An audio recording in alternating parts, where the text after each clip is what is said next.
want just to be the only Johnson in the community.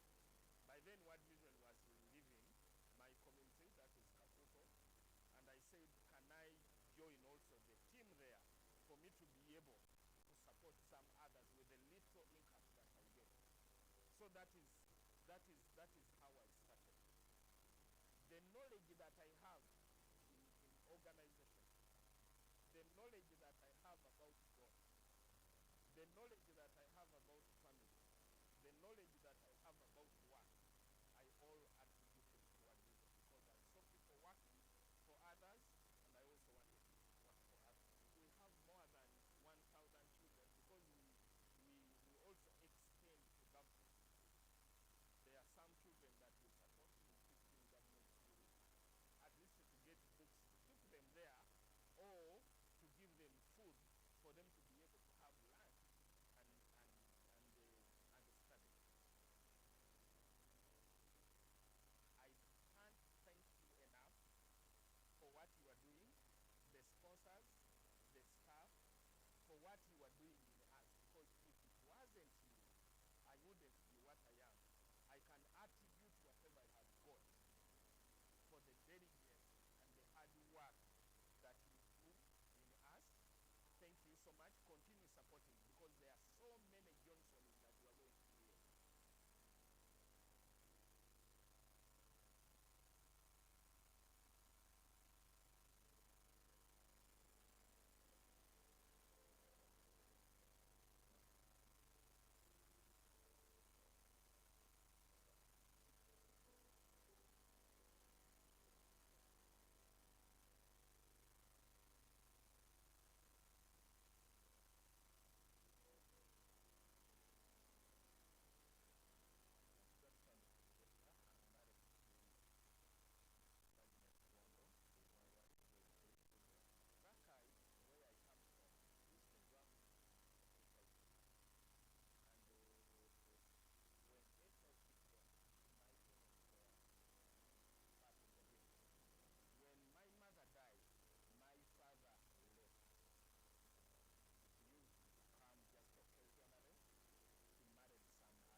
I have started several businesses. As I talk now, we are into schools. We have already which can accommodate around 2,000 children. As for now, it is still large, and it is one of the best. We have a medical center, which we want to upgrade into a hospital, one of the best hospitals. We have already secured 9 acres of land where we are going to construct. But also there are some other several businesses like a bakery. We have a bakery. This bakery has existed for more than 7 years, and it employs youth in the community that have failed to go to school. They are able to acquire skill. We also have a welding workshop. We have milling operation where we buy maize in the community, do mill and pack.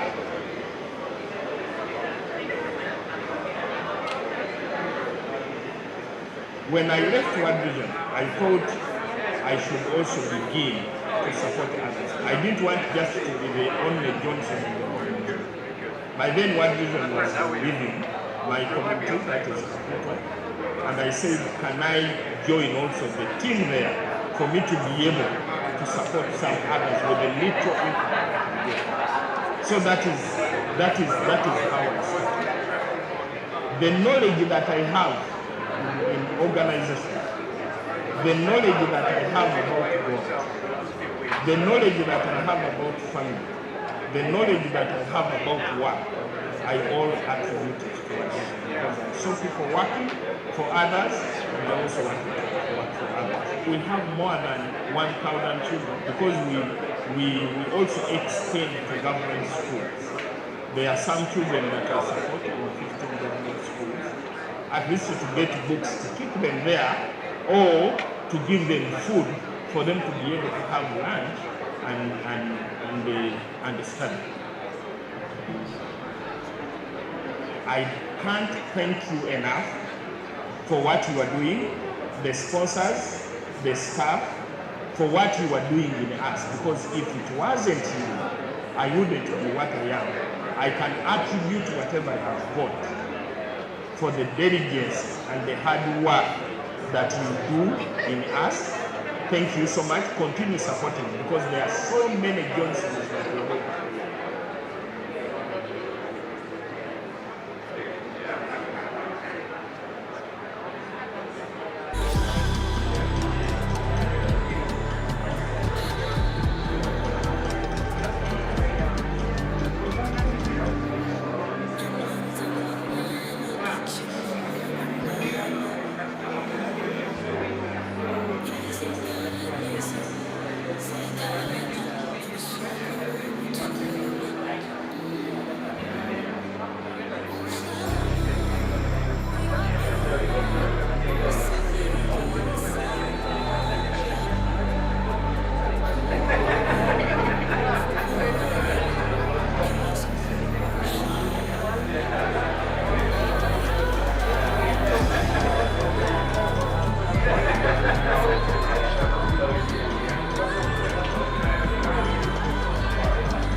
bakery.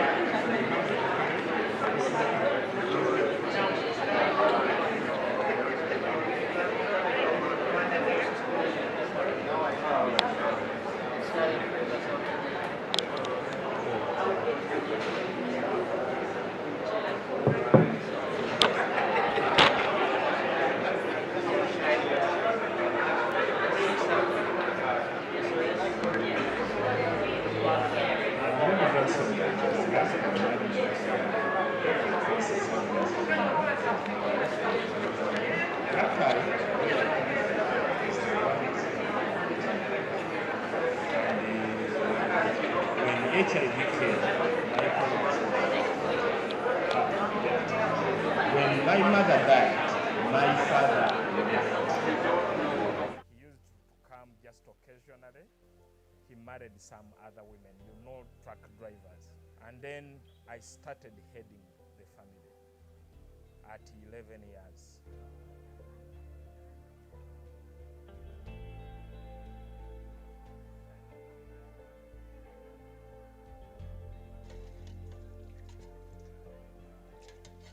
When I lost my father, the first thing, because we had very small plot of land, I had to, with no food, not enough food for us to eat.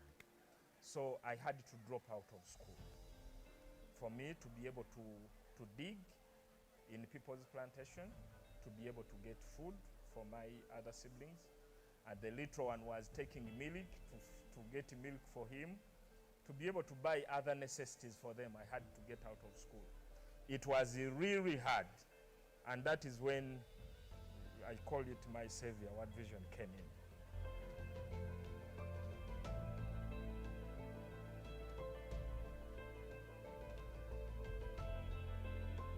By the time I started with World Vision, I was in P4, in primary 4, and they paid for, I completed the primary. I didn't do well because of the circumstances then, and then I went to O-level. They paid for all my O-level education, and then I did very well.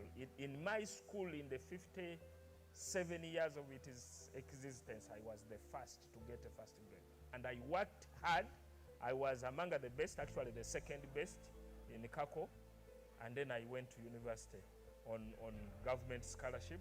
Even after completing my degree, still my sponsor said, do you want more? And that is when I went for masters in the public administration.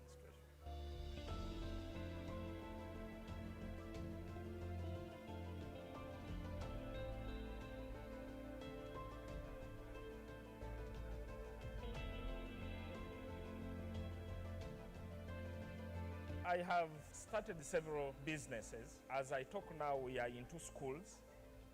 We have already completed the construction of a primary school, which can accommodate around 2,000 children. As per now, it is 2 years, and it is one of the best in the district. We have a medical center, which we want to upgrade into a hospital, one of the best hospitals. We have already secured 9 acres of land where we are going to construct. But also there are some other several businesses like a bakery. We have a bakery. This bakery has existed for more than 7 years, and it employs youth in the community that have failed to go to school. They are able to acquire skill. We also have a welding workshop. We have milling operation where we buy maize in the community, do mill and pack.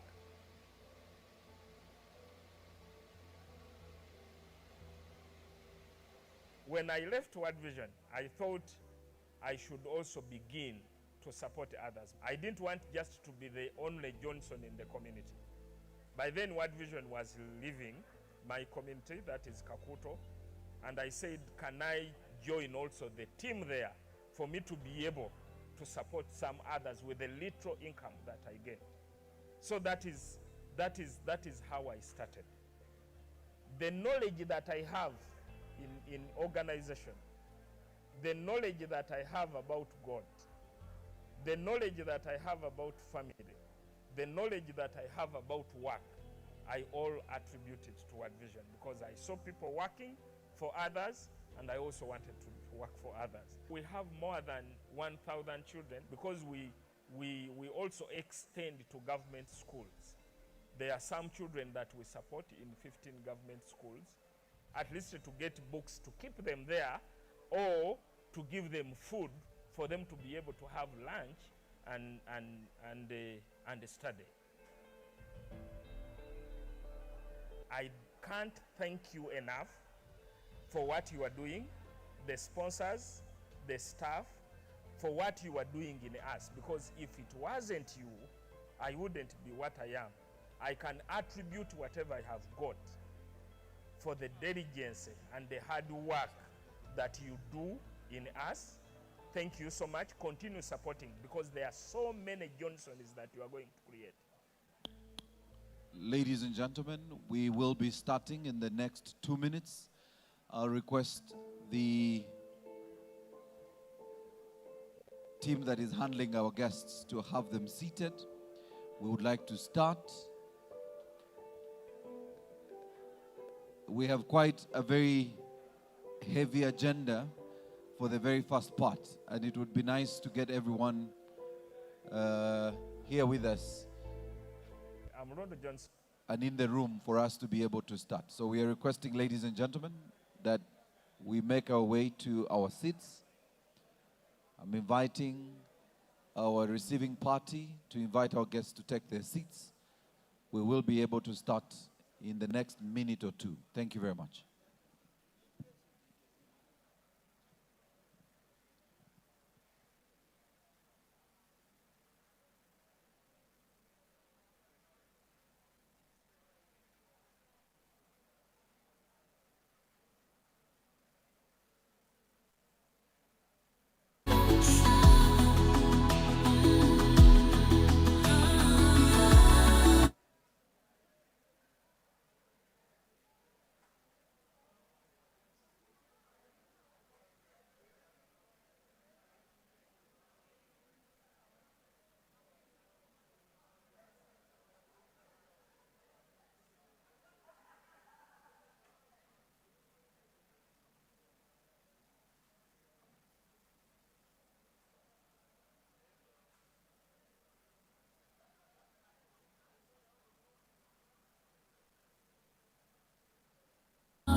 The thing I have liked from this study is that, like, after my studies, I will have a very big thing I have added on my life. Like when I have made my jelly, I will be very rich and a very good person in front of others.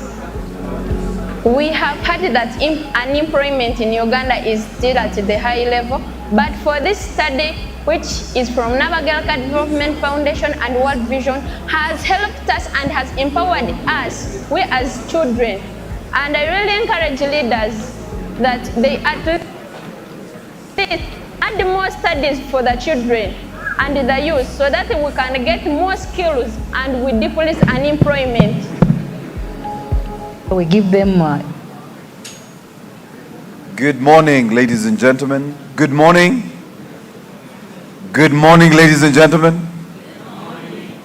Honestly, I'm worried about the energy in the room. That energy doesn't represent 40 years of transformation. So, good morning, ladies and gentlemen. Excellent. All right. So we want to introduce ourselves. We are your hosts today. So I want to start with the youngest, and then we'll go to the youngest eldest. So I'll start with the youngest in the room. Introductions. Ladies and gentlemen, a very good morning. Good morning. My name is Sentongo Nasa Tamali. I am from Butambala district. I study from Kabasanda Muslim Boarding Primary School. I'm glad that you are all here to join us celebrate 40 years of transformation by World Vision in Uganda. You are most welcome. A very good morning to everyone. My name is now Kenya Teddy Anita from Butambala district. It's really a great honor having you all here because when I look around, I see only beautiful and handsome faces, and that is pretty good. And furthermore, my introduction, I am a member of the Children's Parliament in my district. And on East Africa, I am the child representative on the East African Children's Advisory Group. Furthermore, in East Africa, I am a representative on the Global Children's Council. I represent children in Uganda, firstly in my village, in my sub-county, in my district, in my country, and East Africa. Thank you. All right. I don't know how many of you at her age had that kind of CV. I won't compete with that. For me, I'll stay with the basics. My name is Maurice Mugisha, and I serve at the Uganda Broadcasting Corporation. And myself, Nasa and Teddy, will be hosting our wonderful celebrations of 40 years as World Vision. So allow us begin our program. So Nasa, what do we do next? What I heard, that I was the sergeant at arms. You know my things are private. Now, as I'm the sergeant, nothing can start without the anthems. So ladies and gentlemen, let us stand up for the anthems.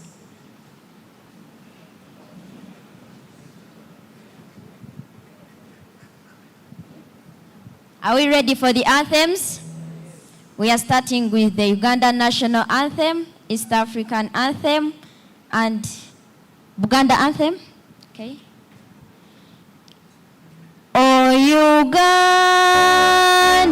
mengo the podhi, we lay our future in thy hands. United, free for liberty, together we always stand. Media team, this is where you help now, East African Anthem.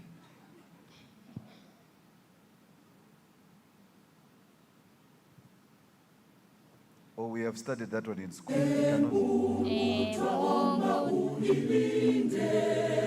Jumuiya Afrika Mashariki, tuwezeshe kuishi kwa amani, tutimize na malengo yetu. Jumuiya yetu sote tuilinde, tuwajibike, tuimarike, umoja wetu nguzo yetu, idumu jumuiya yetu. Uzalendo pia mshikamano viwe msingi wa umoja wetu. Tulinde uhuru na amani, mila zetu na desturi zetu. Jumuiya yetu sote tuilinde, tuwajibike, tuimarike, umoja wetu nguzo yetu, idumu jumuiya yetu. Viwandani na hata mashambani, tufanye kazi sote kwa makini, tujitoe kwa hali na mali, tuijenge jumuiya bora. Jumuiya yetu sote tuilinde, tuwajibike, tuimarike, umoja wetu nguzo yetu, idumu jumuiya yetu.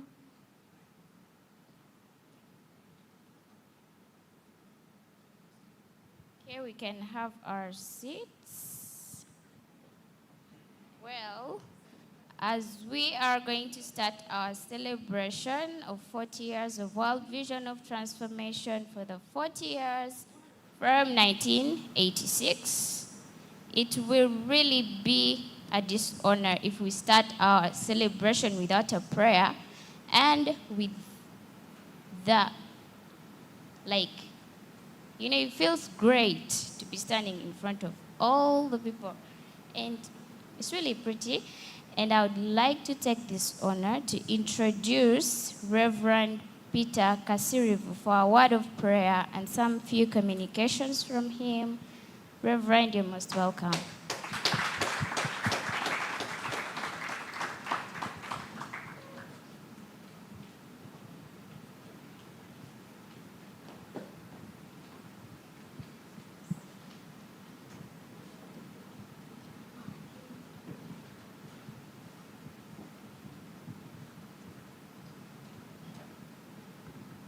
Good morning and praise the Lord. Before I pray, let me introduce myself. I am Peter Kasirivu. I'm a pastor at Gaba Community Church. I'm also a team leader at Africa Renewal Ministries. I am honored to be here today. I also represent a beautiful fellowship of churches called the Evangelical Fellowship of Uganda. I'm actually the vice chairman. Our chairman is not able to be with us this morning because he's not feeling well. He's Reverend Bishop Simon Peter Emiao. Congratulations, World Vision. Praise the Lord. Let me pray, and then I will share a few words and then pray again. Father, thank you for World Vision. Thank you for an amazing journey of 40 years. Thank you for what you've done and what you continue to do with and through this amazing ministry. Lord God, even as we begin this celebration, we can only say you have been a good God. So Lord, with these few encouraging words, I pray that, Lord, you will be present and that your presence will energize us through this day. So we thank you in Jesus' name. Amen. The few words that I have begin with the word Ebenezer. Can we all say Ebenezer? In your Bible, in the book of 1 Samuel chapter 7 and verse 12, scripture says, then Samuel took a stone and set it up between Mizpah and Shen. He named it Ebenezer, saying, thus far has the Lord helped us. Now, since I'm a pastor teacher, I'm going to ask us to all say together, this far has the Lord helped us. Can we say it together? Let's clap to Jesus. Now, our distinguished leaders of government, leaders of World Vision International, World Vision Uganda, members of the board, development partners, church and faith leaders, staff, friends, ladies and gentlemen. What a privilege to join you on this historic occasion as we celebrate 40 years of World Vision service here in Uganda. Every one of us in Uganda has benefited in one way or the other with the ministry of World Vision. 40 years is a very long time. It's long enough to have stories of victories and disappointments, mountains and valleys, laughter and tears, abundance and scarcity. And when you have traveled 40 years, there's always a danger of looking back and saying, look at what we have accomplished. But Samuel teaches us in another way. After God gave Israel a great victory, Samuel took a stone, placed it where everyone could see it, and gave it a name, Ebenezer. And he said, thus far has the Lord led us. He did not say, thus far has our strength brought us. He did not say, thus far has our resources brought us. He did not say, thus far has our connections brought us. He said, thus far has the Lord helped us. That is a good word for World Vision Uganda at 40 years. We thank God for a great leadership. You are an organized, amazing, powerful organization. Thank you. We all learn from you. Let's clap ourselves. We thank God for faithful staff members. We thank God for donors and partners. We thank God for the government of Uganda. We thank God for the churches, the communities, and the local leaders. Everywhere I've gone in this country, there is a place where World Vision has touched. Thank you. But remember, if God has not helped us, we will not be here, World Vision.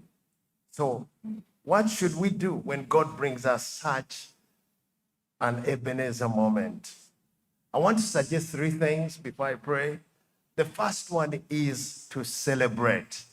This should be a day of laughter, a day of noise, a day of songs, a day of celebration. But the second thing we need to do is to remember. And the third thing is to look ahead. Celebrate what God has done. Psalms 126 says that when the Lord brought back the captivity of Zion, we were like those who dreamt.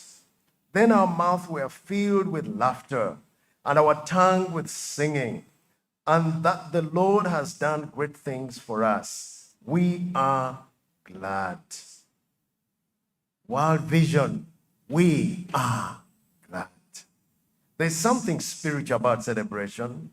Sometimes as Christians, we are very good at praying for the next miracle, but very poor at stopping to thank God for the last miracle that God did. We pray for God answers, and immediately we bring him another prayer request. But scripture says, the Lord has done great things for us. Let us celebrate. 40 years, World Vision. you began work. It was a difficult time. I remember those days because I come from Ruero Triangle. You came to our rescue during those days. There were communities devastated by war.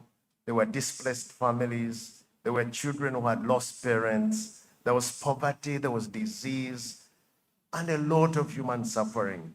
But God raised up men and women who believed that they could make a difference. Thank you, World Vision. We have stories of children who received education. We have clean water in almost every village that I've been to in Uganda. You've empowered us economically. You have protected very many vulnerable children and vulnerable families. You've taken children to school. You brought dignity in the lives of the hopeless. Thank you, World Vision. But friends, the Lord has done great things. So celebrate, because it's important. It's important to give thanks to where thanks belong, to the Lord God himself. Friends, we need to thank God. We are acknowledging today that the Lord has worked among us. He gave us strength. You planned, but the Lord opened the doors. You planted, but the Lord gave you increase. That is very special, World Vision. God has used partners. God has used communities to bring brought together to support and work with you. The government of Uganda has given you the space to do what you've done. And we from the church world have served alongside you. But God has given the increase. Can you please clap to Jesus again today? The next thing is remember. Remember how God brought you here. In Joshua chapter 4, after Israel crossed the Jordan, God told Joshua to choose 12 men and have each one of them take a stone from the middle of the river. They built a memorial with those stones. And Joshua said, when your children ask their fathers in time to come, saying, what are these stones? Then you shall let your children know. You will let your children know. I love what that statement says. God was thinking about the next generation. And I'm so glad today that we have some of our MCs who are the next generation. There would be coming children in the coming days. And they'll ask, how did this happen?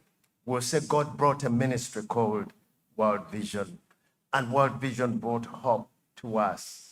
God put something in you and through you. So friends, as World Vision, it is time to remember. Remember the early days. Remember the people who pioneered the work. Remember those who served when resources were limited. Remember those who walked through those very difficult places when we had the civil wars, when we had the difficult days in the northern part of Uganda. Remember the prayers that were prayed. Remember the doors that were opened. Remember the miracles of provision. Remember the lives that have been changed. So friends, as World Vision, as you face the next 10 years, never become so successful that you forget your story. Why? Because God did it. So when you say in your heart, my power and the might of my hand have gained me this wealth, he says this, you shall remember the Lord your God, for it is he who gives you the power to get the wealth or the resources. That's Deuteronomy chapter 8. So friends, yesterday's testimony is giving us faith for tomorrow's challenges. Yes, there are going to be challenges. There will be different kinds of challenges. When you first came, there was no Ebola. Now you are just dealt with Ebola. So we don't know another disease that will come. We pray no other one comes, but you never know. Friends, remember the victory that God gave us. That remembrance will give us the faith for the challenges tomorrow. And my last statement, look ahead. And I believe this day is going to help us to look ahead. There is still a mountain. There is still a mountain. Then there's a story about Caleb. Caleb was 85 years old. He comes to his friend Joshua and he says, I was 40 years old when Moses, the servant of the Lord, sent me from Kadesh Barnea to spy out the land. Joshua chapter 14. 40 years old he was. That caught my attention. 40 years was Caleb. You friends are 40 years today in Uganda. That caught my attention. But 45 years later, Caleb says, and now here I am this day. I'm 85 years old. As yet, I'm so strong as the day when Moses sent me. So therefore, he asks Joshua, give me this mountain. Give me this mountain. World Vision, there is a new mountain. It's a mountain of 40 years ahead. You have the Spirit of God and the power of God with you. So as long as God has given us life, as World Vision, there's still purpose ahead of us. There are still children who will need help. There will be families trapped in poverty. There will be places where they will need water. There will be people that will need protection. There will be those who need skills and education. Give us this mountain, oh God. Our God has not changed. He will still help you through the next 40 years. Not that you have already attained, that's what Paul says, but he says, I'm looking, I'm pressing ahead, I'm not forgetting, but I'm also looking ahead. So don't be satisfied. Let us have what we call a holy dissatisfaction, because God is preparing the next 40 years. We thank God for every child reached, but also we know there will be more children. So many communities transformed, there are more communities. 40 years, there's another generation of 40 years ahead. So, what do we say today? Lord, what is the mountain you are giving us next? I believe that our leaders are going to tell us today. So as we finish, and I'm going to pray my final prayer, the first thing for us to remember, there is a stone called Ebenezer. Thus far has the Lord helped us. But the second thing I want to remind you, there is a mountain. Caleb, he says, give us this mountain. I want to request World Vision Uganda today to ask God to give us a new mountain. And I believe he's already speaking to you about that mountain. So every great organization needs an Ebenezer behind it, but also a mountain before you. So I want to pray for us as we face today and as we thank God for the beautiful 40 years ahead of us. Our gracious Lord and eternal Father, today we come before you with hearts full of gratitude. We thank you for 40 years of World Vision service in Uganda. We thank you for every person who carried this vision, the pioneers who began the journey, the leaders who gave us direction, the staff who served faithfully, the donors who gave generously, for the government of Uganda that provided partnerships and enabling environment, for the churches and organizations who stood together, for the communities that opened their hearts and became partners. And above all, we acknowledge you, Lord, who has brought World Vision this far. You protected, you provided, you opened doors, you gave wisdom, you sustained. This far you have helped us. Father God, As World Vision enters the new season, give its leaders fresh vision. Give them wisdom. Raise up another generation of men and women who will serve with integrity, compassion, and humility. Protect this organization from complacence. Protect them from mission drift. Protect them from losing the hearts that brought us this far. May the vulnerable children continue to be seen. May they never forget the communities that are in need. May the voice of those suffering people continue to ring loudly in their hearts. We pray for our nation, Uganda. Bless our leaders with wisdom and bless our children and the young people who hold the future of our nation.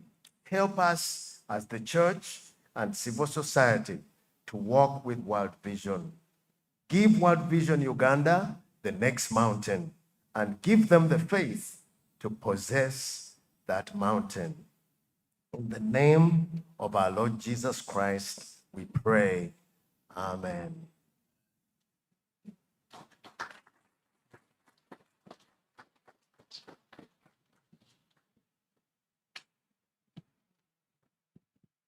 Surely that was not enough. Can we appreciate Reverend Kasidivu? And so that's for Reverend. And now let's appreciate the Almighty God with a bigger hand clap, ladies and gentlemen. The three musketeers at the back, myself, Nasa and Teddy. And shortly we'll run you through the next phase. But allow me to run through a bit of protocol. Our board chair, Mr. Seguya Michael.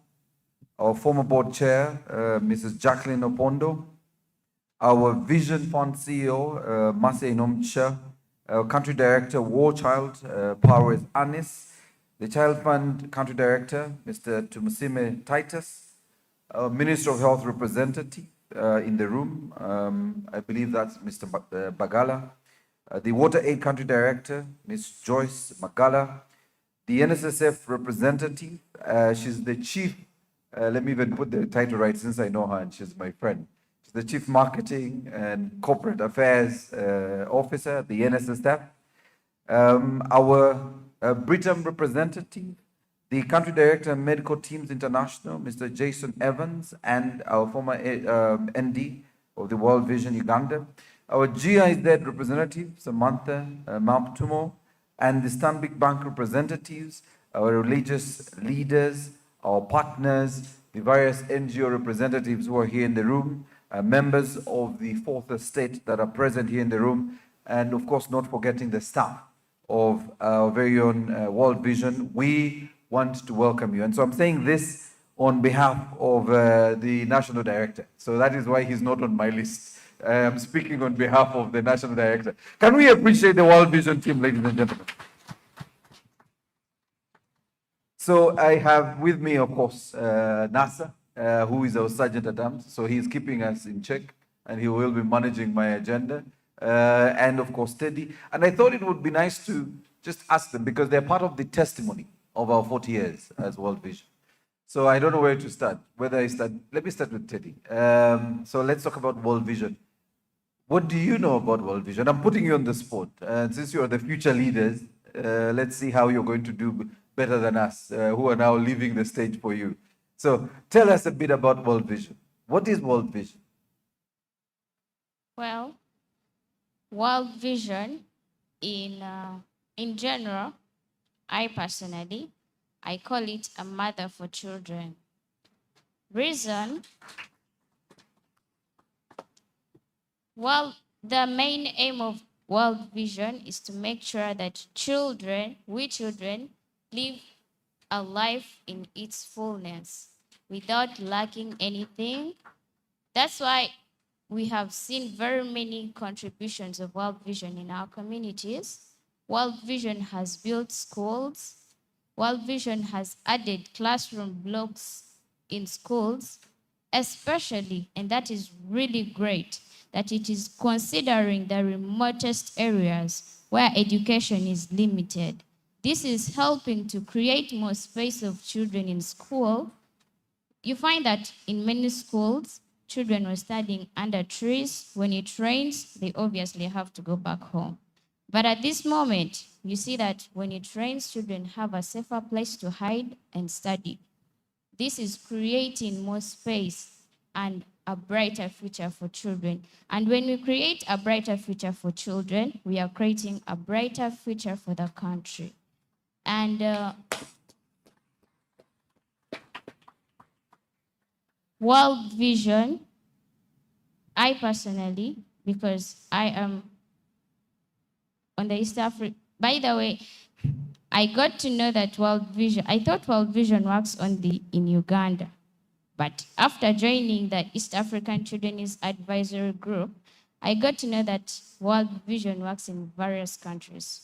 And that's where we join in as children from different countries where World Vision works.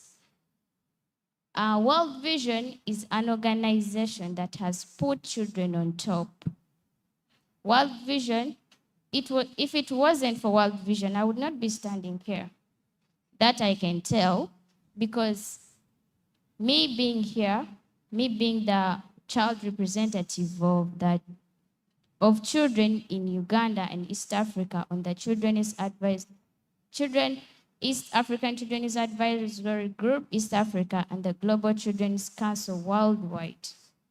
It is because of World Vision. First, I went to the district level, from the district level to the national, then I was chosen to East Africa, then from East Africa to the world.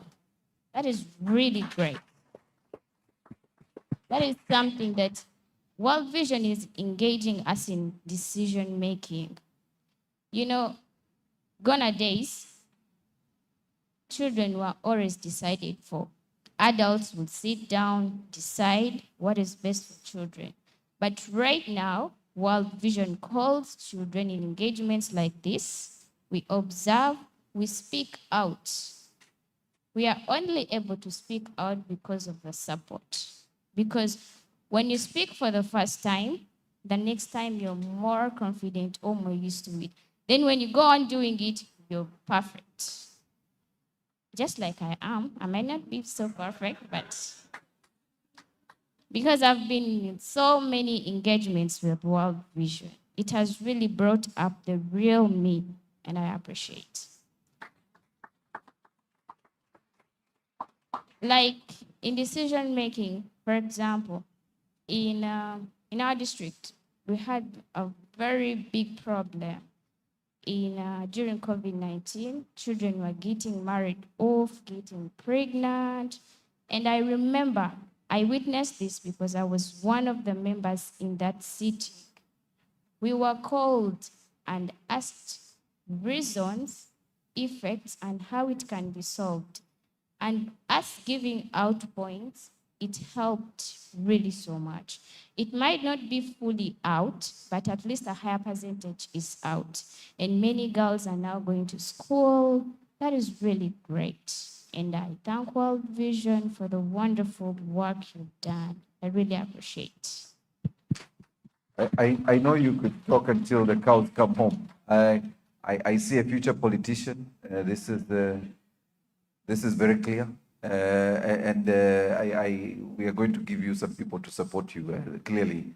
We need to see you up to the end. We want to see you in Parliament. But that said, so I'm not putting any pressure on NASA. NASA, she's older, she's in S3. You are in P7. He's a candidate, by the way. NASA is a candidate. NASA, see, she's older. She's representing us. We've had East Africa, she's also going on the African group. So no pressure. No pressure. So let's talk about World Vision. You give me your story. No pressure. Don't compete with that. Just no pressure. But you're representing the boy child. Again, no pressure. First of all, I thank God who has enabled me to come here, represent millions of children there in villages. For me personally, what I know about World Vision, it is a light of hope. Because starting there in our communities, before the coming of World Vision, poverty was taking place. diseases, and especially in Butambala, children were getting pregnant, early marriages. But after the coming of World Vision, they taught our parents how to fight poverty. They provided cleaning materials so that we could fight those diseases caused by poor sanitation, supported education, and also World Vision has taught us our rights, that I have a right to speak, have a right to play, but that one of eating, I know I have to eat. I knew that before. And they also taught us our responsibilities. Yes, you have a right to talk, but how? Yes, you have a right to talk, that you are going to engage in decision making. Yes, you are going to eat rice today. The mother said, don't go. And he said, don't give me your rice. I'm not going to eat. Just because you have a right to talk. We have to speak calm with our parents. And they also taught our parents how to handle their children.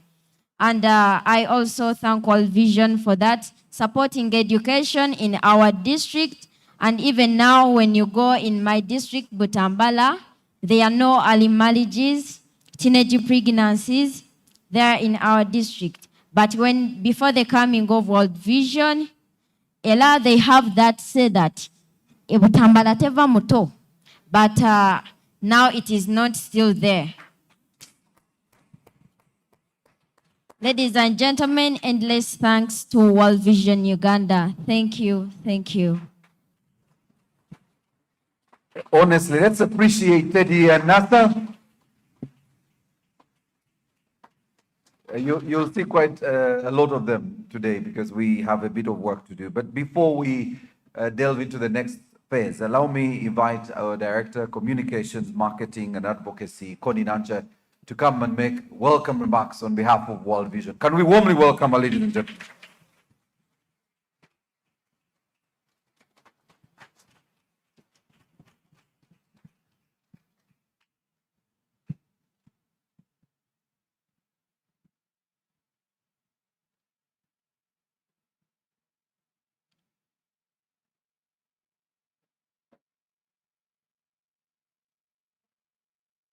Thank you so much, MC.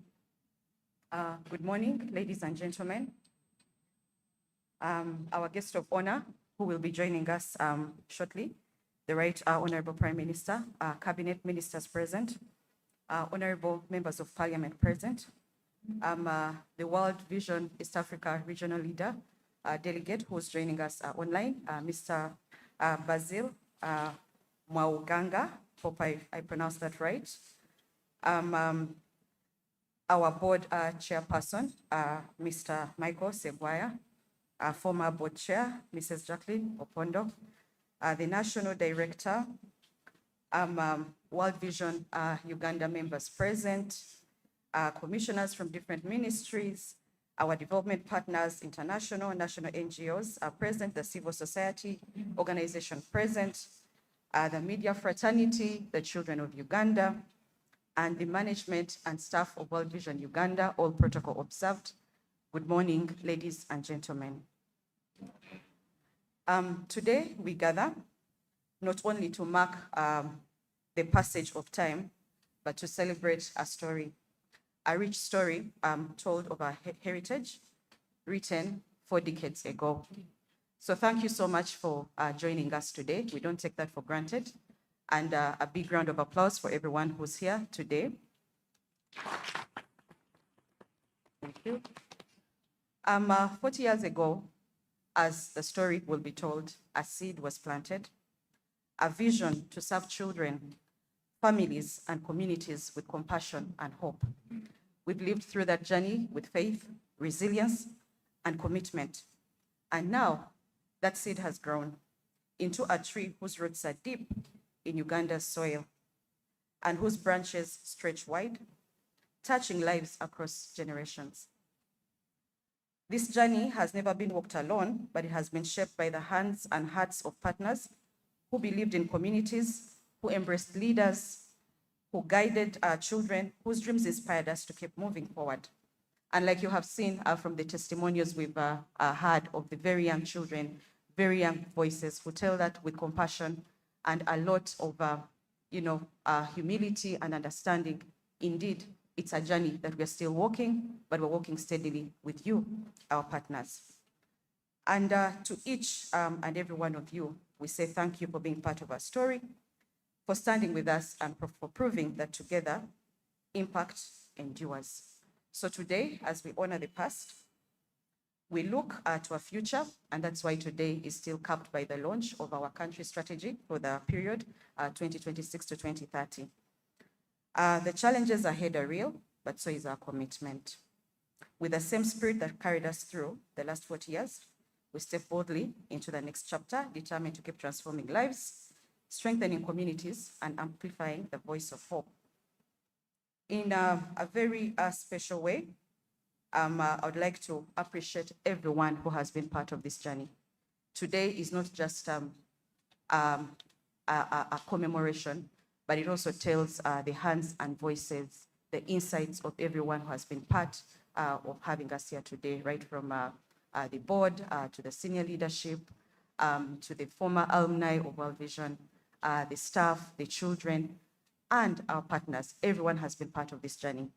And like you have seen in our build-up engagements, this year has been one where we've really, really done our best to harp on our future, to harp on our past, and ensure that we together join and stand hands together. So I'd like to appreciate everyone. And like it is said in Jeremiah 29:11, for I know the plans I have for you, declares the Lord. We know that as we commemorate 40 years today, the future is still ours to harness. The future is still ours to collaborate for the good of the child, because the children and the vulnerable communities of Uganda deserve our hand, deserve our effort, and deserve our collaboration for sustainable impact. So I welcome you all today, and I would like to implore us all to enjoy today's deliberations, to be part of every discussion that is happening, but above all, to appreciate ourselves for a job well done in ensuring that we drive sustainable impact, not only for the children of Uganda, but also for the next and the futuristic generation. So thank you so much for being here. And I would like to welcome you once again and hand us on to the next phases of today's deliberations. Thank you so much. God bless you all.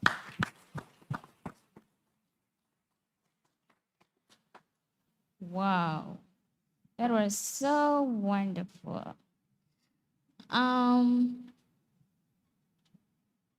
You know, when I see such people, I kind of see where I'm going.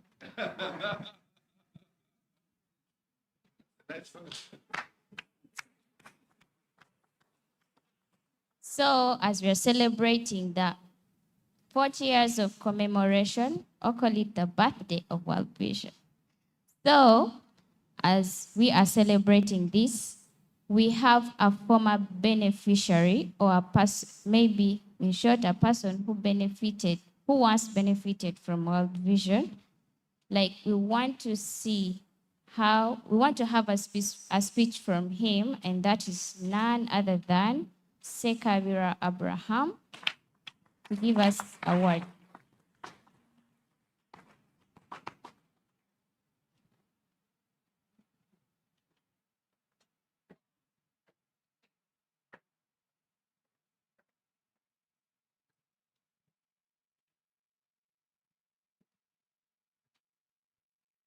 The absence of the Right Honourable Prime Minister, honourable members of Parliament present, distinguished guests and leaders of World Vision, esteemed partners and donors, and all invited guests, a good morning. Welcome to World Vision at 4th Celebration and Strategy Launch. My name is Sekara Abraham. I'm 23 years old. I am born of Kamina Pango Village, Kalongo Area Program, Nakasongola District, and a proud product of World Vision Uganda. As it has been shared that World Vision saw a seed Truly, I am a testimony of the seed that was sown by World Vision, and I'm here to share a story on how World Vision transformed my life from a child-headed family to now an enrolled nurse. I remember in 2020, my parents separated, leaving me at home to take care of my 4 siblings, 2 sisters of 4 years and 6 years, and 2 brothers of 8 years and 12 years. By then, I had just completed my senior 4 at Kalongo City Secondary School in 2019. I couldn't continue with school. However, I had excelled in my Uganda Certificate of Education with 28 aggregates, which is the first grade. I stayed at home doing domestic work and farm work in order to get food for myself and for my siblings. Something which couldn't be easy for us. But I needed to sell some of the farm harvests in order to get school fees for my siblings who are in school. In 2022, it's when World Vision came to know my story and intervened through the World Vision team of Kalongo area program. They asked me to go back to school after knowing who I was by then. And through their support, I went to Mitiana Institute of Nursing and Midwifery to offer a nursing course for 2.5 years. Now, while I was completing my semester in 2024, it's when my parents reunited. I think after they heard that I was supported by World Vision, and now I'm going to graduate as a nurse, I believe that's what caused them to reunite. So that's the benefit in the child that they bore. And right today, as I speak, I am a qualified nurse, registered and licensed by the Uganda Nurses and Midwives Council. I'm practicing my nurses' care activities at Vamgolo Day Center 3 as a volunteer nurse. I'm so much grateful that I'm serving my community. To simplify all this, I just want to say that I graduated as a nurse just because someone from very far who never knew me accepted and surrendered to offer a helping hand. So I graduated as a sponsored nurse of World Vision Uganda. I'm so much grateful. And since then, my life has now transformed. Once a vulnerable child, now a serving nurse.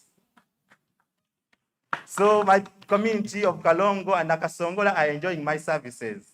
I thank God for that. And to conclude with my story, I just want to say thank you so very much, World Vision. I'm so much grateful for your support. I'm so much grateful for choosing to invest millions of money as my tuition in school, because in Uganda, health courses are so expensive. And I wondered how someone who never knew me surrendered to invest millions of money per semester to ensure that a child who was not their relative is in school and becomes now a responsible person to help the community. So today, as you see me in a uniform, it's not by accident, but I just want to prove to you that I'm a living proof that I graduated as a nurse, and now I graduated as a nurse, and I'm serving my people and my community. So being that I'm a nurse, I just thank God, and if given an opportunity to an upgrade, I can pursue clinical medicine, then medicine and surgery, so that I can become a doctor. Because since childhood, that was my major dream. I dreamt of becoming a doctor because I was so much interested in seeing people have a good health, free from diseases, and live a better life. Today, I'm one child among the many that World Vision has supported, and a living proof of its vision that states life in its fullness for every child. So as you see me, I'm a proof that World Vision has given me life. My brother Nasser talked of World Vision as being a life of hope, but for me, I add it as a light of life, because some of us have now made life through World Vision. So now, before I want to end by giving you a verse, because I'm a Christian, a verse which is in Proverbs chapter 19 and verse 17. This verse says that blessed are those who are kind to the poor, because in due season they will be rewarded. And also I want to remind you that Galatians chapter 6 and verse 9 says that let's not get weary in doing good, for in due season we will harvest and we will be rewarded. I believe I'm a reward to World Vision because I'm now participating to fulfill its vision by saving lives for children and lives for Ugandans. Thank you so much, World Vision. May God bless you. Thank you for that humility and for considering a vulnerable person. People like me, I wouldn't have stood here. People like me, I wouldn't have had any profession because I was abandoned, but now I'm someone because of World Vision. I'm now serving because of World Vision. My community is now benefiting because of World Vision. World Vision, you have done tremendous work in these 40 years. Allow me to say thank you once more. May God bless you, and thank you for listening.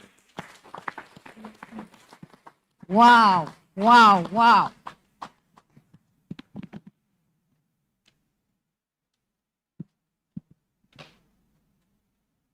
Thank you for that message, our Honorable. I think you have got the message that once vulnerable, but yet valuable. Once vulnerable, but valuable. Now, our next item on the agenda is the 40 years documentary. And ladies and gentlemen, put your eyes here on the screen to watch the 40 years documentary. I think they are going to display it on here. But thanks, World Vision.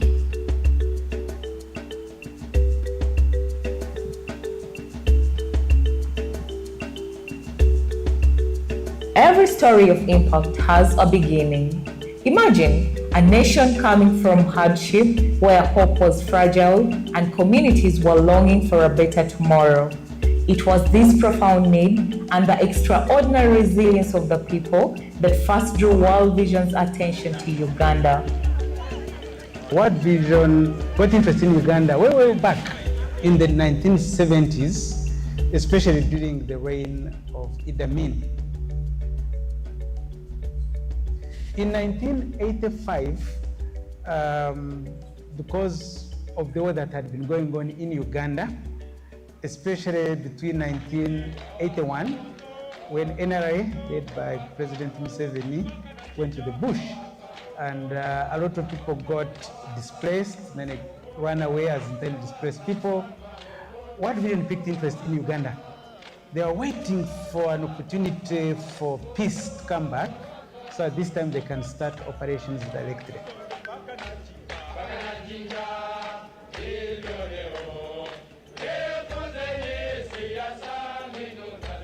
The initial programs were started in the Rural Triangle.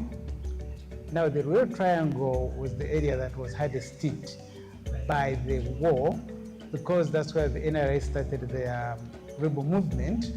And when they were fighting with the government of Uganda, schools were destroyed, hospitals, health centers were destroyed, homes were destroyed, people ran away, they became internally displaced, and it was like a jungle. It was here that World Vision officially registered and began its work. Standing alongside the suffering people, they committed to work with communities through hardship and towards hope. When the war came in 1982, everything was shattered. The coming of World Vision was very timely. That's why we are what we are, partly because of World Vision. After the war, World Vision supported communities to rebuild their lives by constructing schools, providing water sources, constructing health centers. People's lives came back to normal. Communities saw World Vision as a ray of hope. In 1988, the focus expanded to northern Uganda, where conflict continued to take a devastating toll. World Vision responded with relief supplies and psychosocial support, standing alongside communities through unimaginable hardship. When World Vision came, it was a great excitement. That's why when we would go for non-food items, everyone would be excited. And my mom got a basket, the first basket in 1988, and that was in Bobby. She came back and told us that this bucket was given by World Vision. In 1995, at the height of the Lord's Resistance Army rebel activities, the World Vision Rehabilitation Center in Gulu opened its doors. It became one of the first dedicated spaces in the region to receive children who had been rescued from the grip of the rebel group, offering them safety, care, and a pathway towards healing. Traumatized children needed to be reintegrated into society. But remember, they have killed people. So you can't just bring them into society, they will kill people. So World Vision was there to manage the transition, bring back the human aspect to them, from the UPDF to World Vision sites back into the community. I remember there was a center in Gulu whereby every people who comes back from the bush were taken for rehabilitation. And a lot of people, even from my village, who were abducted and they spent a lot of time in the bush. Some of them were even taken when they were still young, and they came back home from the bush as adults, were taken and rehabilitated. And as I speak now, they have come back, they're living so positive in the community, and their life is just in order. When World Vision, one of the international organizations, was working in Ipade and supporting the disadvantaged children, especially those who returned from captivities of the LRA. I happen to be one of the children who was identified. The current role which I am now doing as a political leader, giving back to the community, I feel proud that when I look at my background, the problems that I had at the beginning, and then the luck that came through World Vision, I want to believe that if World Vision had not come at a time I needed help most, that was senior 3, first term, running through until senior 6, I am very confident that I would have not risen to this level. I am confident that I would have not studied. That time when World Vision cars appears in the community, a lot of people be excited because we see World Vision as one of the biggest source of hope in the communities. In 1990, World Vision turned its attention to central Uganda, where the HIV crisis was devastating communities across Rakai and Masaka. Very few families had been spared. Orphan children, child-headed households, stigma, and deep psychosocial trauma became impossible to ignore. World Vision responded by placing vulnerable children at the center, launching comprehensive orphan care programs, building community information networks, and challenging the stigma surrounding HIV. I went in Rakai at the peak of HIV and AIDS, prevention, care, and mobilization. That was at the peak, and you realize that the first HIV and AIDS victim was diagnosed in Kasensero, that is the place, exactly sub-county that I served in Cheve sub-county. Cheve, by the time I went there, had been hit by the El Nino rains, and had been cut off completely from the rest of the country. The areas had been devastated by HIV and AIDS. People were dying day and night, and many children were living on their own. We came in at that time to ensure that we restore hope amidst the communities. I started heading the family when I was 8 years of age, when I lost my mom. I was picked up by a CIA by then, who was working with World Vision, and recruited us on the program. We started benefiting from World Vision. Life since then has never been the same, and a lot has changed in our lives. Mothers who were HIV positive, and government had come up with PMTCT, prevention of mother-to-child transmission, but government was struggling to fund it. Government was struggling to fight stigma, because remember, mothers who are HIV, they don't even want to come out. So World Vision came and partnered with government. We are talking about Masaka. Partnered with the government facilities to say, let's fight stigma. How do we do it? So they deployed staff to talk to these mothers. Some of them were not yet even mothers, expected mothers, but they were positive. So they formed an association, a drama club. Now that defeated stigma. They were no longer shy to tell you we are HIV positive. But we have formed a drama club to convey the message of HIV to others, including our own husbands. But also that helped them to get on the PMTCT program. True to our values, World Vision responds where the need is greatest. When communities are hurting, we move towards the need, not away from it. In 2009, that call led World Vision to Karamoja, where severe drought and hunger were placing lives, well-being, and the future of communities at risk. The crisis was deep, but so was the determination to respond. Working alongside local partners, World Vision helped bring emergency food to families facing the greatest need, while supporting communities to find ways to produce food and withstand the crisis. In a place where hunger threatened both life and hope, the response was simple but a powerful message: you are not alone.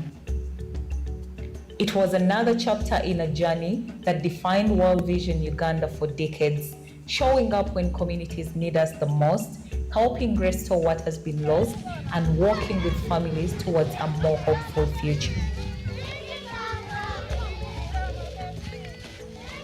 In 2014, the first wave of displacement from South Sudan began to reach the settlement of West Nile.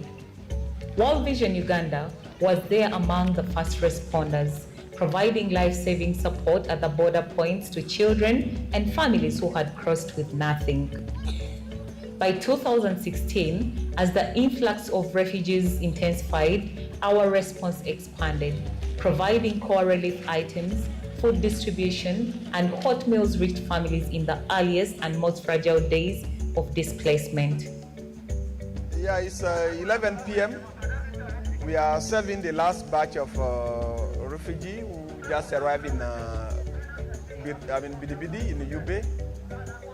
We served the first group around 8 to 9. Meanwhile, since the last group was still on their way, we had to wait and get prepared for them. We extended clean water to refugee communities and opened child-friendly spaces, giving children a place to begin overcoming what they had witnessed and to simply be children again, to play, to learn, and to heal. As the refugee situation shifted from emergency to protracted crisis, our response had to shift with it. We introduced Nexus programming, a deliberate redesign in our work that combines peace building, humanitarian response, and development, moving beyond relief towards resilience. All of it was anchored on one conviction: that every child deserves a chance to grow in body, mind, and spirit, and to live life in its fullness.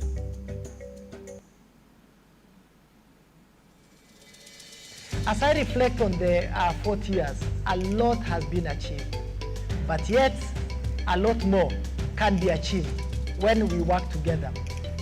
I want to appreciate those many people who diligently serve, diligently sacrifice to be able to celebrate the transformation that we already see.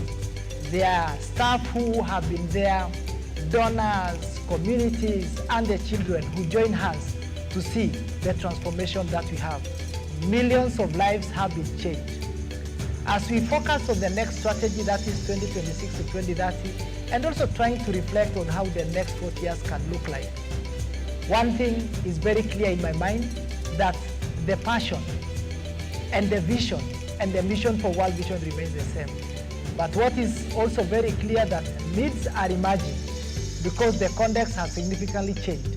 Our vision shall continue to remain strong, where we want to create an environment where we have brighter futures for the children. So we invite all of us, let us join hands, every shilling, every idea, every dot, we come together so that we're able to make change and lasting change and transformational change for the children that the Lord has called us to serve.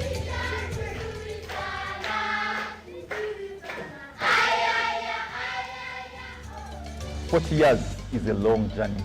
It talks about stability, it talks about resilience, but it also shows us that we've come a long way. God has been very faithful. We have seen the children grow, we have seen communities change, and as a board, we are very honored to be part of this journey. World Vision is driven by faith. Faith is a fundamental part of what we do. We try to ensure that we give our stakeholders, especially the children, hope, and working with our partners across the world to try and ensure that they've got a better livelihood for their future. World Vision and crisis work hand in hand. We have been there at the center of each and every crisis that has happened in the country. I want to take this opportunity to thank you, our partners, for working together with us to ensure that we serve the vulnerable community. First of all, I take this opportunity to thank His Excellency, because we started off together way back in Luero to try and ensure that we change what was happening in Luero at that point in time. We have worked with the government of Uganda on quite a number of fronts to try and ensure that we create that change. So thank you very much as government. We've also got quite a number of international communities from the different continents of the world. There's one promise as World Vision we are going to make to the world in the next 14 years. We will stay when it's difficult. We will stay when the world looks away. We will stay when the resources are scarce. When the challenges are great, when the rubber hits the road, we will stay. We will stay because the children of Uganda deserve a better partner. We are looking forward to serving them with you for the next 40 years. We will not leave even when the going gets tough. Let's go for it. 40 years to go. Thank you very much.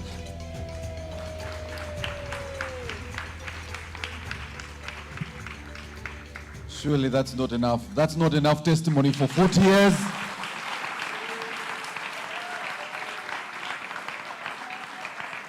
Years of changing lives, of transformation, and building our communities into better places. And the reason we really are here is the children, the biggest stakeholder in this room. And so someone reminded me, of all the big people you mentioned, you forgot the children. So now let me give the children their platform. The children come. Anybody who is a child, not the ones who are adult children, the children, please come. We are going to go in front here, and they'll take a serious picture. We must appear on the World Vision calendar for next year. Please come. Nasa and Teddy, you must join the children. Yeah, you're also children, you know.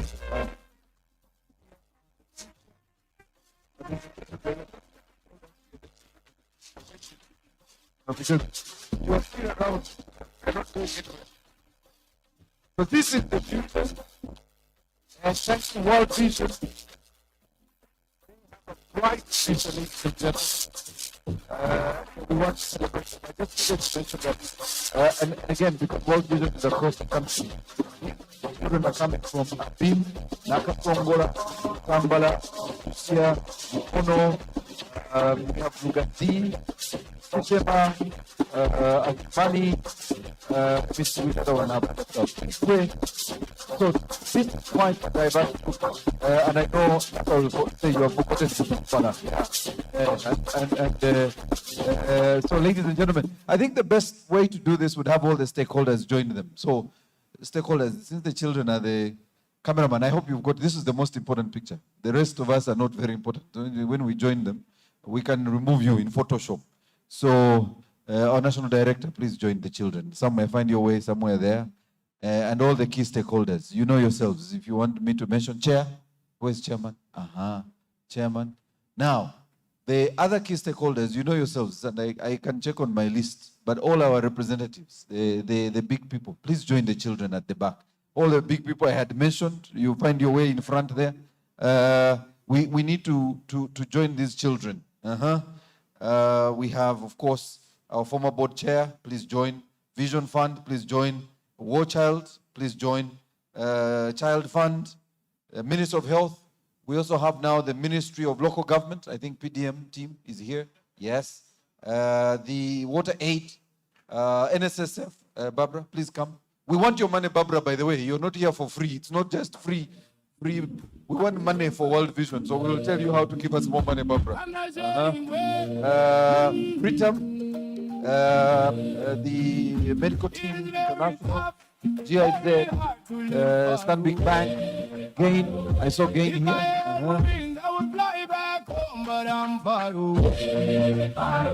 Yes. My heart keeps crying for my father's this I can confirm I have an agreement. Reminds me of I was wondering. Who will tell me I'm following? Mama gets who will tell me I'm following? Sometimes I think that I'm back at home, but I'm following. All the people, this is the most important World Vision. Very important because the email that Connie will send to these stakeholders will reflect the money that they are going to give us on World Vision. We are seriously looking for money. Who will tell me cause I'm vital? All right, so this is the form picture. Children, we need to have a wow picture. Government, you always tell us what to do. So we're going to look for the wow picture. Oh,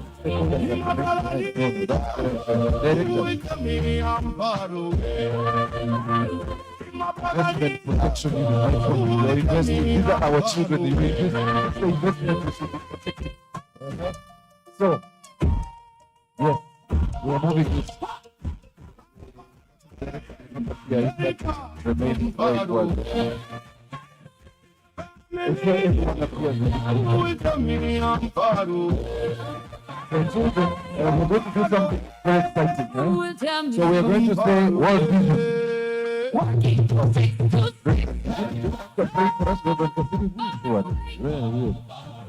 This, it's only God who has made this possible, Reverend. So we must show that there is God in this picture. Reverend Kasiribu, all right? I hope Prudential also joined that picture. The country director, Action for Hunger, Wasnet. Please, we need everyone in this picture. Yes, Reverend. There. Now we are fully constituted. Excellent. So children, we're going to do something really exciting since we're talking about World Vision and we're celebrating 40 years. So I want you to, any sign, no party signs, just any sign that celebrates 40 years as World Vision. So children, you are the ones going to show excitement. The adults will be smiling and excited about what the children are doing. So on my count, we'll start from 40, but I'll come very quickly to 0, right? And then you can do whatever you want as children, as you say, World Vision, right? At 40. I like that, NASA. Hey, World Vision at 40. All right, so 40, 10, 5, 4, 3, 2, 1, we go. Now I actually like at 40. So how do you do 4 and 0? There's a way you must do 4 and It's I don't know how you do that. It would be nice to get it. Cameraman, I need the 40. I don't know. Okay, so we'll do the World Vision at 40. At least let's have the 4 up. All right. We'll start again. This time I'll be very quick. We'll start from 4. World Vision at 40 is what we are going for, right? Okay.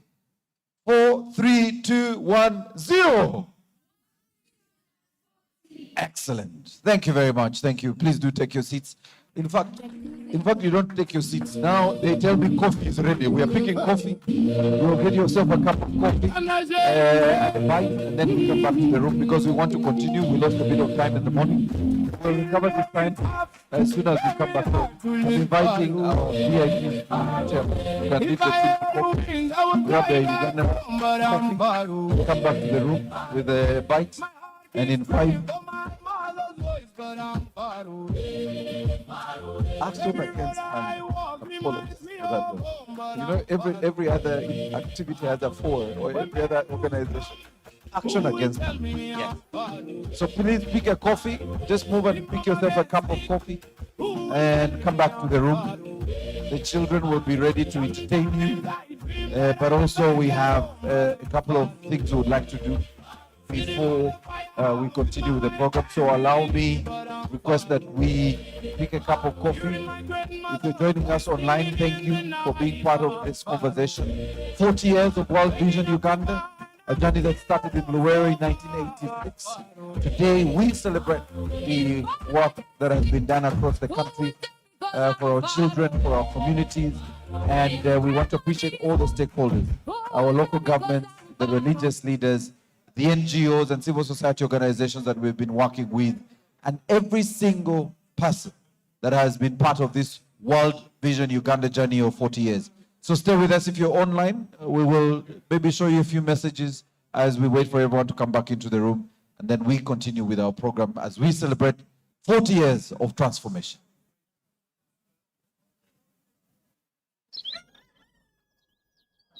An kumi ko komani lupa mar bin school pian ka pasto pe ma loha ana bera pashu pian do ka bin school nu wa pol tia nyera pidang nu pe na amel wo here so mi ana do ko pashu pa miru bin school endongo masha dong wata modo ti bot para do ti kobani fina changing room dong eger ko me konyi jira chak badu bor ke school da cha bin school mi adu kona yo dal wa he changing room ala ho pads mi wa do nyong to lo wani bongi wa to da wan gi wa ke class.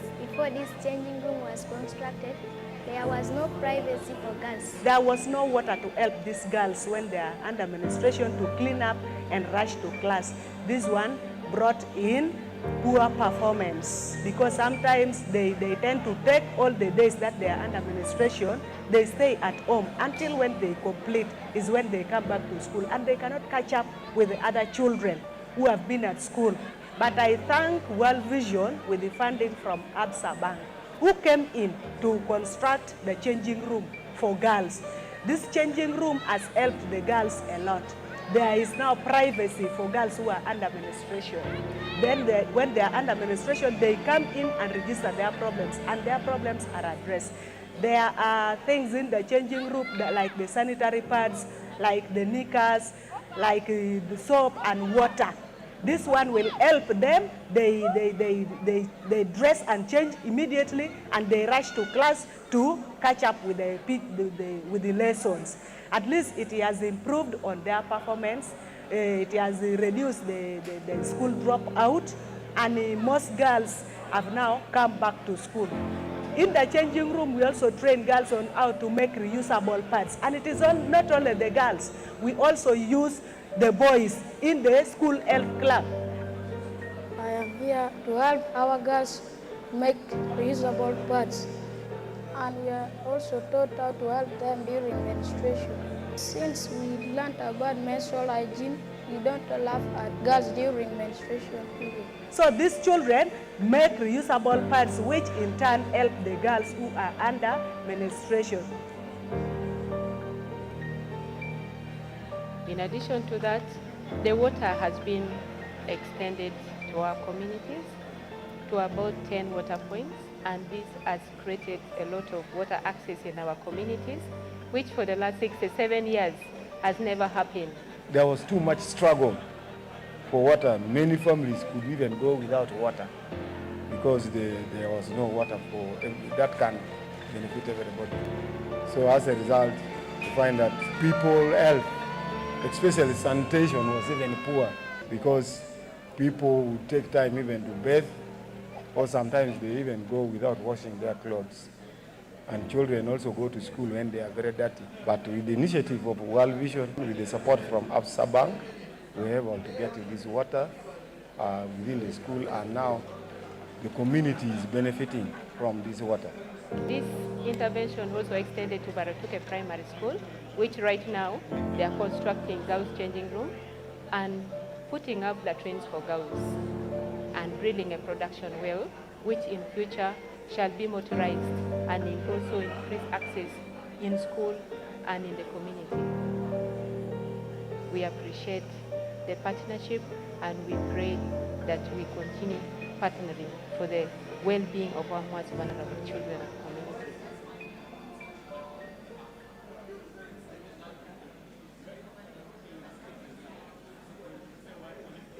I want to thank God so much for this time that I'm here, joining with the rest of us that are celebrating World Vision Uganda at 40 years. You know, we are like that, the 10 lepers, the one that came back to give thanks to God for the things, the healing that he had done. So I'm here to just celebrate World Vision Uganda at 40 years. It's been a journey. I am gladdened, I am happy that I have been part of the 40 years of World Vision Uganda. I remember when I had just joined World Vision Uganda right in northern Uganda, the different processes, the way we were doing business, you know, as a finance person, you'd have to run to the bank with a check, run with a cash to the field and all that. But right now we are seeing so much transformation, so much change. We are now into the digital platforms. We are paying beneficiaries over mobile money, and as an organization, that's a testament of transformation.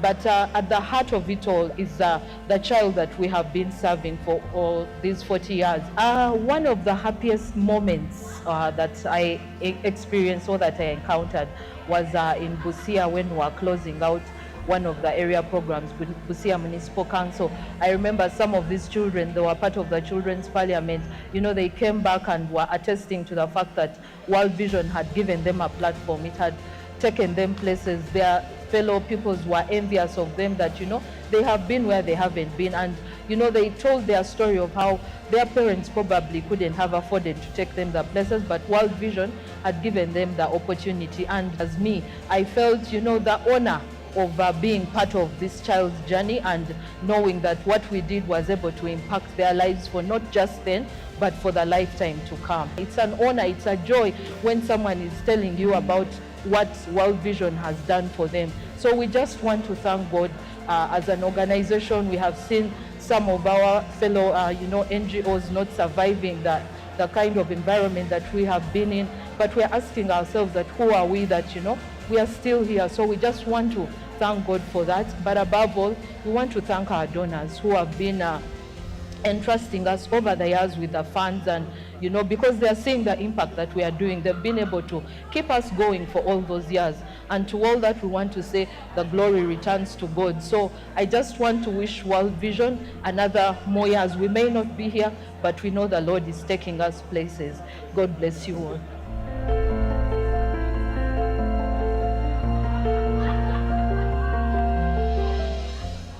Worked with World Vision Uganda from 2013 to 2023. I was a communications officer, then I grew into the role of donor liaison officer, and then by the time I left, I was in business development, but attached to local fundraising.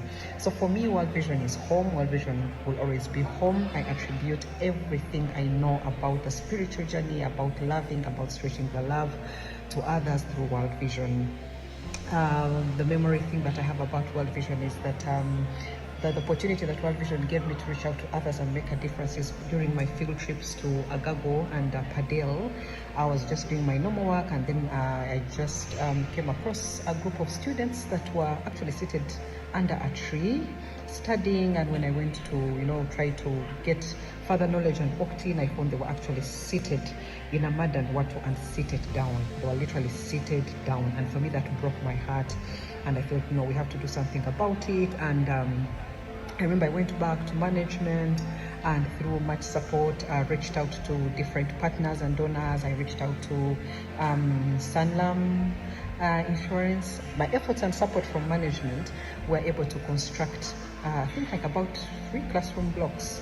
Yeah, with about 4 classrooms and stores. It was a big project, yeah. And then also, I remember I got another partnership, and we managed to also drill about 2 boreholes for our community there in Padel.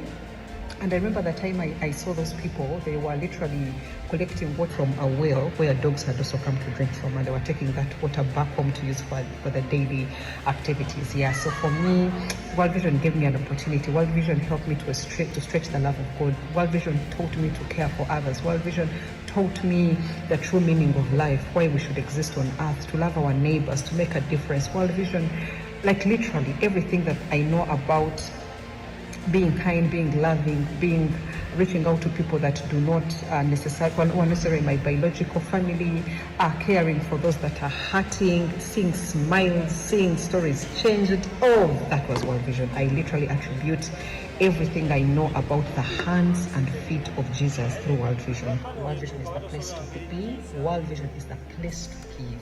It's that one place that you're sure that you give your money, it will get to the last person that needs to receive it. It will change a life. It will bring smiles on families. During my vision trips with donors from the US, I cannot explain how many families were transformed. The other that I really remember is when I was accompanying a team of people to Bujikwe and the Child Sacrifice Project at the time. And the time I took them, we met this family that had just lost a child to child sacrifice, and they were living in a very not good looking structure, and through that they were able to construct for them a very good house that was acceptable in their community. I mean, there are so many stories, the boreholes that were built, the before and afters that I saw, the communities that I went in, there was so much pain and loss of hope, and the ones that I came back to in the same communities. And then there's all these projects that are going on, guys. World Vision transforms communities, but it also transforms us as individuals. And I can comfortably say that every walk of my life after I left World Vision has continued to teach me that I don't live for self, I live for everybody else. Thank you for instilling that in me. Thank you for building me. Thank you for helping me impact the people around me, and continuing to do that even when I come to World Vision. Once orange, always orange. I'll always belong to the World Vision family. Congratulations upon 40 years of existence and celebration. God bless you.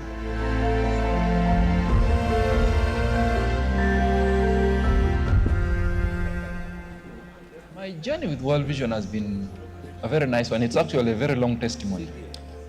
But one thing that inspires me, or one thing that gives me more desire to working, is just the fact that this is what God has placed before me to serve Him with. So when I'm serving, I know it is service for the Lord.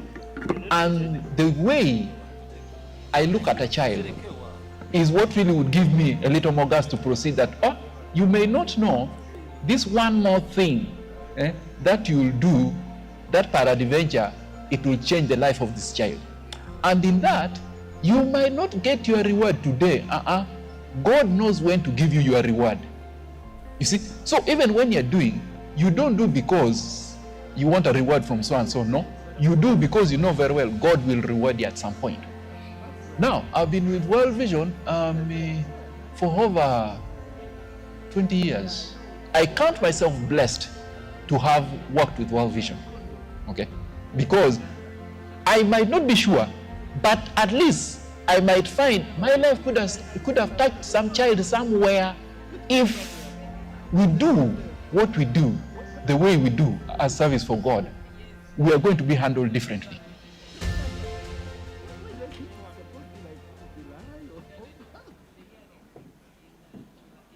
I'm so happy to be part of the 40 years of celebration for World Vision Uganda. I joined World Vision in 2014.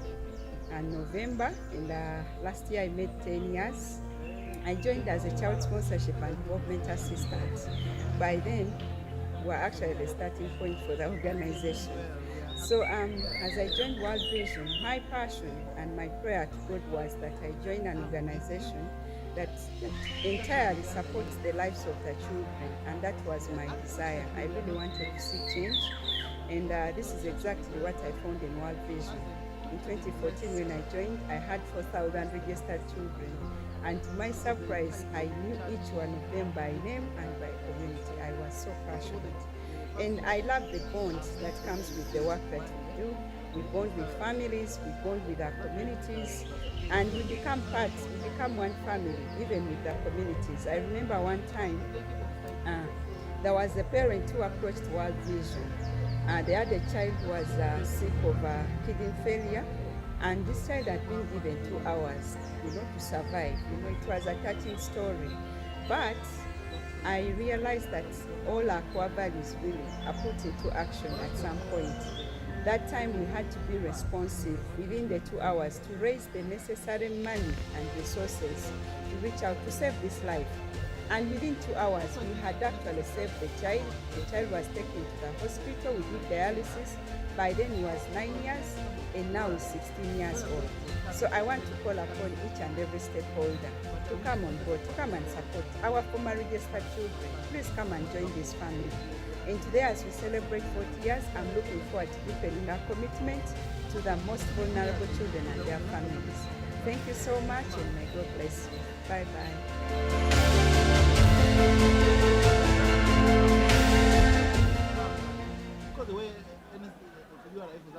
World Vision celebrates 40 years of its existence in Uganda.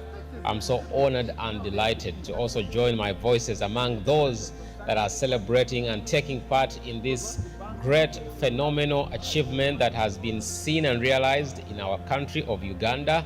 And having worked for World Vision for 5 solid years, I cannot stop heaping praises on what an organization World Vision is. It did so much in my life, and I know many people are going to talk about the impact that we've done in the communities, the schools we've empowered, the communities we've supported. But I also want to talk about the staff and how the vision of World Vision has impacted the staff. And part of those is me. When I joined World Vision, that was the beginning of my real encounter with Jesus. I must say that, and I say it confidently. I remember when I joined and they told me, so we're going to be praying every morning. Are you okay with that? I was like, excuse me, what are you saying? I mean, as a born again, that hits you different. So I was excited from day one, but I never knew that it was going to turn around my life. And I want to, shout out to men, personally love so much, Vincent Langariti, that guy, spiritually, he really did so much. I don't know whether all the staff saw it that way, but for me, I saw him as the person that God really placed in our lives in that time to shape us and to sharpen us. And it was at World Vision that I read the Bible the very first time, from cover to cover, finished it. And I think I did it twice at World Vision. As we celebrate 40 years, I want to thank you all, the staff, the directors, the people from the local communities where we work, and those at the national office, and also the global center. Thank you very much for giving unto World Vision, for your time, for your effort, and for your support. I still tell myself that I am a World Vision ambassador. Wherever I go, I talk about this great orange family. May the Lord continue to enlarge all our territories according to his riches in glory through Jesus Christ. I love you all.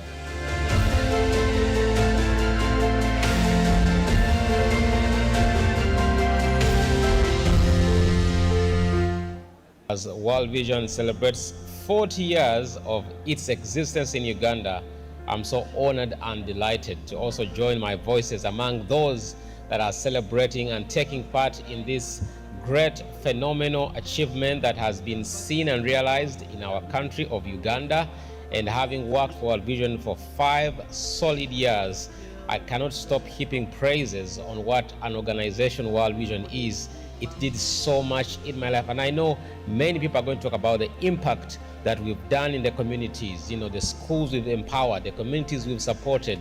But I also want to talk about the staff and how the vision of World Vision has impacted the staff. And part of those is me. When I joined World Vision, that was the beginning of my real encounter with Jesus. I must say that, and I say it confidently. I remember when I joined and they told me, so we're going to be praying every morning. Are you okay with that? I was like, excuse me, what are you saying? I mean, as a born again, that hits you different. So I was excited from day one, but I never knew that it was going to turn around my life. And I want to, shout out to men. Personally, love so much, Vincent Langariti.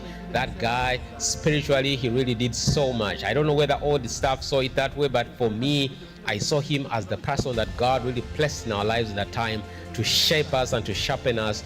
And it was at World Vision that I read the Bible the very first time, from cover to cover, finished it. And I think I did it twice at World Vision. As we celebrate 40 years, I want to thank you all, the staff, the directors, the people from the local communities where we work, and those at the national office, and also the global center.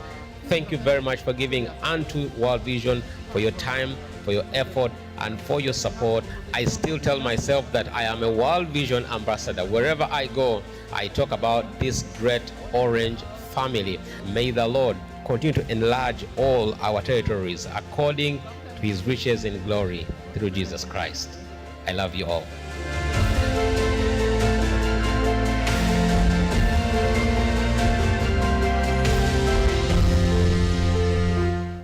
As World Vision celebrates 40 years of its existence in Uganda, I'm so honored and delighted to also join my voices among those that are celebrating and taking part in this great phenomenal achievement that has been seen and realized in our country of Uganda.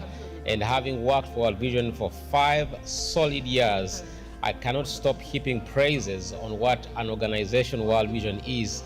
It did so much in my life, and I know many people are going to talk about the impact that we've done in the communities, the schools we've empowered, the communities we've supported.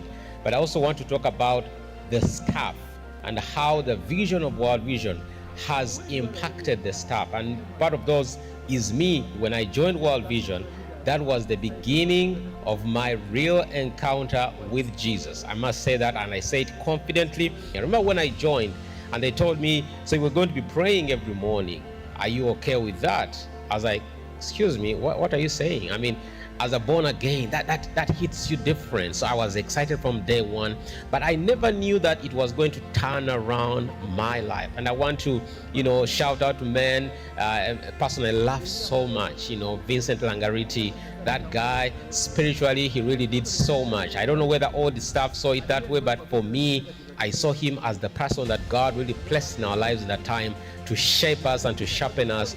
And it was at World Vision that I read the Bible the very first time, from cover to cover, finished it. And I think I did it twice at World Vision. As we celebrate 40 years, I want to thank you all, the staff, the directors, the people from the local communities where we work, and those at the national office, and also the global center. Thank you very much for giving unto World Vision, for your time, for your effort, and for your support. I still tell myself that I am a World Vision ambassador. Wherever I go, I talk about this great orange family. May the Lord continue to enlarge all our territories according to his riches in glory through Jesus Christ. I love you all.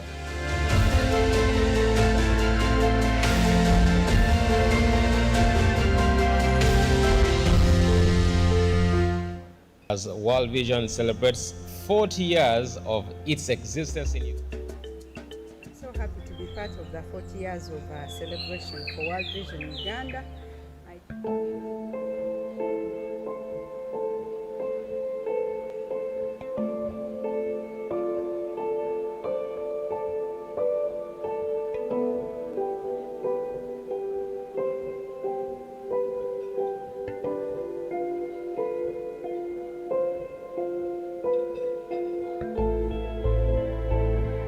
I'm Rondo Johnson Luvega. I'm married to Princess Agnes Rondo. She's my wife with 3 children. Rakai, where I come from, is the ground zero for HIV. And when HIV came, my parents were part of the victims. When my mother died, my father left. He used to come just occasionally. He married some other women, truck drivers. And then I started heading the family at 11 years.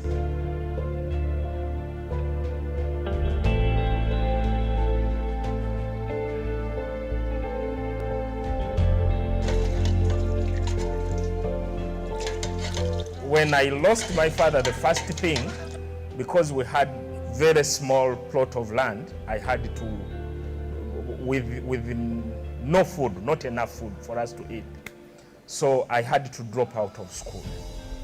For me to be able to dig in people's plantation, to be able to get food for my other siblings. And the little one was taking milk, to get milk for him. To be able to buy other necessities for them, I had to get out of school. It was really hard. And that is when I called it my savior, World Vision came in.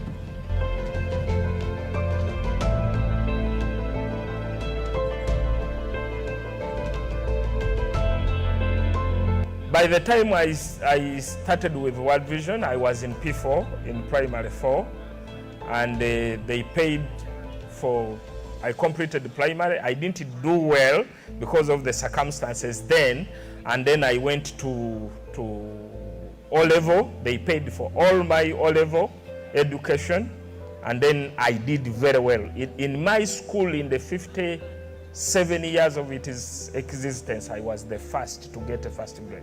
And I worked hard. I was among the best, actually the second best in Kako. And then I went to university on government scholarship. Even after completing my degree, still my sponsor said, do you want more? And that is when I went for masters in the public administration.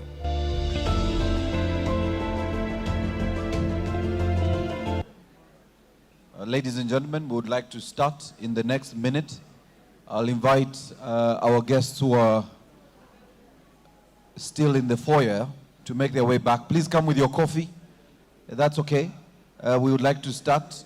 We have a presentation that will be introduced by Teddy shortly, but we would like to invite our guests to come back into the room so we are able to start this session that will then lead us into the panel discussions and then into the final bit of our program this morning and early afternoon. So I'm inviting that our guests can come back. Please come with your coffee and tea so that we are able to start. World Vision, we are happy, welcome, welcome. World Vision, we are happy, welcome.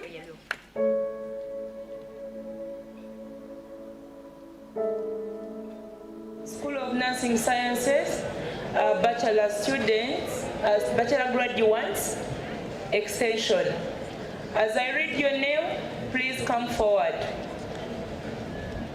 Namtev Jacqueline, Okero Phonikas, Nursing Science of Kampala International University, Western Campus, solemnly pledge before God and presence of this assembly that you will pass your life in purity and practice your profession faithfully.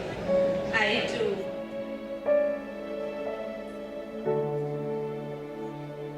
I feel so good. I feel so good. I feel so blessed. I didn't imagine this day, my graduation with a bachelor's degree in nursing. Hey! Oh God, God is great. God is really nice. God is a humbling Father and a good Father.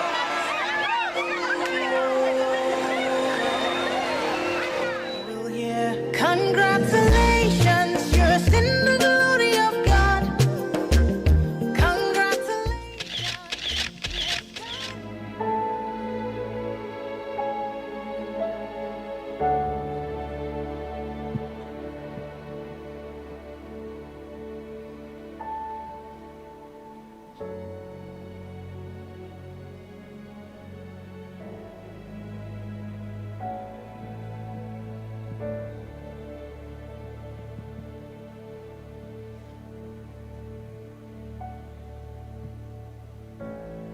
I grew up not having a father, but my mother, she was digging, she was a peasant, but then she was digging. She could sell some few things. Those few things she would sell would buy soap, paraffin, because we didn't have electricity, that is obvious. So it could buy those small basic things, could buy some food sauce, especially we never had.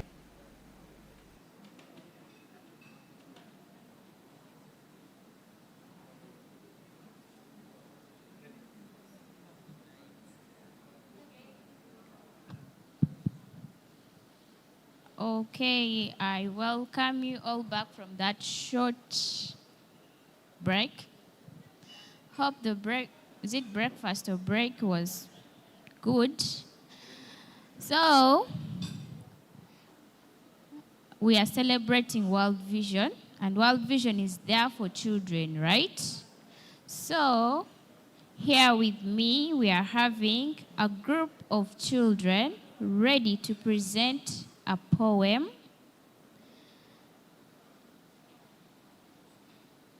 Okay. I just kept quiet because I saw some people are not yet settled. Can we please settle down for the performance of children?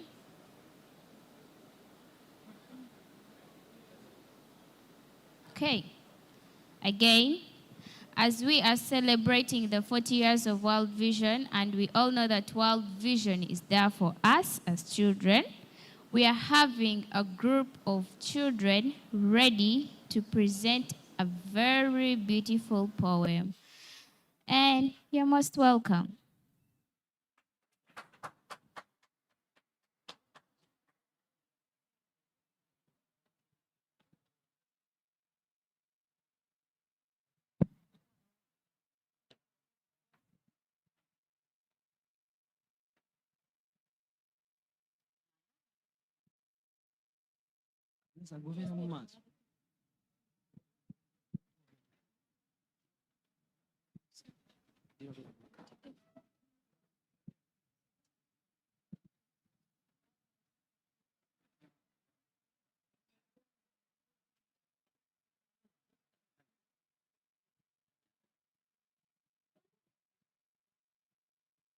Good morning, everyone.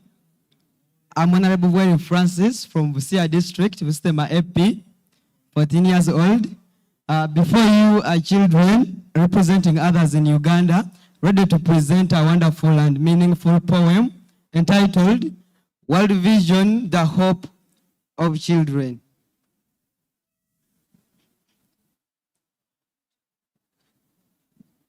"40 years ago, you came to our land when lamp and war walked hand in hand. Children were lost and hope was thin. You came and said, let hope begin to shine. Beginning from the areas of Luero, where children were studying under trees, classrooms and health centers were constructed. Water was extended. You protected children from wars and saved their lives, hoping to have a future generation of thriving children. You made our villages clean, daughters free from child marriage. You built them changing rooms and taught their hands to make her dignity with pads. You taught our parents how to save and grow. You lifted families to wealth. Children's rights matter. We are the next generation. For when a child is safe, we nation thrives. When it live and live, we all rise. That's why their laughter must never die. Now what remains for us all? Let parents protect our rights with law and might. Let parents hold the young with love and care.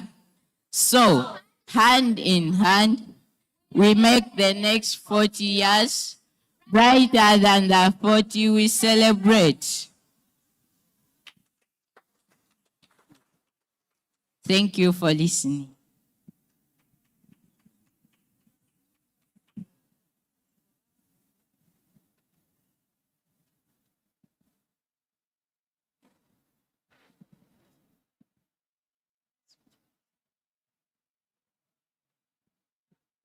Can we appreciate the children? Another big round of applause. I always worry about these children when they come online. You know, that's the word, you'll use in technology. When the children come online, when they are now in the market. And a lot of us who studied before AI have to now interface with these young children who are extremely confident and very, very, very impatient. Very impatient. I don't know how much time they will give us to stay around, and because they're super intelligent, super innovative, and they are going to literally change the way we see things. But here's what we need to do. We need to quickly move on. So allow me, first of all, recognize our board. And board chair, I know you were recognized, but it's important that we recognize the entire board. And I wanted the stakeholders in the room to know our board. So I did introduce our board chair, Michael Segawa. Please stand so that everybody sees that you're here. Can we appreciate the chairman? And our vice chair, Ms. Jen Chigundu. Please stand for recognition. Our board members, Dr. Eric Wabudea. Big round of applause. And our very dear friend who walked in a short while ago, Dr. Monsignor Father Larry. Mrs. Frida Namatovu, please stand for recognition. And Mr. Kahiru Christopher. Please appreciate our board, ladies and gentlemen. So we are now diving into our 5-year strategic plan, and Ramsey starts us off, and then Anna will do the next part. So Anne, I don't know, is it you or Ramsey that is starting this conversation? So we are diving into this. This will be the very first part of this session before we dive into our panel discussion. All right? So do we have the presentation? Is the team ready? And you can have this mobile mic. Oh, you want the other one? Ah, okay. The clicker is also there. Excellent.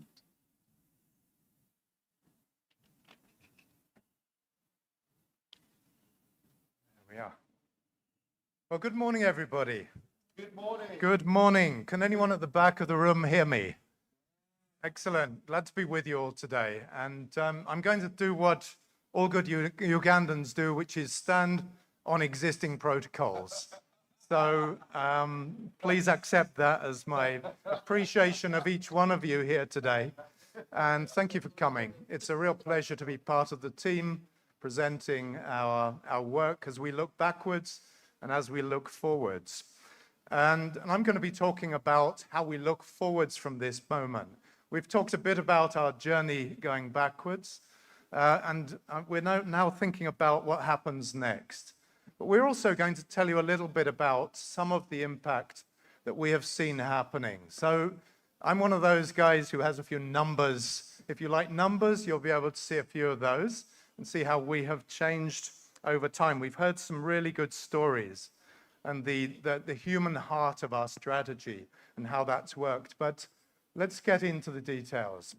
You've heard a bit about World Vision in Uganda, but as one of our young people earlier, I think it was Nasser, was saying, we have an organization that spreads across the globe in around 100 countries around the world. And World Vision has got a long and rich history across those countries in disaster response, humanitarian work, development work, and advocating for change of government policies. And as you will know, that we serve all people, regardless of race, religion, wherever they come from, gender, and so on. It's very, very much part of our mission. Globally, World Vision has been around for 75 years but 40 in Uganda, and is a locally constituted NGO in Uganda now. This is a very quick snapshot of the journey you've just seen on a video earlier today. And that video journey was wonderful because you hear the human story, the real heart behind the change. But from 1986, when it started, born in the middle of crisis, and I think if you remember anything about World Vision, you will know that it has always been born in the middle of crisis and is responsive to major catastrophes wherever they happen in the world. And that was no different in Uganda when it started during the Civil War. And that transformational journey, I won't go through all the pieces, but through the HIV pandemic, through the refugee influx, through drought and starvation in Karamoja, and through the establishment of World Vision Uganda as a local NGO, up to today, which is 2026. Let's just look at some of the numbers. As we go back, what's our impact been? And I've picked out one or two numbers here just to tell us a story about the impact in the different areas that we've worked on. If you look there, we've taken some numbers from way back in 2016 and 2025. Sadly, we couldn't get all the numbers way back to 1986 when we started, but this will give you a 10-year snapshot of some of the change that's happened across this organization. We're delighted to see that. In the area of livelihoods and food security, in 2016, households living below the poverty line, around 65% of those vulnerable communities where World Vision works were living in poverty. Now we can happily say that that number has changed in a positive direction. Now 42% of those households, that's still not good enough. We know there is much more to do, but there's been significant change in that. As we look at those households with secondary incomes, we're pleased to see that, you know, back in 2016, there were just around 33% of households with a secondary income. Now we're seeing, based on our evaluation last year, around 56% of those households have a secondary income. Very important for sustainability at a household level. When we look at the issue of food and food security, do people have enough food to eat? Food security was around 73%, or food insecure households. Now we can say they're around 66%. That trend is going in the right direction as we look at some of those numbers. Another one where we look at the area of education. Really important to see children at grade 3 reading to a certain standard. Again, this is a massive change. Back in 2016, just 10 years ago, only 9.9% of the children where World Vision worked could read at grade 3 to an acceptable standard. We've now seen that massive change in 2026 at 66% of those children as well. I think that's worth a clap, actually. That one is really good to see. Really good to see that. And you've seen the product of many of those efforts in the children that have come today. Children aged 6 to 12 attending primary education. Back in 2016, only 55%. Now we say 88% of those children are attending school. You need to be in school to learn. Let's look at a few more numbers. In the area of water and sanitation, we know that water is so central to life. It's really important. Households with access to basic sanitation facilities. Back in 2016, only 24% of households had access. Now we can say 40% have. There's been a positive trend going on over the past 10 years. Much more to do, of course, but we're seeing things change in the right direction. Another area where World Vision works is in the health facilities and bringing about good water sources within those facilities. So, health facilities with functional hand washing facilities. It's another of the things that we measure, again, that has changed from 40% to 51.9% over the 10-year period. And we're seeing positive trends there. As we look at the area of health and nutrition, let's think about newborns receiving postnatal care. It's a really important indicator to measure when you're thinking about the survival of young children and babies. Do they receive care within 48 hours? Back in 2016, only 0.9% of newborns were receiving that type of care. Now it's around 28%. Pregnant and lactating women receiving maternal and nutrition counseling, really critical for feeding young children, bringing them into life in full health. Again, a positive change there from 57 to 78%. The last but not least, you've heard it from the children themselves. The reduction in child marriages is one of the things that we can seriously celebrate today, because it's not the life for a child to be married at a young age. And from 10 years ago, 5.7% of children in our areas were being married young. And now we've brought that down to around 1.8%. That is really good. And I think it's one of those things that will transform the lives and livelihoods of individuals as we go forward. As a very rough and quick snapshot through World Vision's impact in the last 10 years, there would be much more to say. But let's just have a quick snapshot of the organization as a whole. You've heard about our work in refugees. Currently, we're serving around 350,000 refugees and host communities in the West Nile and also in the southwest of the country. World Vision operates in around 55 districts of this country, which is just over around 35% of the country in terms of districts. And we have around 54 long-term multi-sector development programs that operate across the country.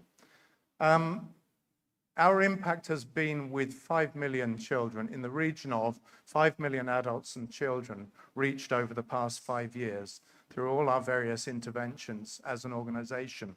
Last year, we spent around $48 million in that operation across the country. World Vision has over 600 staff and numerous volunteers working to make this organization and the communities a success, and we're proud to be part of that journey.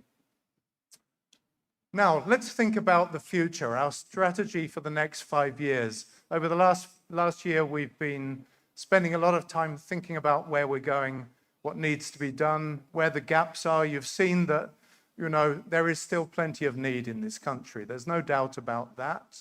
And there are gaps in service provision. And there is a role for a large international stroke local organization like World Vision to continue driving that change forward. So over the next 5 years, we intend to, again, impact just over 5 million vulnerable children and families with sustainable interventions to bring about lasting change. That's our goal for the future. What do we want to see happen for those children over the next 5 years? Right at the beginning and right at the front, and we put it there because it's really important. You heard them say it this morning. Children have hope for the future. Children have hope for the future is so important.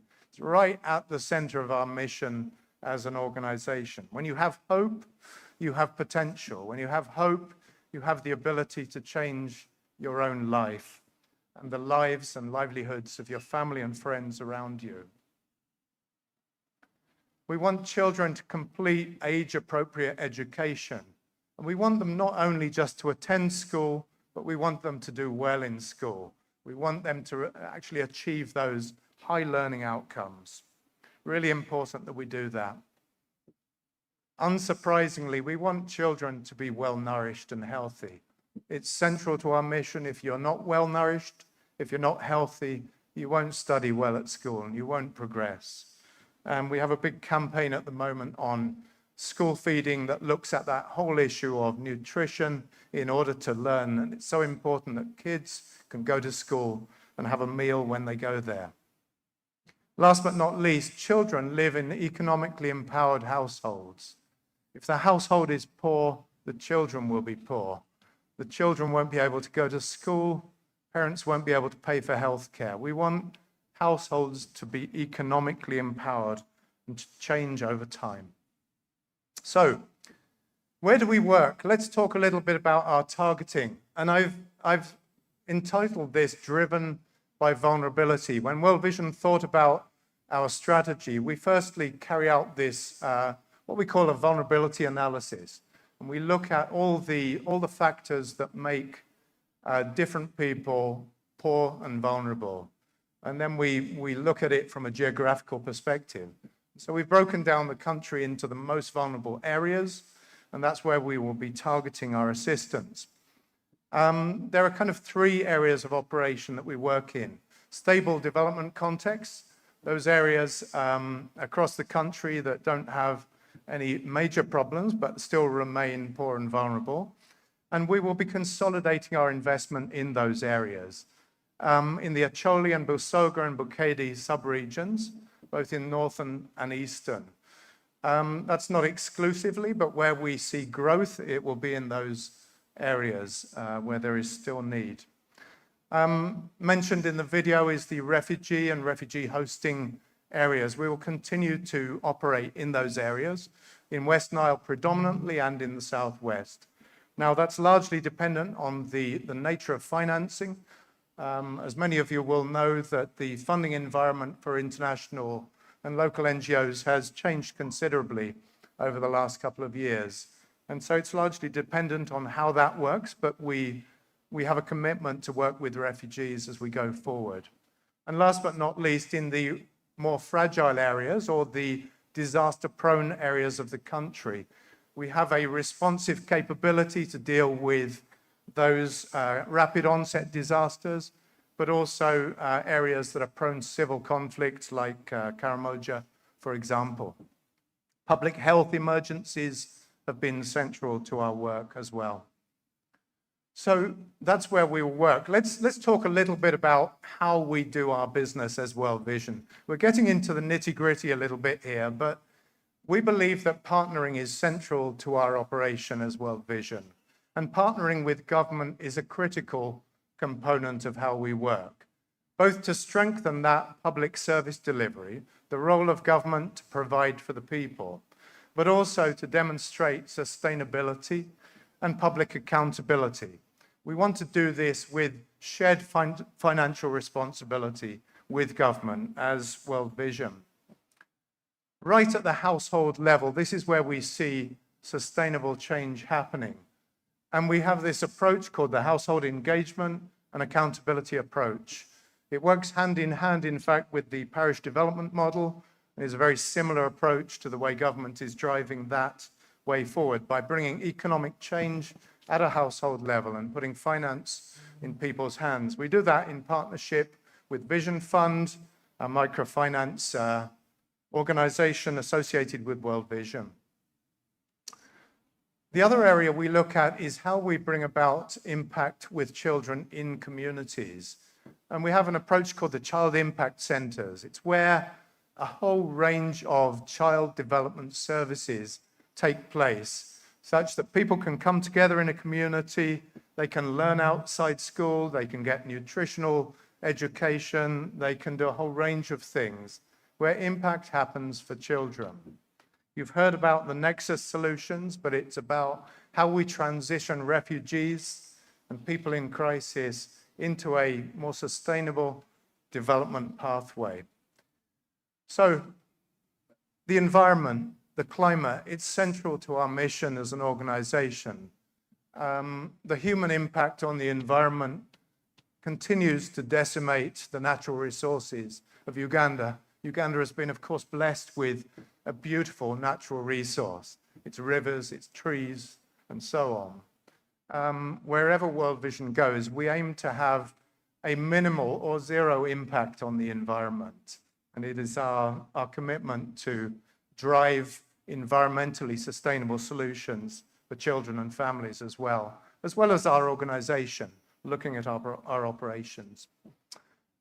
We want to promote partnerships with the private sector, and I'm really pleased to see so many private sector partners in the room today as well. We believe that the private sector has a major role in bringing transformation for the lives of children across Uganda, and it's central to our future strategy, working both with private sector as donors, but also as co-operators, bringing about social and economic change in a very tangible way at a community level. And in the provision of a range of education and social healthcare services, for example. We see digitization. Of course, AI is on everyone's lips at the moment. Fortunately, you have real humans standing here today and not robots, but I believe it's coming. We will see where that takes us, but digital solutions to address development problems is going to be central to the next 5 years. There's no doubt about that. We talk a lot in the NGO industry about gender equity. It's really important that we break some of those sort of damaging cultural practices that undermine one or other gender in this country. It's so central. We believe, however, that when you empower women and you leave disenfranchised men in the corner, you're going to end up with problems. So we've and that's very true. Everyone's laughing. I know it's true. But we want to focus on engagement of men as well, so that we don't just push men to one side, but that we actually make that rightful relationship work well within the family. And last but not least here, citizen engagement. World Vision has a very strong focus on empowering both children and communities. You have heard some of them this morning talk about their representation on East Africa forums and children's parliaments and so on. This is enabling and helping people to speak up for themselves, and that is so central to the sustainable development of this country. So we empower citizens to speak up for themselves and to hold their stakeholders, their governors, accountable for the provision of services to those marginalized communities. As I said, partnerships are really central to World Vision, really central. Let me just list a few of those that we see as being central to going forward. Of course, all the government ministries, departments, and agencies are an indispensable partner, and we appreciate the Uganda government for the way they have accommodated and made it easy for World Vision to operate across this country in difficult situations. Vision Fund, I've already mentioned them, but Vision Fund is originally born from World Vision International, but is a microfinance partner and drives the provision of loans and loans to savings groups and village savings and loans associations to bring financial solutions for communities. They are equally an indispensable partner as we move forward together. The church, you've heard from faith leaders. We believe that outside government, the church is probably one of the only institutions that stands longer than an NGO, perhaps. Churches will be there for a very long time. And we believe that they hold the heart of the community in many cases as well. And so have huge influence on the mindset of individuals in communities. The church and other faith leaders, we choose to work with all faiths. Even as a Christian organization, we believe it's really important to promote multi-faith dialogue across the faiths. The UN and international donors are central to our mission, and without them, we wouldn't be able to do a lot of what we do at the moment. A lot of our resources come from outside Uganda, and we continue to rely heavily on that source of revenue. My colleague Anne will be talking much more detail about that in a moment, but indispensable partners. World Vision is what we call a partnership, a global partnership that has support offices. In Uganda, I believe there are 14 support offices around the world who raise revenue to support our programs here. And without them, we would not survive. Research and learning institutions, we believe that evidence of impact is central to our future as an organization. If you cannot produce evidence that something works, you will not be able to operate effectively. We need results to be delivered. We need to work with academic institutions to enable us to prove those points. And last but not least, again, the local organizations. World Vision is probably one of the first international organizations that was localized. I know many people laugh when I say we're a local organization. Not in Uganda, they don't laugh, but internationally they do. Because they say, no, you're a big humanitarian global organization. But we are probably the first international NGO to really localize. You've seen our board members here. We are a locally constituted organization. And we believe that localization is a really important approach for the future. And so local organizations are central to our mission going forward. I think that has come to the end of my presentation. I'm going to hand over to my colleague, Anne, who will take us through some of the numbers. But thank you so much for listening, and bless you all.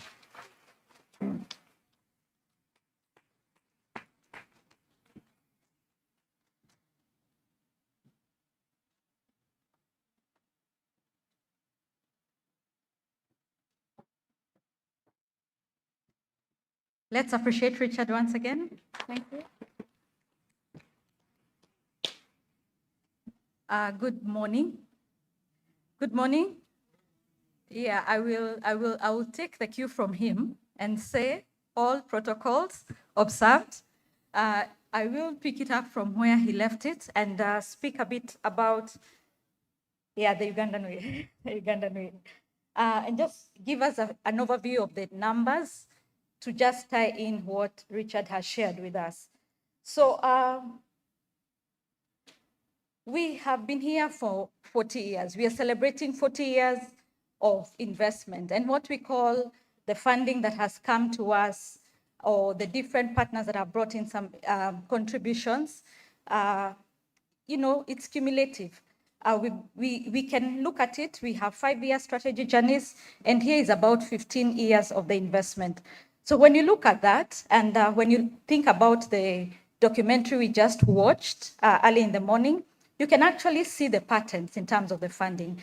You can see the refugee response around 2016. That's when our refugee response was actually set up. We started work in the refugee response, and you can see some spikes up and down in terms of our funding. But overall, in the last 15 years, we have had an investment of about $1.2 billion US. I think that deserves a clap. And I hope you're clapping for yourself, because that $1.2 billion US, and I was trying to quickly convert it into UGX, is about 4.4 trillion UGX. I hope I got that right. Yeah, and that is funding that has really been, managed, stewarded by the different people who are sitting in this room. So we are looking at about, an average of $80 million US per year when you look at the last 15 years.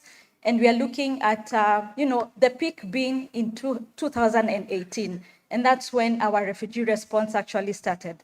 Now, the way we work in World Vision, we do cash and we also do in-kind. In-kind is some contributions where we are able to actually provide food, and that is mostly in the response. So looking at that graph, I think it is telling in terms of the contributions, in terms of, the nature of funding that has actually been invested. Now, when you think about, the resource mix, I think I just mentioned that. 62% of that has been in terms of cash. Then we've had about 26% in terms of vouchers. And this is primarily for the refugees. So for the refugee with the West Nile, and also we are talking about, the different responses that we usually implement. Now, how has that investment of about 1.2 been spent?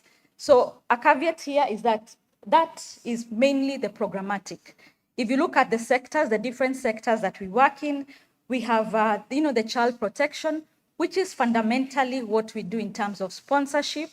And I think when we're looking at the children, when you're looking at the programs we have in terms of sponsorship, that's the bulk of where the funding goes to.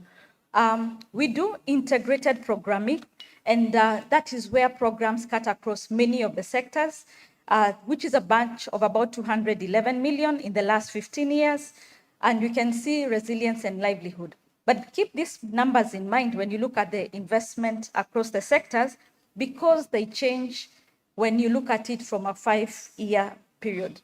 So I'm going to give that same strategy investment per sector and look at it from the last 5 years, the strategy cycle that we've just completed. We believe accountability is very important. And when you're managing about 316, in terms of investment, the spend, we can see a change in terms of food assistance. So in the last strategy cycle, food assistance grew and overtook the child protection. And that is because the needs, as we continued serving and investing in the different, in the response, ensuring that, the sustained refugee caseload was actually well managed.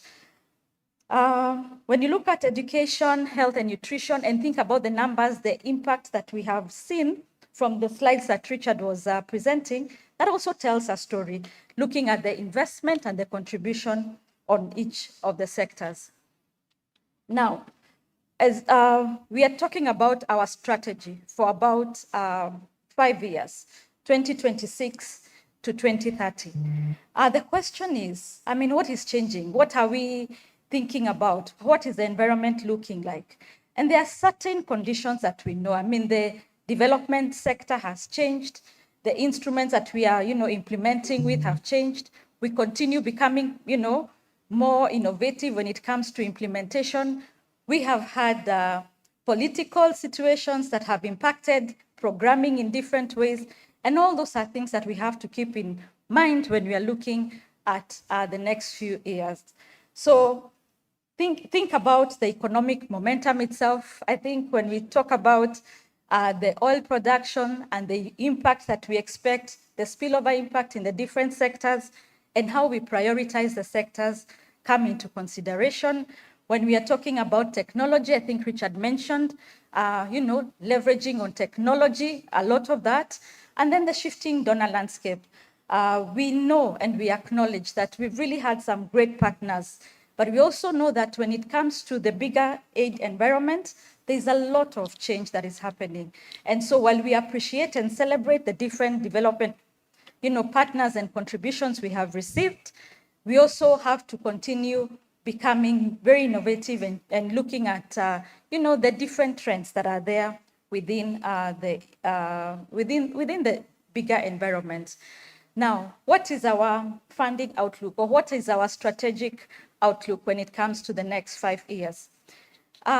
We have an ambitious target of about $218.5 million US dollars, investing or raising resources of that amount. And again, when I look at it in terms of UGX, I think it's 800 and just slightly above 812 million or billion,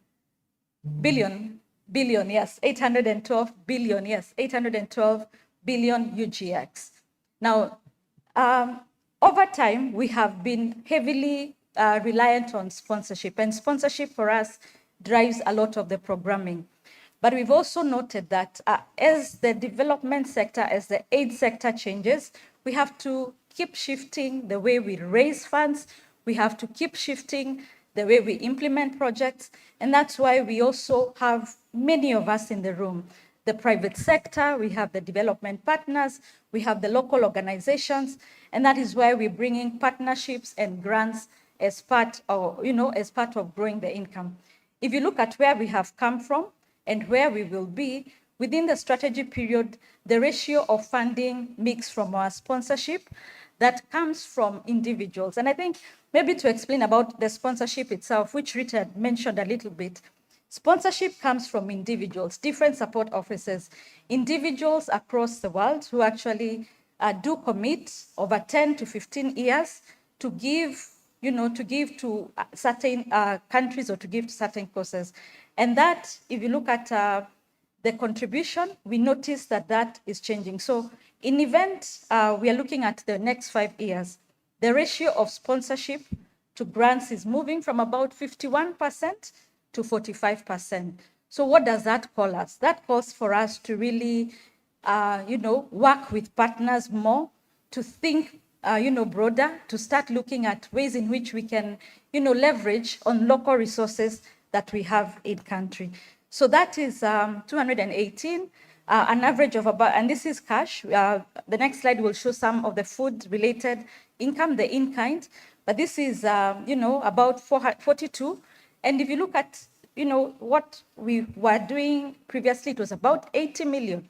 And now we are talking about 40 to 45 million every year. So that speaks to what is changing in the funding environment. And that creates an urgency for us to really leverage on the partnerships with the government, to leverage on the partnerships with the different local organizations. Because I'm sure that this funding crunch is felt across all the organizations. So when you look at that slide, it brings in the food aspect. In 2014, 2015, 2016, the income related to food was in about 50 million, and that's how, that was managing the caseload.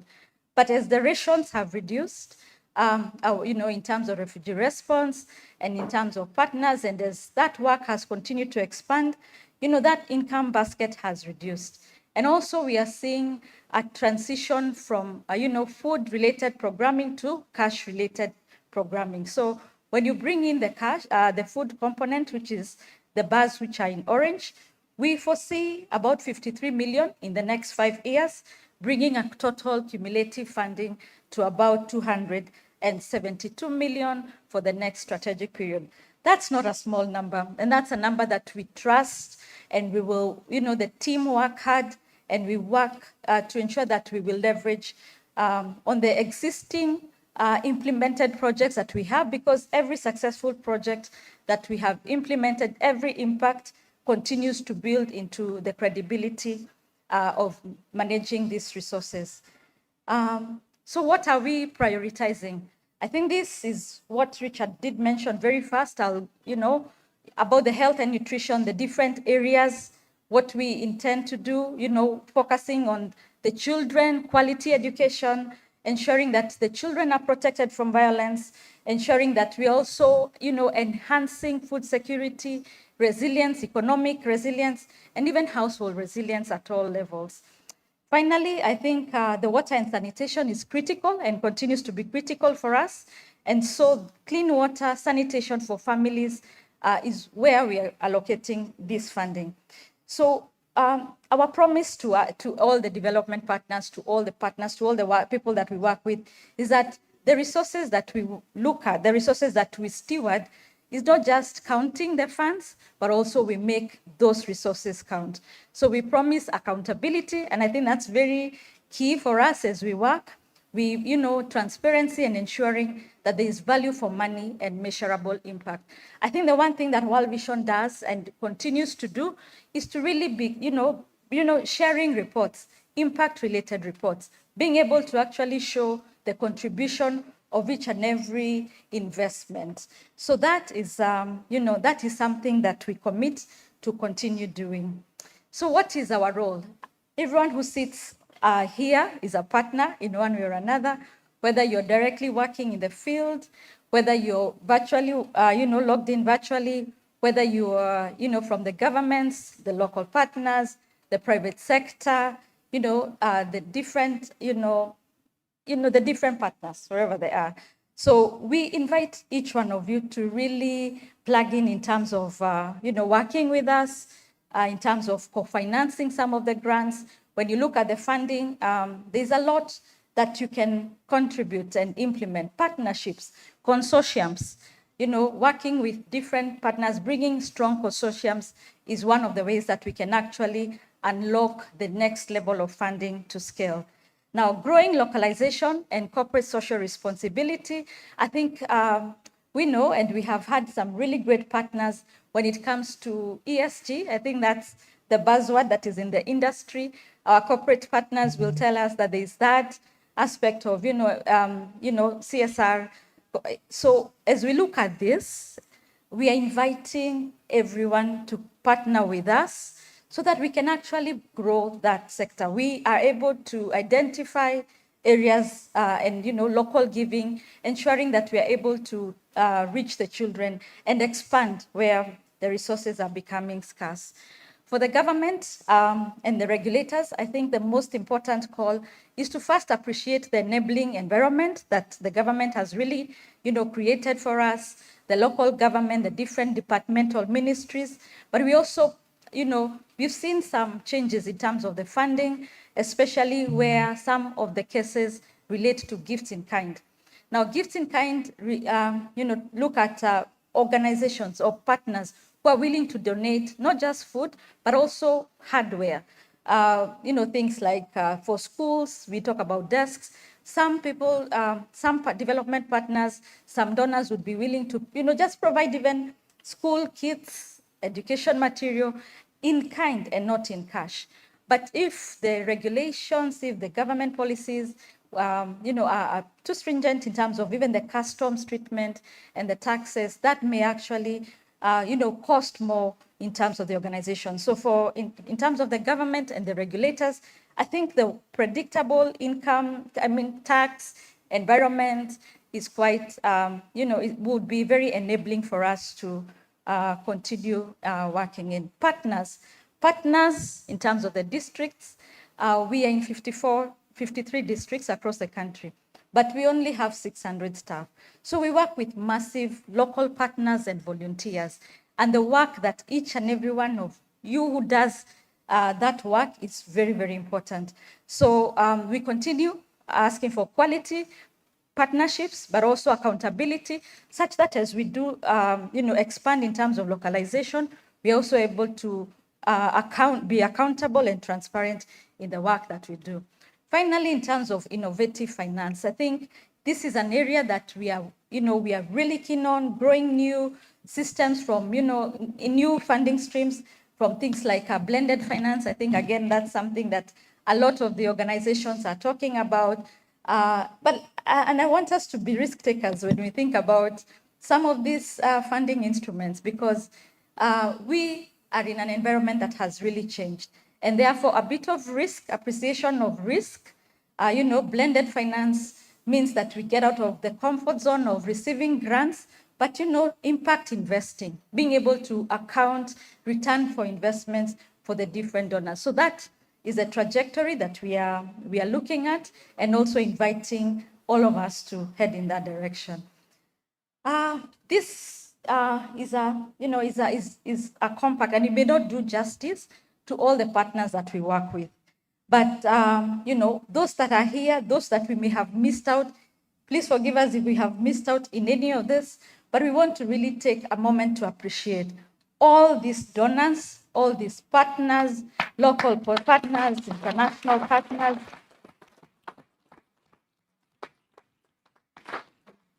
No, I know you see, many of you see yourselves there. If you don't, please, I don't know whether you blame Richard or I, but you can see, But this is just a vision. And up there, what you're not seeing is the different staff in World Vision, present and past, who have worked.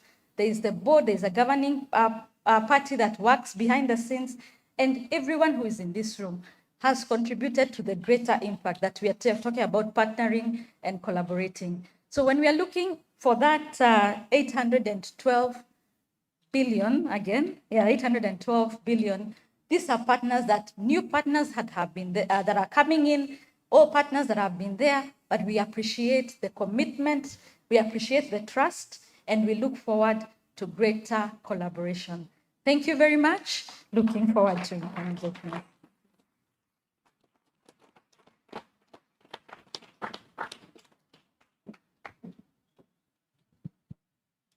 Wow. Thank you very much for that information. Aunt Anne. Aunt Anne. And there was also Richard. You have forgotten. And Mr. Richard. Ah, yes. Thank you very much for that information. Now I'm thinking of growing up to be like you. Because great image. Teddy, I mean, there were many numbers thrown around. They were talking about trillions and billions, and Richard shared with us some really cool statistics. What stood out for you? And again, I'm just saying you don't have to remember the numbers, just, the detail that stood out for you. I listened to everything, but one thing that touched my mind and gives me more hope is that World Vision is still hoping more for children.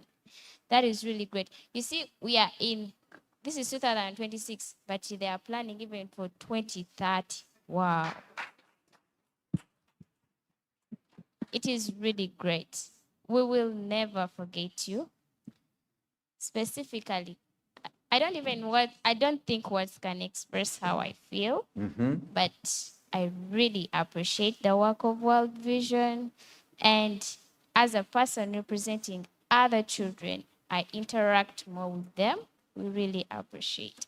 Because in my school, we are having very many RCs, and we appreciate your work. You know, when you see someone, and by the way, I have very many role models in World Vision. Like, you see, people in World Vision are so respectful. And the most thing that I love, thanks for always being welcoming. World Vision has a staff that you can go to, even if it is something that seems to be that if it was your mother, that person would even give you a slap. They comfort you. Wow, we appreciate. And also, we have seen very many things that have been improved. Children are now getting care after birth. Mothers are getting treatment even during when they're pregnant. And it's all possible because of World Vision. We appreciate. Thank you so much for all endeavors that you have put in to improve our standards of living. We appreciate, not as we children, because if we make our environment stable, you're making our families also stable and everything. The livelihood support, it has been all shown and noted. We appreciate. Thank you. Can we appreciate Teddy, ladies and gentlemen? Teddy next year will be a candidate. She's going to S4 next year. Yes, that's how far this journey has come with World Vision. And I was trying to remind Barbara here that in S4 I was very old in S4. And Teddy looks like she's in P7, but she's in S3. You can imagine. I think we were having. Now it looks like we were the ones who ate GMO food. Then, yes, Nasser. There's something you were telling me about. Nasser is super excited. He's never been to the Commonwealth Resort here in Munyonyo, and the only thing that can prove that I am in Uganda when I get out of this place. But when I'm still inside, I see myself, I'm in London. Thank you, World Vision. Now NASA is in London. Take it that way. I hope you're taking as many pictures. You must go to the lake, then you can say you are at the Indian Ocean. Because the other day, and I know the national coordinator, director knows, the other day we wanted the Indian Ocean to come closer to Uganda. We are trying to see how to get to the Indian Ocean. So now you take a picture at the lake, say Indian Ocean, Then you'll take a picture at the fountain, you say you are in London. Nobody will. What stood out for you? Because you're saying it's not even just the hotel, it's the people. You were telling me something interesting before we came.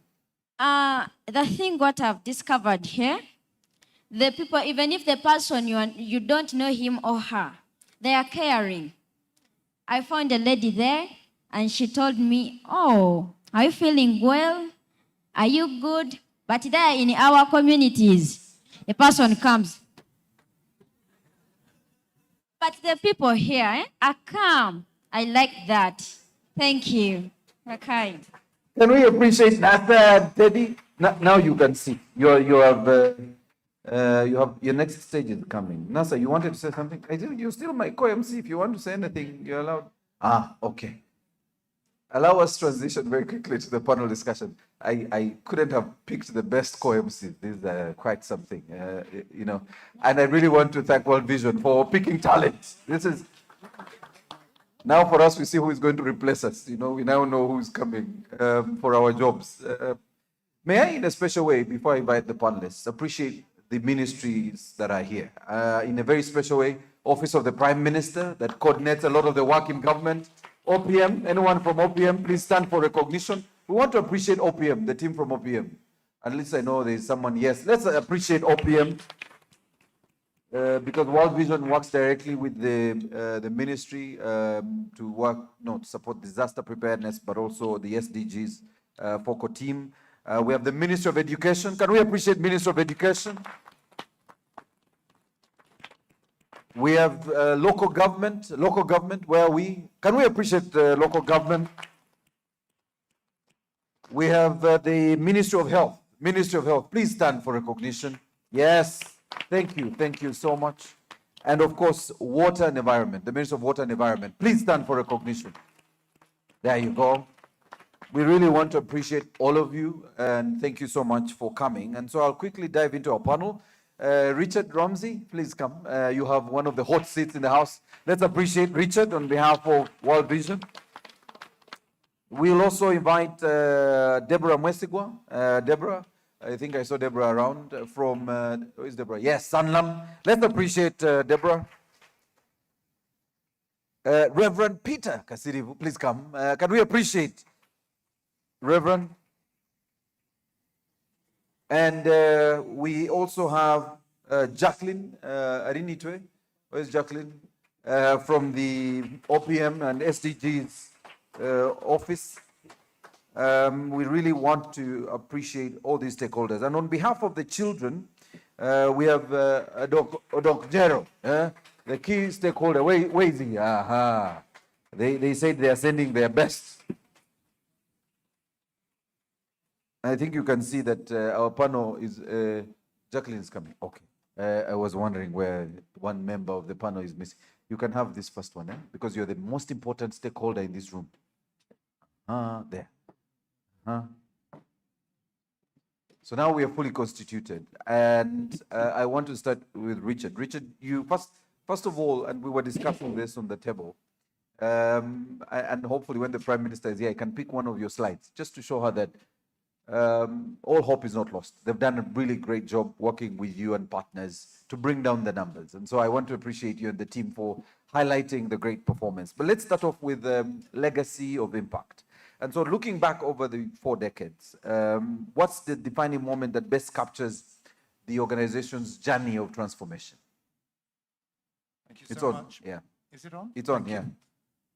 Yeah, it's been a wonderful journey of transformation. You've heard from me already, but and I think I said the words before, but born out of crisis is how I would call World Vision, because that's where we thrive, where there is need.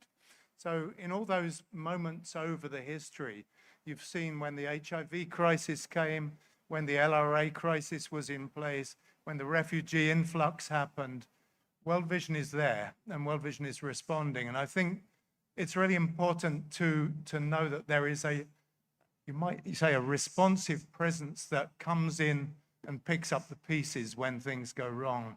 So I believe that World Vision has got quite a legacy in terms of that ability to be responsive. It's one of our core values as an organization. So the other areas would really be in the transformational change you see in individual lives. I personally have worked in World Vision 28 years now, but not in this country, but all over the globe. And the thing that continues to motivate me is seeing individual lives changed. You know, we often talk about system level changes, and systems don't change significantly and easily. We know that very well.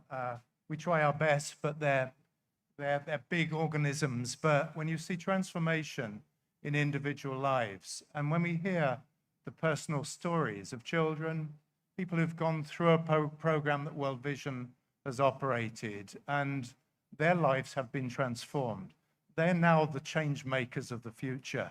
And I think that is, I have to be honest, the most encouraging thing here.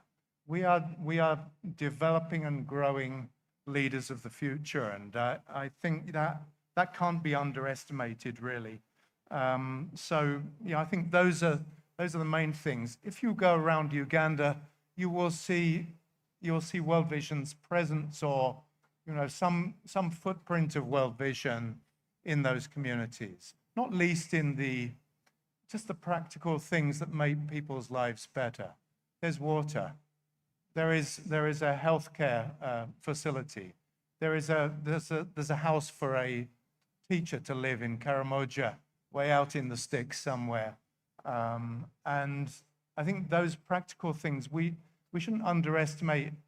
When you can make people's lives a little bit easier, it makes such a change, just to go about the normal day-to-day activities. So a few thoughts there on our lasting legacy. I still want to stay with you. So we've identified over the last 4 decades a change in context. I mean, it's one thing for Uganda to be one of the largest hosts of refugees, but it's another when you're surrounded by either, insecurity in some areas that brings in more refugees. You have disaster in one area that affects mostly women and children. And all these contexts, you've been there. And so we want to discuss sustainability. What's the way forward in keeping the energy you're speaking about and continuing to plant this seed amongst the changing context? I mean, that's the million-dollar question in a way. We would love to see a world where organizations like World Vision are not needed. I have to be honest. We shouldn't, in some ways, be here because we're picking up the pieces when the system fails. And by that I mean that we need to work with those who have that long-lasting responsibility to drive. So you've got the private sector and you've got government. Those are the primary actors that drive sustainable change in a country. And NGOs sit in this middle kind of ground that fills the gaps sometimes, but we end up being long-term gap fillers, and that is never a comfortable place to exist in many ways. So we have to always be thinking about both the role of an NGO vis-a-vis the other actors who have that responsibility to drive sustainability. But if you take it more at a sort of granular level, World Vision has a very strong focus on bringing about social and economic change at a community level. Let's forget the system for a moment and talk about individuals. We touched on it earlier when I was talking, but the whole idea of enabling households to fend for themselves, the ability to provide for your own children. The parish development model is a fine example of what could be the sustainable future of many thousands of villages across this country, providing financial services to individuals who need to be able to pay the bills, have a job, run a small business, make their farms more productive, and so on and so forth. There's one other thing that I would say that we do that we believe is central, and it's right at the heart of our strategy, which is this whole area of hope, bringing about hope for the future. And we believe that the transformation of communities and ultimately societies happens in the minds of the individual. And that once you can transform the mind of an individual to a hopeful, positive, future-oriented mindset that is not dragged back by the weight of history, you might say, that you provide potential for the future. When children have hope for the future, they have the ability to do so many things. But we've seen across communities in this country where children and families are weighed down by what I would call negative cultural practices that hold them into this mindset of you were born poor, you will stay poor, this is where you belong. No, that is not the message we want children to hear. That's not the message we want to give to communities across Uganda. We want to say you are valued, you are important, you are a child of God, and you have potential to do many good things in your life. And that, I believe, is how we bring about sustainability. Excellent. And staying with sustainability, that's where you come in, Deborah, because we're wondering, as a private sector, corporate agencies, how do we deepen collaboration with humanitarian organizations like World Vision so that we can drive shared value, but also community transformation? Thank you very much. Am I audible? Yeah. Good afternoon, team. Glad to be here. Yes, we are looking at going beyond checkbook philanthropy kind of arrangement, whereby we only have to come in to support, but want to be part of the journey as private sector. So how do we do this? So that we become real and genuine drivers of transformation, community transformation, and we don't look like we are here to support only financially, but be part of it. How do we want to do this? We want to, for starters, to create joint ventures with humanitarian organizations, so that we are able to do a joint risk identification and what is, that pain point for the communities, so that we can be able to then sketch or design solutions targeting the communities, other than only being an overseer, but being part of the process, understanding the communities, because that's the only way you can serve them, if you understand their needs and if you understand the direction. Then the humanitarian, we leverage then on the humanitarian information, NGOs, like World Vision, and be able to gather information. Then craft products, craft solutions that are able to target. And the question is, what are we targeting to begin with? What groups are we targeting, other than being all over the place? Are we looking at building household resilience, just in case there is flood or catastrophe? Are we looking at livelihood recovery? That is in case of refugees or host communities. And then, is it also about protecting the needs of the local communities? So that way you can then design something that is, focused and centered to the different groups of the community. And then after, you have to come in and create a shared value, success matrix. You don't come in to only give a check and walk away. You create a matrix that is going to be a shared value, and then you probe further.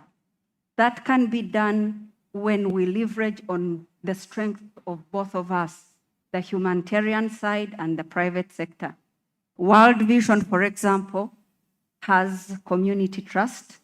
They have access to those grassroots communities and their needs, and they can be able to derive good database that we don't have as a private sector, or might not be able to get readily available. And then that shared, jointly, we can be able then to sketch out products and sketch out solutions that can be able to target. That will create sustainability and long-term transformation. Thank you. I like that. The idea that a joint venture arrangement becomes a good vehicle for community transformation. And I know we'll come back to that, Richard, later. But let me go to Reverend Peter, because there's a role for the faith-based institutions. And I already see it working, especially in the areas of child marriage, because I know the church has been a partner of World Vision in speaking and in trying to change the mindset in our communities. But we want to talk about faith and resilience. And here we are wondering how faith has inspired resilience and hope in communities over the past 40 years with World Vision, in partnership with World Vision Uganda. Am I on? Yes. Okay. First and foremost, I want to say thank you to World Vision. I grew up in Luero Triangle, so you were the first people to help us after the war. Thank you, World Vision. Thank you. And then later on, I became a minister, and I've traveled around the country. And I remember going to the Rakai district and Rakai region. The first group I found was World Vision. Again, you go to the places where other people don't want to go. And then recently, when issues started happening in South Sudan, I went up north because we do ministry out there. Again, whom do I find? World Vision. So what I see here is, and let me go back to the church itself. The church is everywhere. We are in every village. We are in every region. We take care of the spiritual side of a human being. So when we talk about development, when we talk about poverty and other things, many times we may not realize the other side of a human being. I'm a physical being, but at the same time, I'm a spiritual being. So when you start talking about resilience, when someone has got their spiritual life connected to God, there is a way, first of all, hope happens because they know God will take care of me. The other thing, we have the Word of God, which Word of God has got the positivity of encouraging you that I am for you, I'm going to help you. Then the church has the ability to shape the character of people. So all of that combined is what helps a person thrive, but also survive in the midst of very difficult circumstances. So resilience really comes from what is inside the person. So when we start thinking about development, we are talking about helping people who are in difficult circumstances, child-headed families. Their faith, spiritual life, actually keeps them going. So my call to organizations, to private sector, and also NGOs, your greatest partner in any community is actually the church and all the other faith-based religious groups. Why? Because they hold the people together. We provide what many times money cannot provide. We provide what even the gun cannot provide. So we are at the center of providing peace and providing hope to any kind of society. Thank you, Reverend. And I don't know if you've ever known, there is something about clapping that is a therapy. Let me just, and you could check. AI will give you the answer very quickly. It's been discovered, and these are researchers. Unfortunately, I did arts, so I am not the expert in that space, but I think I have some scientists. Richard, did you do any science? It will be, yeah. Well, there's a therapy around, check Google, if you just say advantages of clapping. There is some form of therapy. Someone can check. Michael, you want to check? I am happy to bring, NASA, get the microphone and take it to the chairman of the board there and let him tell you what Google is telling him. Because just check advantages or, of clapping. Yeah, that gentleman in glasses. For us, we didn't eat carrots when we were growing up. So, yeah. Just check what AI is telling you there. It will tell you why I think it's actually one of the best therapies. So the reason I'm saying this is let's appreciate people when they say nice things. So let's, Michael, just confirm what I'm saying. I know there is data. Yes. On top of appreciating the people, yes, it helps better blood flow. Uh-huh. It improves the immune system. Yes. It reduces stress. Yes. And activates pressure points in your organs. Please appreciate. Now, I honestly, I didn't know until about a week ago that it was such a beautiful thing for my body. Until someone said, listen, do not think people are mad if you hear them in the house clapping at night, or, it's a therapy. And see, blood flow. You've been stressed the entire day, In fact, I think when you get home and you're stressed, just start clapping and appreciate everything. Just appreciate God, Reverend, isn't it? Let's appreciate God for life. Let's appreciate. Thank you. At least you've learned something today. I have taught something today. Thanks, Michael, for helping. Before I come to you, Jacqueline, allow me go to Godwin here, because everyone wants to know that he speaks English, first of all. We want to confirm the data Richard gave us that now there is more people accessing school and are able to read and write. And so I want to start with you, Godwin, and ask just a simple question to tell us about yourself and what do you think about today? Thank you very much. I am called Godwin Odokunyero. I am 14 years old. I come from Abim district. And I want you to know that I'm the chairperson of the Children's Parliament. You see, let's appreciate the chairperson of the Children's Parliament. So, Teddy, this is your boss, eh? This is your boss, eh? The chairperson. Okay, go on, good. And in the Children's Parliament, we discuss issues such as violence against children, drought, storms, hunger, child labor, child abuse. We present our issues to leaders such as RDC, DEO, teachers, and parents. When we present our issues, the leaders work on some. Like, for example, they encourage the community members to mobilize and then gather to drain up the filled-up latrines in the school. And the leaders provide also farmers with the seeds, with drought-resistant seeds during the time of drought, so that they grow well even if there is drought. Thank you. All right, let's appreciate Godwin, ladies and gentlemen. So Godwin, this is an opportunity. So there's parents here in this room, there's leaders in this room, there's people from the private sector. Those are the people with money. What's the one thing you would want to tell them? Actually, yes. One thing what I want to tell them is that they should continue supporting child education. They should also, please appreciate that, child education. They should also provide us as children scholastic materials. For example, in my area, when a parent doesn't provide you or a leader doesn't provide you enough scholastic materials, you go to school, other children's provided with the scholastic materials, starts laughing, hey, you see this one, he doesn't have a bag. Then children will end up dropping out of school. And this has reduced the rate of dropping out from school. Thank you. Can we appreciate Godwin, ladies and gentlemen? And I know everyone in this room is probably supporting a child somewhere in your community, or children, not just one child, but children. And this is not World Vision we're talking about. We're talking about the individual contribution to your community.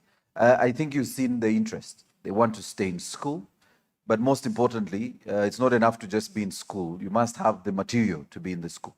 And so the most we can now do, even at an individual level, is to see how we can support as many children across the country. And I wanted to come to you, Jacqueline, and this is where it's important you come in, because under the SDGs, it's leaving no one behind. And so clearly the children have their space now, but let's talk about alignment. How does the organization's 40-year journey, and we're talking about the World Vision, reflect progress on the SDGs,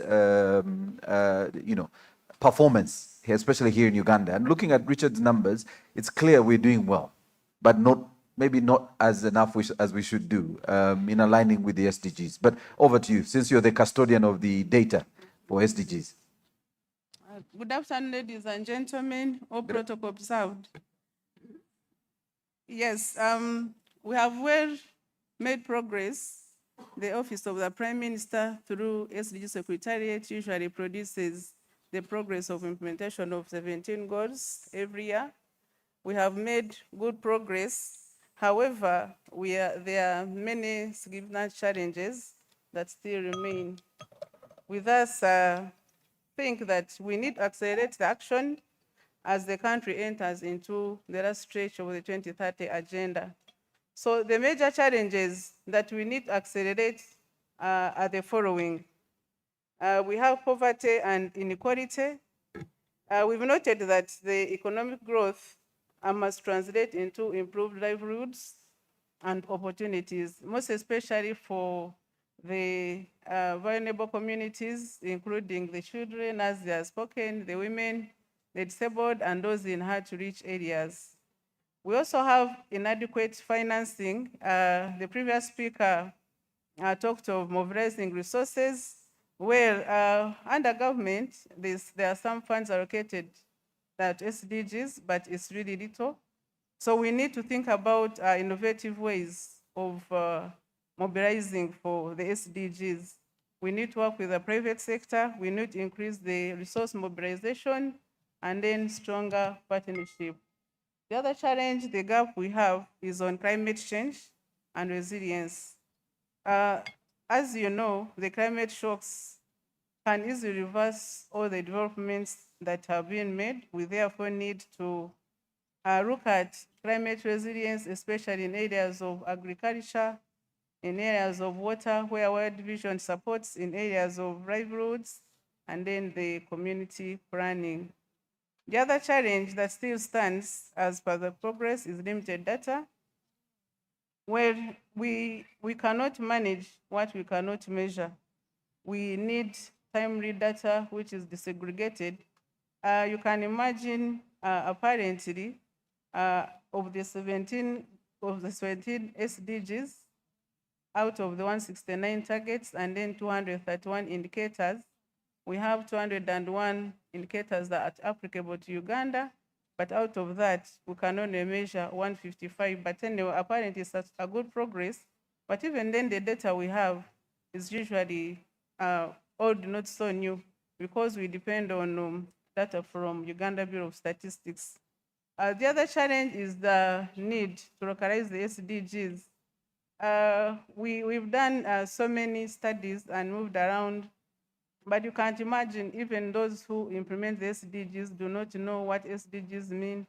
Some of them, they may say, they don't know what it is. So we need to localize it, especially at local government level, the cities, the communities, so that people understand that SDGs is actually part of what we do on a daily basis.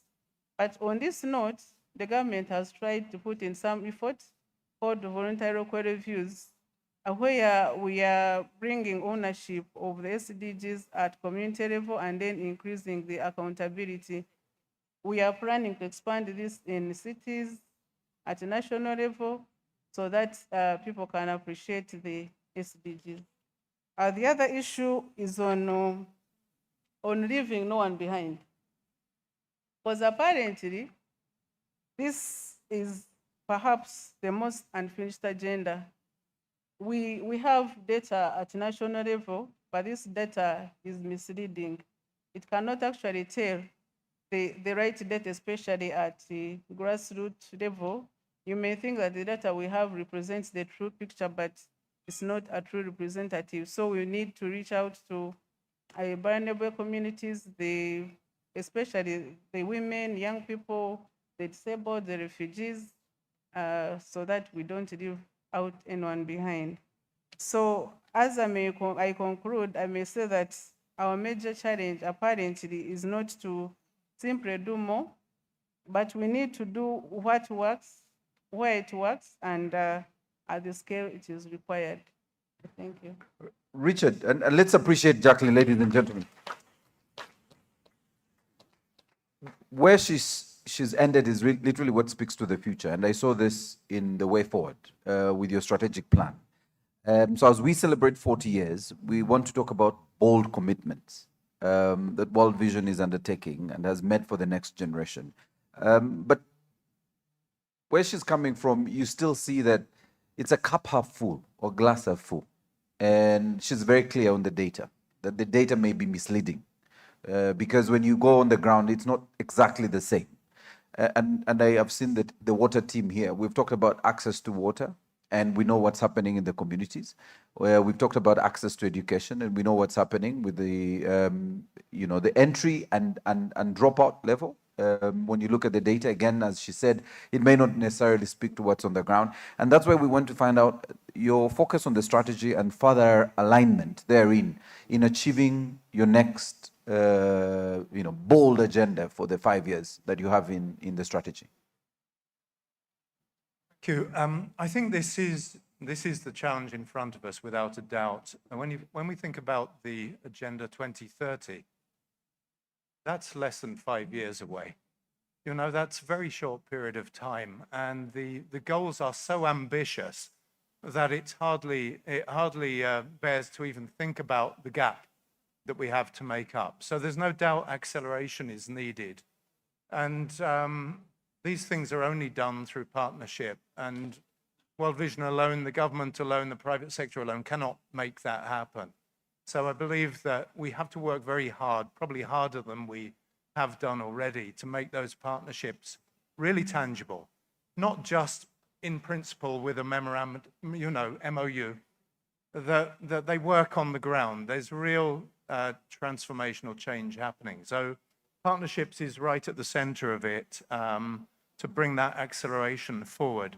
There's no doubt that financing is needed. We've seen the different sources of revenue that fund the SDGs decline over the years. And I think that's one of the challenges, both to the government and through NGOs like World Vision. So we have a challenge with bringing new forms of finance into that agenda. Ultimately, it would be good to see tax revenues driven from within the country to provide for those public services. And I believe that, I've mentioned it already, but the role of the parish development model, I believe, is central to that economic change. If we want to bring more vulnerable people into the cash economy, then we start with those people who can, generate income at a local level and ultimately become taxpayers of the future. That would be the ideal picture. But as we think about World Vision's role, we need to go to scale. World Vision is large, but we still are a drop in the ocean, you might say. There is a dilemma, and I've highlighted it already, that we act as a quasi-public service provider, you might say, sitting in the middle of other players, and that tends to work for humanitarian situations where there is a crisis, but where there is a stable development context. And Uganda is blessed with a very stable and sort of organized structure of a country. The drive should ideally be coming from the private sector. Now, I was very encouraged to hear the thought of shared value partnerships. I believe that NGOs need to somehow redefine their role from purely service providers to enablers. We have what in private sector language you could call a huge amount of market value in terms of our access to a market, and a marketplace that requires services and goods of one sort or another. All those vulnerable families are potential consumers of a service or a good. And World Vision knows many of them. And many companies don't. And in fact, World Vision has got roots so deep into the communities that we know their names, we know where they live. We recently conducted a household survey of just over 400,000 households in Uganda. I believe it's the second largest conducted across the country. And we've got very, what you might call market valuable data on individuals and their needs. Now, that is a huge responsibility in many ways, but I believe that it presents an opportunity for shared value partnerships with the private sector.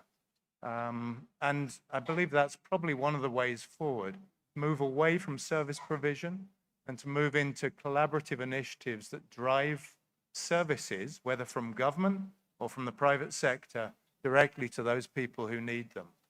And that's how I would see it. But so realizing our market value as an NGO, there's no doubt there will continue to be humanitarian need, and the refugee crisis in many ways is driven by the warm, friendly, adaptive and adoptive nature of this country. That's why there's 2 million refugees in Uganda now. But that is both good, but presents a major problem for public service delivery in those areas. And whilst the money from international donors is declining, we have to find other ways of dealing with those problems. And I believe largely that's coming from private sector and the drive private sector development right at the community level. Thank you. Thanks. Can we appreciate Richard, ladies and gentlemen? And Deborah, that's where you come in, because as he spoke to accelerating the kind of support and financing we need to make a change and transform our communities. Clearly, there's something you spoke to in the new products that need to be developed, but we are wondering whether innovation is a space that can help us scale the product development for a conversation we are having and supporting the scaling up or accelerating of the support we need. I don't know how the private sector can leverage on innovation to scale up this child support or even community support that then can help us in poverty reduction.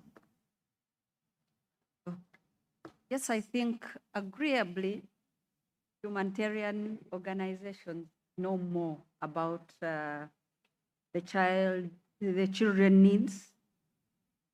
On the other hand, the government can tell us, or usually tells us, the scale of poverty. They through the national development programs, they guide us on where to go. And then as the private sector, we are charged with a duty to innovate. We are the engines of innovation. We are supposed to bring solutions that are affordable, accessible, and also sustainable. So you can imagine if the three of us worked together, then we can be able to bring on board the sustainable solutions that will help the communities. And we cannot say that well-being will only rely on aid. That's a lie. For example, if there is flood and they've come to your rescue, they will not always come to your rescue. You have to create a sustainable, solution that will help you to stand and run and do other things as a community. So us in the private sector, especially in the insurance sector where I am, I speak for my sector, is we are charged with the duty to de-risk families. To de-risk families by creating targeted solutions. What are those? Some of those. My dear son talked about, planting crops and then dry season, drought, excessive rainfall. We have that insurance that can target the agriculture insurance. And good enough, government has come in and subsidized the prices. So they give a discount to a tune of 80, 50, 40, given the range. The last time I checked, I think we're giving the northern region about 80% because they are in prone areas of drought. So if the local communities then can be able to tap into that. But what do we need? To leverage on your database, to leverage on your accessibility, and then trust of the community so that we can come in, train, sensitize, and lure them, convince them to take up that. We have other small products, micro insurance, that is affordable for communities, Take an example, child education. We encourage parents to save and invest into child education through insurance. Health, pay 10,000 a month, and then you will not be bogged down with those bills, health bills. But all that is not yet known. Why? Because we have not gone down to sensitize and educate and train people on how to do it through the distribution channels. And we also have bundled products. Bundled products work in a way of numbers, where we have huge numbers, then we discount, then we take it as a group cover. And that helps communities, because we cannot then keep, on aid all the time. That is, to my opinion, what should then be brought to the grassroots, education, so that the communities are only not eradicating poverty, physical poverty, but also poverty of the mind, sorry to say, in thinking and action and outlook of things. So if we can then leverage on what he has said, shared value, that would work for us. And we are readily available, because I know these products are only being utilized in the towns, in schools here. But then if we get the access to those communities, we can be able to teach them and be able to give the service. And we have the distribution channels readily available. Thank you. Thank you, Deborah. Can we appreciate Deborah, ladies and gentlemen? Shortly, I'll open this up. So both Teddy and Nasa will walk around with the microphone in case you have a question for any of my panelists. But I want to come to Reverend because we still have a problem of moral leadership in this country. I have never seen excitement in the communities as has been seen in the last few weeks with a particular minister visiting local governments, right? And since we're talking World Vision, I will not give the minister airtime in this meeting. Yeah. So let's speak to that, moral leadership, and how faith institutions continue to shape ethical leadership in addressing today's social challenges. Because if you do the numbers, and I'm sure Richard might share the data, that if we just did what we're meant to do, then there would actually be change. We may not need to reinvent the wheel. We would still need Richard, yes, as he said, but not as much as we need him right now. How do we address the issue of moral leadership? And how can the church help us? Thank you so very much for that question, but also I really want to appreciate all the participants here. When I became a minister, I realized the big responsibility that we have as the church. First and foremost, we have a message. And our message as Christian leaders, religious leaders, our message is transformational. It changes the heart of people. And when people's hearts are changed, then their actions are actually changed and their behaviors are changed. So when someone's heart is changed, you don't need to actually struggle much about saying there's accountability, because naturally their hearts will be telling them what is the right thing to do. So the police work and the prison work will be actually less.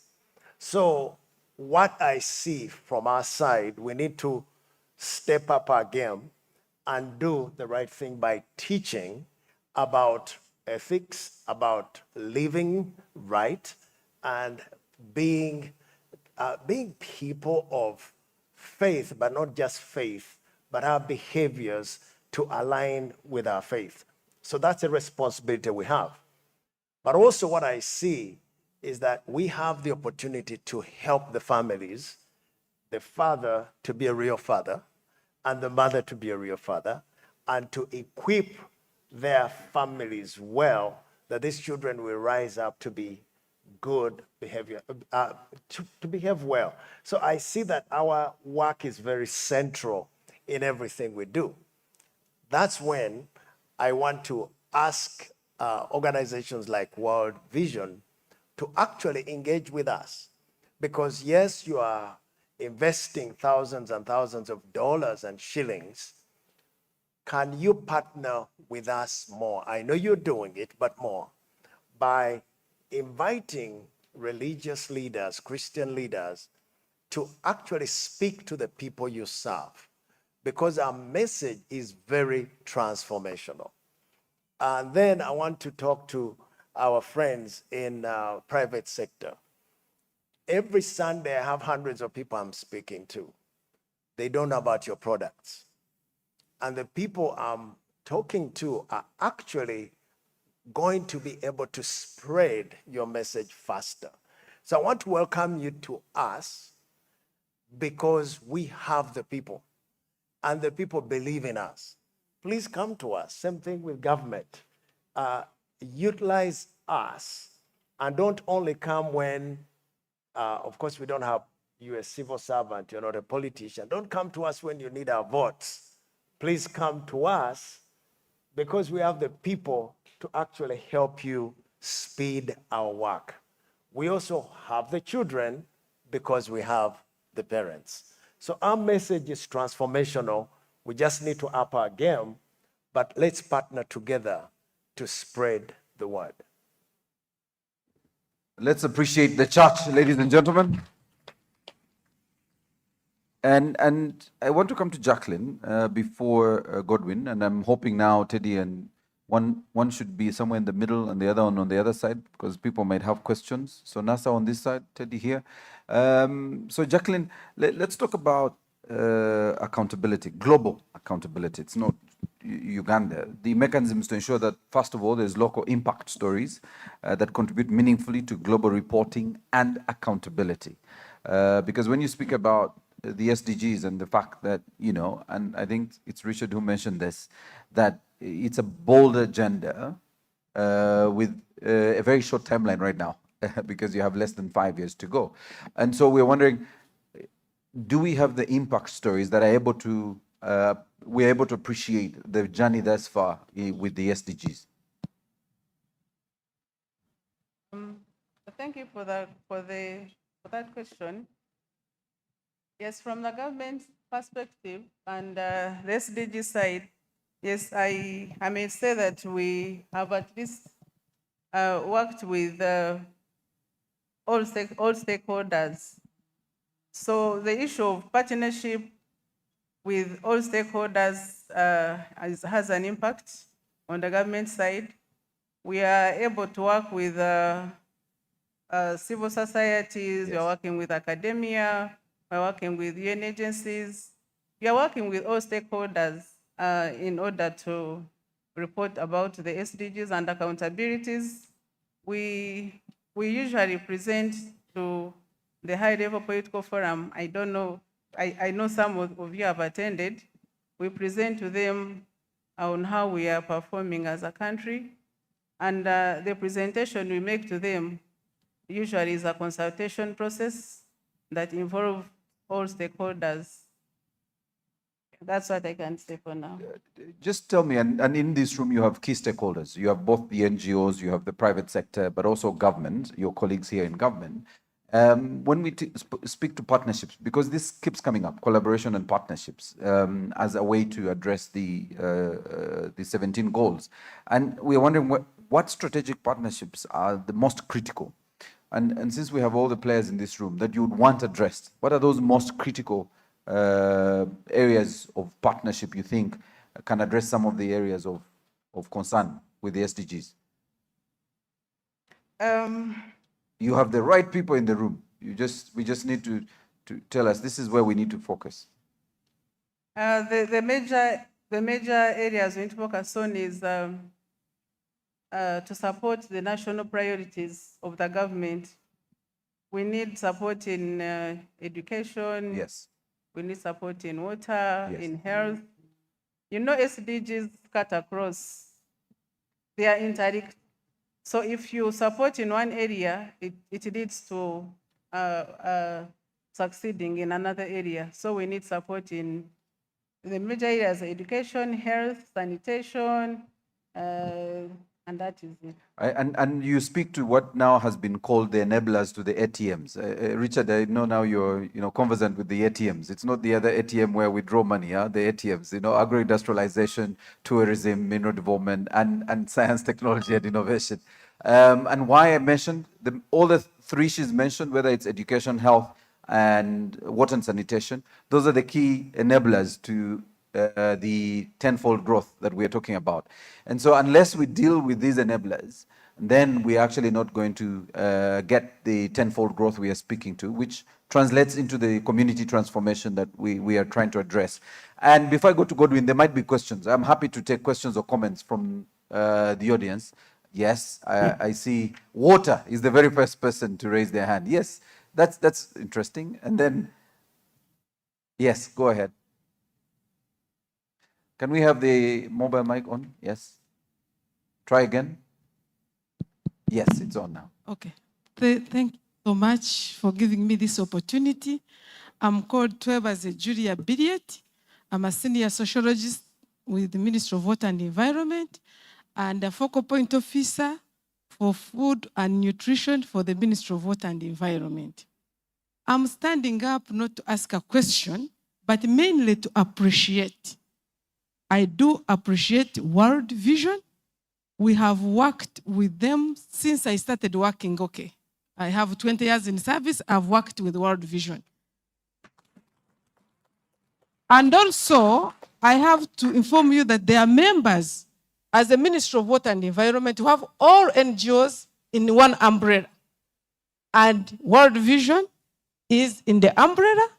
And when I'm doing my nutrition, they gave me a staff to do nutrition together, and we have so far developed a strategy for mainstreaming nutrition in the water sector with all the people concerned, including World Vision.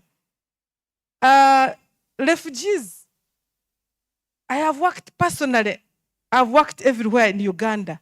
If we have 100 and something districts, I've worked in over 80. So if I've not reached in your district, at least I have reached to the mother district. So I have worked with World Vision in refugees. I have worked with World Vision in Karamoja. I've worked with World Vision in Southwest. The truth is, there is visible evidence on the ground. We have this World Vision and other NGOs together because we don't want to do duplication of efforts. And during we plan together, and also during sector performance, we are always together. So we have the data, we don't duplicate, so I'm so grateful. I thank the pastor, or Bishop Pastor. It is very important to have the faith organization. The world has changed. People are taking marijuana. People are killing each other. There is a lot of domestic violence. So we need that support. And we should also clap for him. Personally, I listened to him on Sunday. Personally, I listened to him on Sunday, and the message is great. But also I request, we should be having a cultural person there. Because people listen to their people. They listen to their kings. We should also have a cultural person there. If we have a cultural person there, then we have reached everybody. We are in church, we are in culture, and I always do awareness. This awareness and advocacy, these are the people who support me. The church, the culture, we need them on board. We need to bring them on board. I thank you so much. I pledge to continue working with you in the areas of water, environment. Environment is important with nutrition. Now we need the agroforestry. I will continue working with you in nutrition and food systems. We keep bringing awards because we've got an award as a water sector. We keep bringing awards. And also, I will continue supporting and working with you in refugees. So the water sector, we are here with you. Thank you so much. Thank you, Twebaze. Thank you so much. There was, is it you, Nasa, with the mic there? Let's start with Edward. Is it you, Edward? Yes. Yes, Go it's ahead. me. Thank you so much. Just a comment and thank you. I'm Yes. Edward. I'm the programs director of World Vision. So my comment is on the role of the church and the cultural institutions. So the church and the cultural institutions are mandated to accelerate socio-economic empowerment, either by God or by the cultural establishment. So my inquiry to you was, what would be your role in harnessing local resource mobilization in addressing local needs within the communities? That's one, in a sustainable manner. Then two, what would be your role as the global church? So I'm not talking about the church Uganda, but the global church in rebuilding the culture of shared values and accountability for sustainable well-being of children and their families, so that, a poor person in Uganda has an impact on the poor person or in a person in the US, in Japan, in Spain. Thank you so much. Thank you, Edward. Your neighbor, before I go there, yes. Thank you very much. My name is Dr. Joyce Abaluano, Minister of Gender, Women and Children Affairs, Busoga Kingdom. I felt a little bit misplaced when in the strategic plan, there was no highlight on partnership with the cultural institutions. Everything we do as human beings sits in the cultures that we have grown up in. Many of our actions or our misactions influence the children. So it's really very important that in all our interventions, we have the religious and the cultural institutions. Yes. Because the negative cultural values, norms, and beliefs have an impact on the children. They have an impact on the family. They have an impact on the community. So it's really very important that the cultural institutions play an important role in the interventions that we do as NGOs, in the interventions that we do as church, yes, but also the interventions that we do as the private sector, as long as it involves the communities where our people live. Thank you. Thank you, Dr. Joyce. Thank you so much. Teddy, yes, there. Can we switch on that mic? Teddy, just check. Is that mic on? It's another mic. In Mwanguzi. Yes. Is it now working? Yes, now it's working. Yeah, I'm the enterprise development specialist for the parish development model. And I would like to thank the discussants and everybody who is here for the insights that have been shared.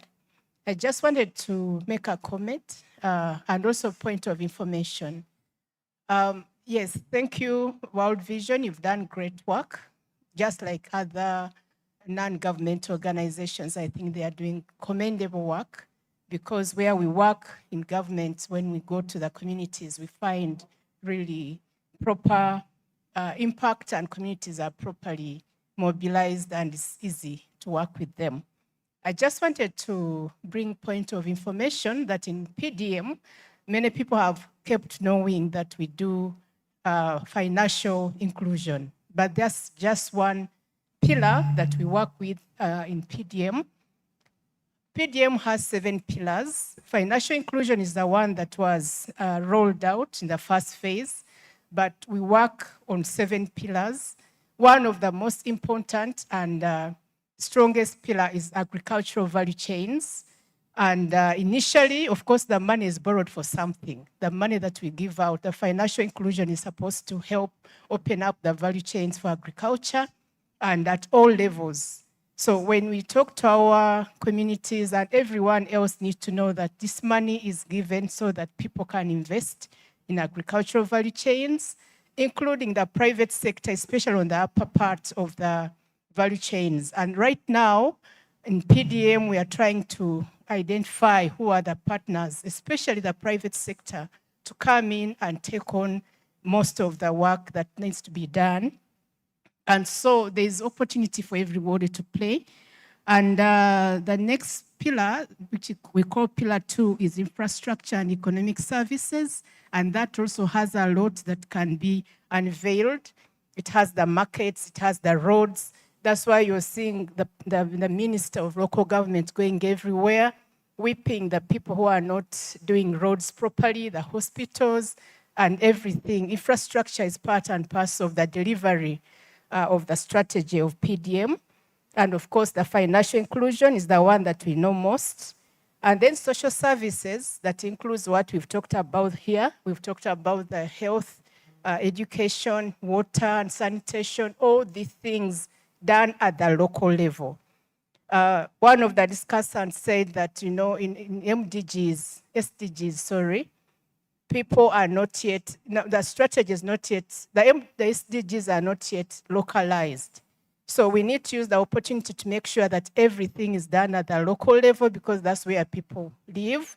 And that's why even the Secretariat of PDM is anchored in Ministry of Local Government, because that's where people are. So there's opportunity for everyone to play in that as well.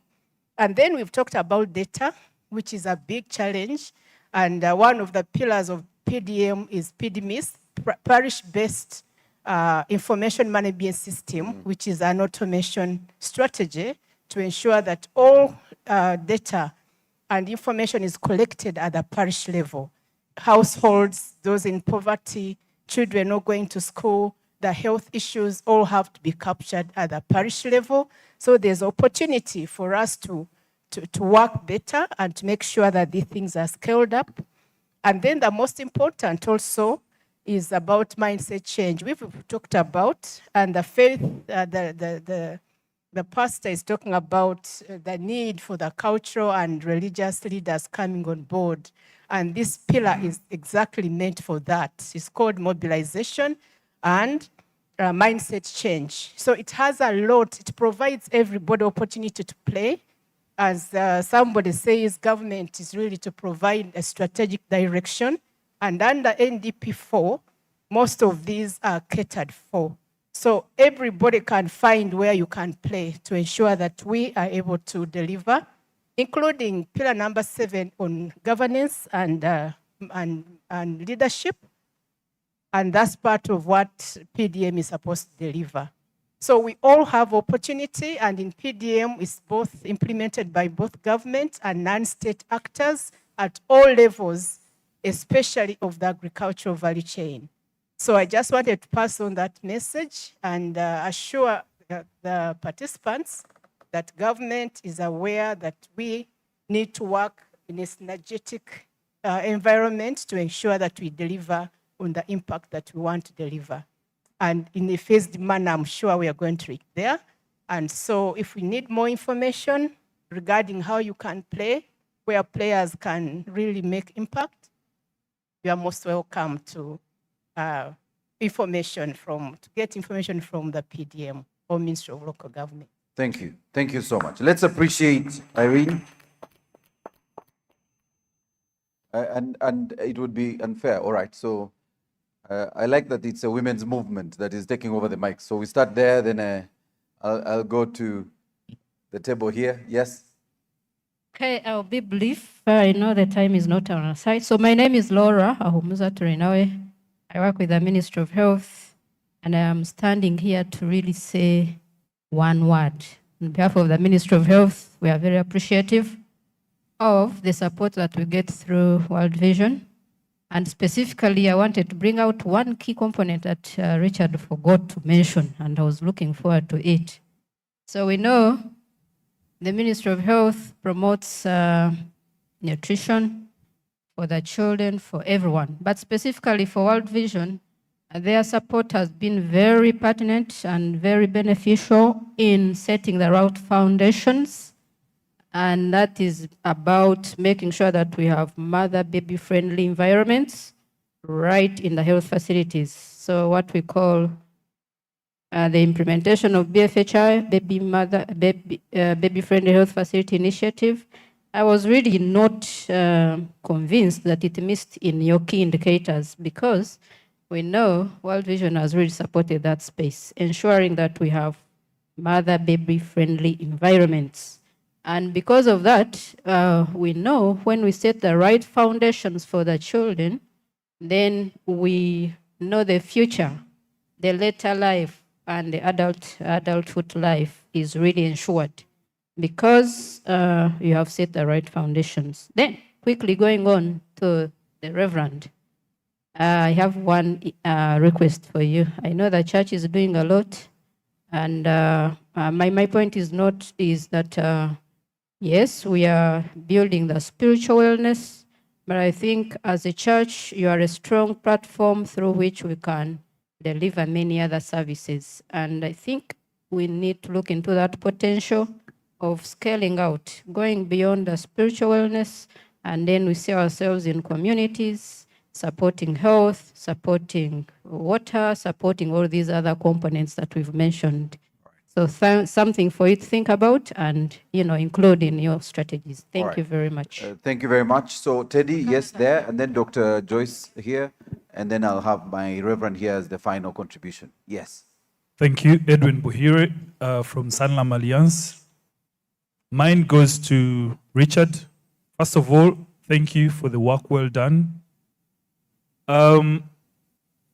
It's out of curiosity, having seen similar organizations that heavily depend on external funding, normally they fade off 10 years, 20 years, they fade off. What is that has kept the mission alive for World Vision for the 40 years, but also from the speakers, I see a lot of optimism for the future. Thank you. Thank you very much, Dr. Joyce. Dr. Magala? Yeah, thank you very much. I'm Joyce Magala from WaterAid Uganda.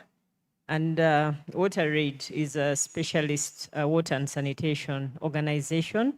And we also do a lot of climate resilience proofing. World Vision is an organization that we've looked forward to working with for quite some time. But then we also realize at a certain point, we feel probably they are big enough and they can do a lot of things on their own. So I'm trying to understand how can we find, that kind of like co-creation, joint partnership. I liked the presentations and the slides that were presented that speak to co-creation, joint partnerships, co-financing. So I'm just trying to understand what is it that can help us unlock or unblock whatever barriers, or what do we have to cross to make sure that we become part of this organization, especially in WASH, the organization that has really impacted the lives of so many.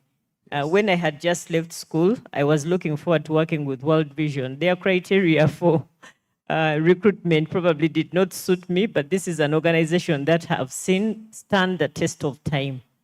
So now, as we work, I look forward to those opportunities that may be created so that we can be able to draw between all those nexus that we've seen, between climate, water, livelihoods, and the like, so that we can now start impacting the communities much more. Thank you. Action against hunger. If I don't give you a mic, I may not have lunch. So I will. She's there, yes. It's very brief. Yes. So, Richard, you mentioned a statement that struck me. You said, we hope to see a world where World Vision is not needed. Do you think that hope is worth holding on to?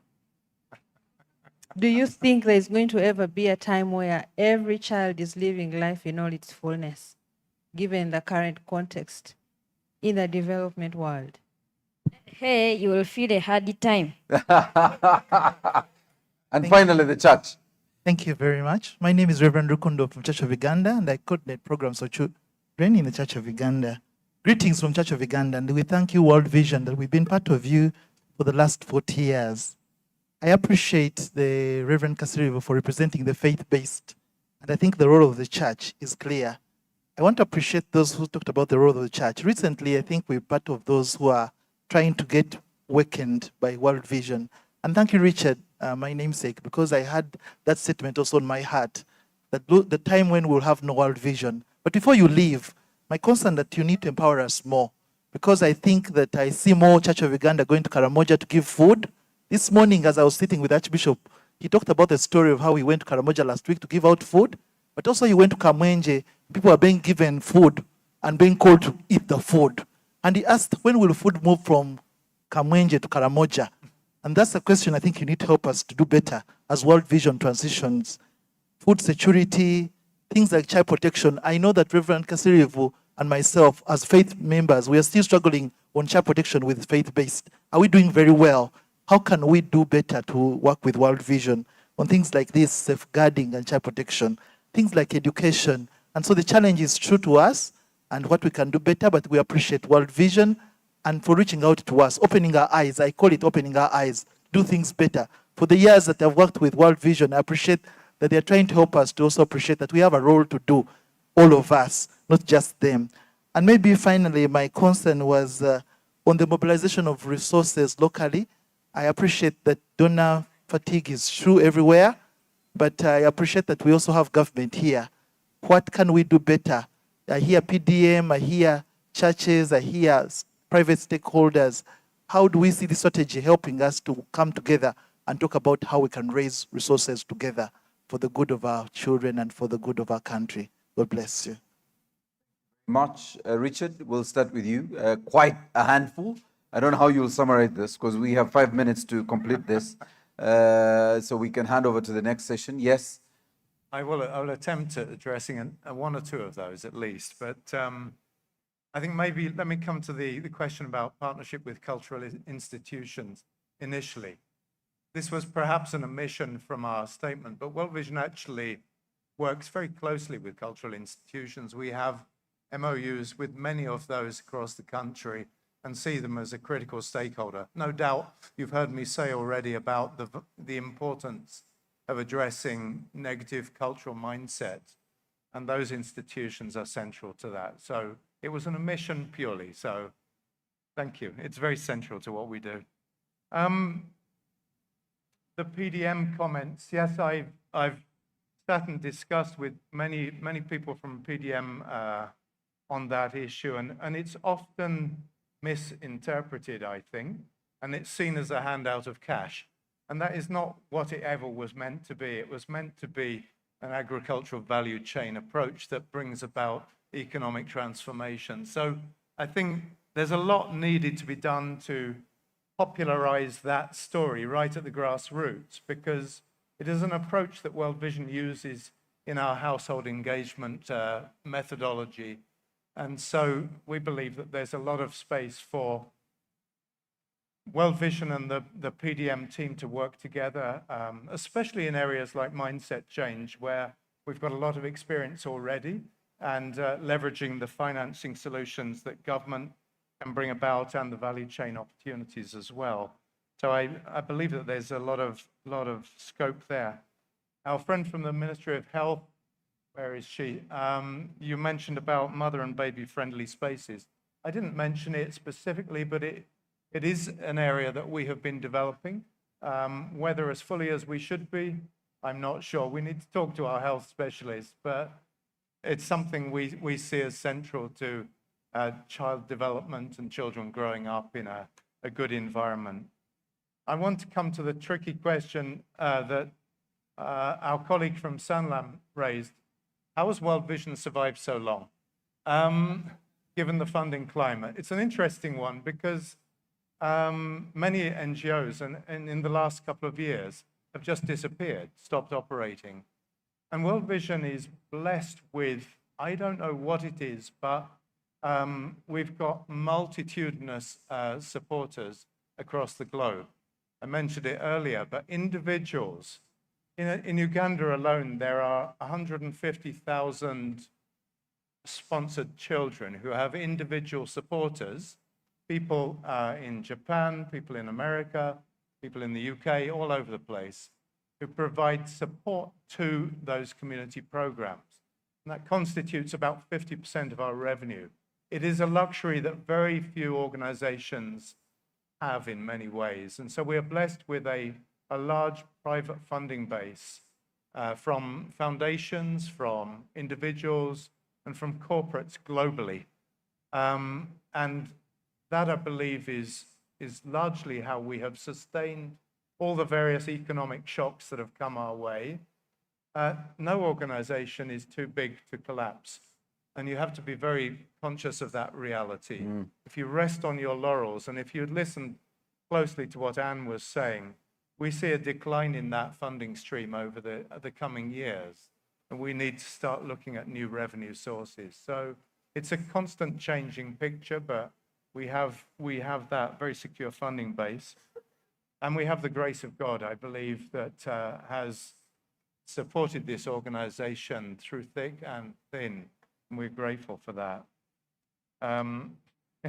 My sister from Action Against Hunger.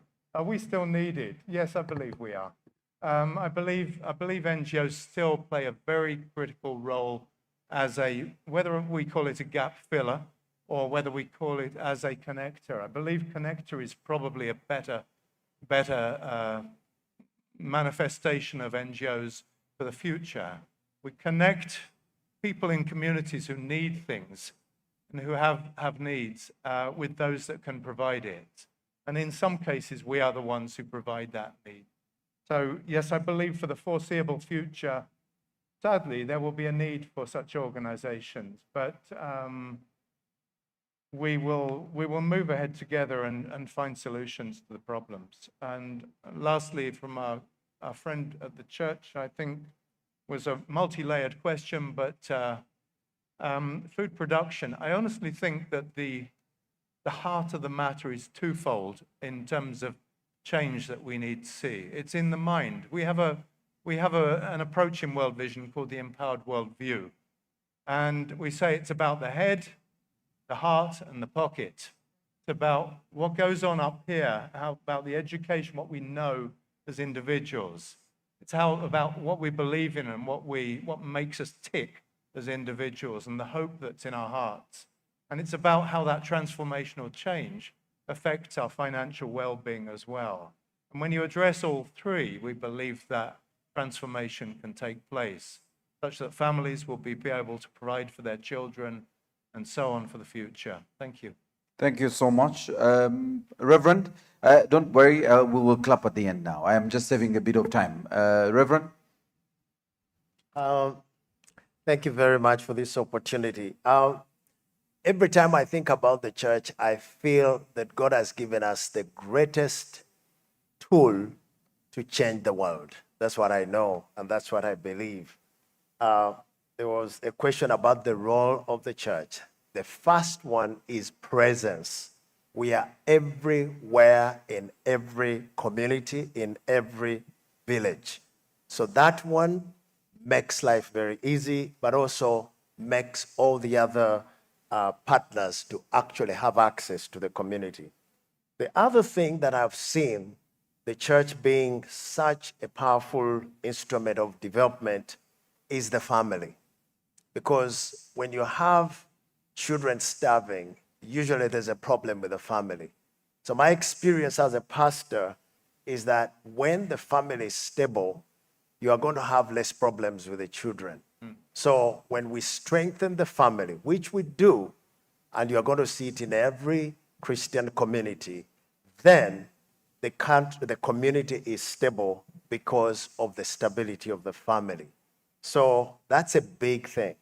The other thing that I've observed is Uganda is not as poor as when World Vision started 40 years ago. We are better than when we were. When World Vision talks about the money that they are raising and the individuals, the majority of that money comes from Christian community in the churches where they go around. Those individuals are also here now. As the economy rises up, we have a responsibility as the Uganda community to give back. So one of the things that I see us doing is to increase the generosity of our people. We tried it in Gaba, and today, as I speak, we have more than 120 children taken to school, sponsored by our fellow Ugandans. Yes, they're doing it. So because of that, we now have to start mobilizing the body of Christ, the Christians, to actually take care of the needs, because we are not where we were 40 years ago. We have what it takes. We have the money. Now, there was also a question about community engagement. It's the same thing. I saw the church during COVID feeding the communities where they are. So World Vision, please start coming to us, the church. And when I talk about the church, I represent the Evangelical Fellowship of Uganda. And I was asking our coordinator, he said we have 35,000 churches. Not talking about the Catholic Church, the Anglican Church, and the Laughback and others. So when you start talking about, you're talking about more than 200,000 churches. Come to us, make sure you challenge us to give. We have the money because we have the people. We will do that. So I want to invite you to come and ask us to give back. We will do that. And then he talked about the global community, same thing. We have the ability to attract these people, the churches around the world, to actually come and engage with us. So we are bridge builders. So let the other communities and other organizations work with the church, because we have relationships around the world who can actually partner with all the things that you do. Thank you. Thank you so much.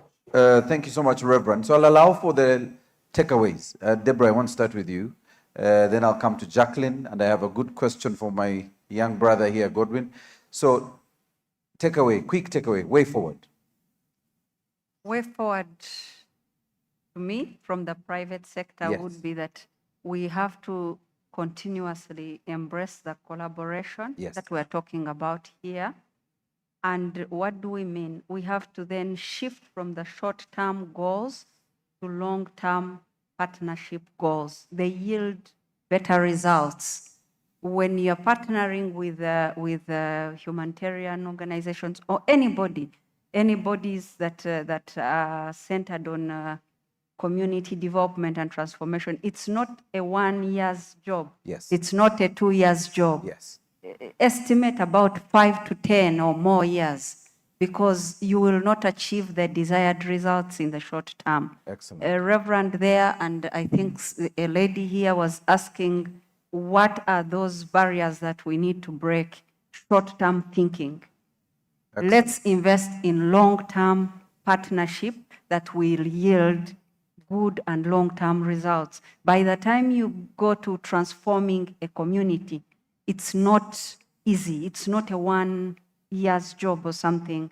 So let's, as organizations, when we are trying to do investment, let's not invest for short term. Excellent. I remember the time when we were doing a pitch with World Vision as Sanlam Alliance. It was not a simple pitch, by the way. World Vision does not allow collaborators easily. They have to really see whether you're aligned with their shared value. So they made it clear it shouldn't be a short term. And I think Sanlam Alliance has worked with them over 5 years to achieve what we've achieved.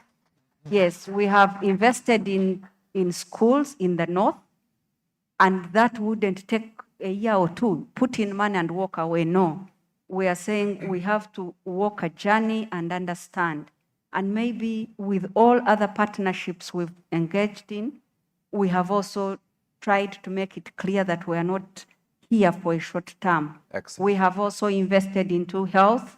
I'm proudly associated with Cure Hospital, a Sanlam Alliance. That hospital works on children who are born with congenital deformities. And we've walked with them a journey. We've seen that hospital grow. Now they have the state-of-art theater. They can be able to run, I think, more than 10, 20 surgeries a day. And the level of fatalities is very low, 1 to 0. So if we're talking about transformation, let's not think about 2, 3 years. Let's think about the long term, and we can be able to achieve the long-term results. Thank you. Thank you. Thank you very much. Can we appreciate Deborah, ladies and gentlemen? Jacqueline, you have your 30 seconds. Thank you. As government, we request that we move away from working on the sidelines. Let us work together in a more integrated partnership. So we call upon all stakeholders here to come and work with us to ensure that we strengthen the already national priorities. Let us work on national priorities. Let us work on what the communities need. Let us not come up with new interventions. And we look at accelerating the actions that can work now, other than coming up with new things that are not going to work. I thank you. Thank you very much, Jacqueline. Let's appreciate Jacqueline, ladies and gentlemen. Godwin, yours is a very simple one. We're wondering, what kind of world would you like to see when you grow up? Thank you very much. I would like to see a better world when I grow up, whereby we have talked about violence against children also, whereby there is zero violence against children, and strict laws enforced on people who carry out child abuse. And then community development activities like boreholes constructed, roads repaired, wells constructed, taps, and also fighting against hunger. Thank you. Can we appreciate Godwin? He has a very clear 10-point program. His 10-point program can never be as clear as this.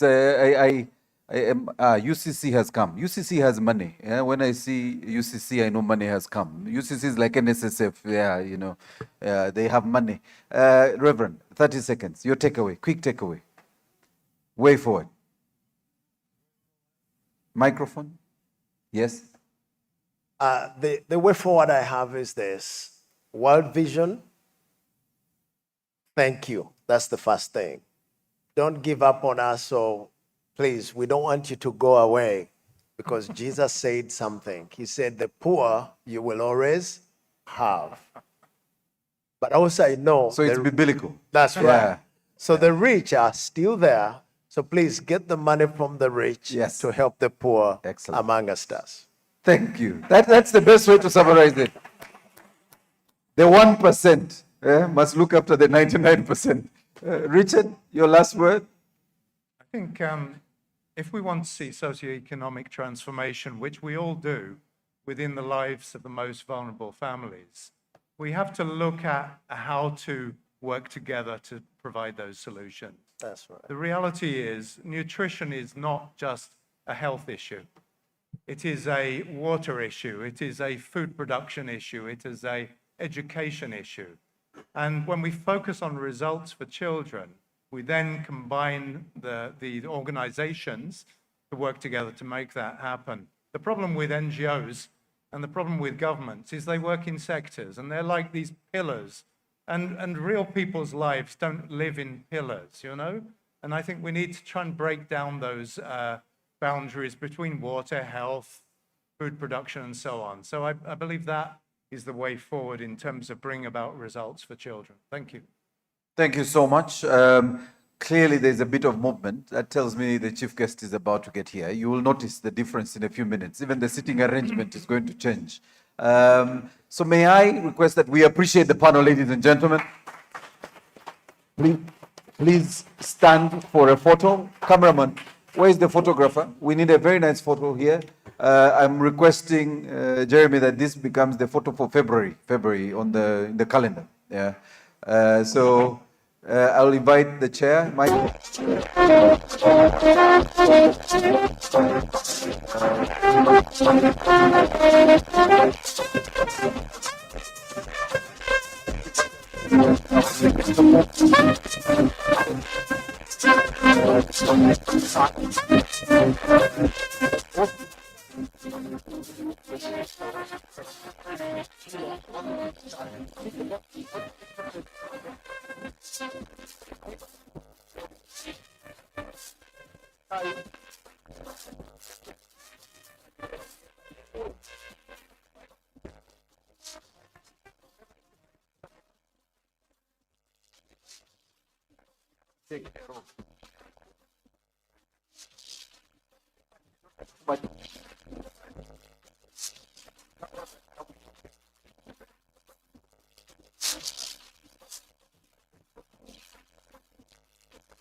All right, thank you very much. Thank you very much. Can we appreciate the panel, ladies and gentlemen, one more time?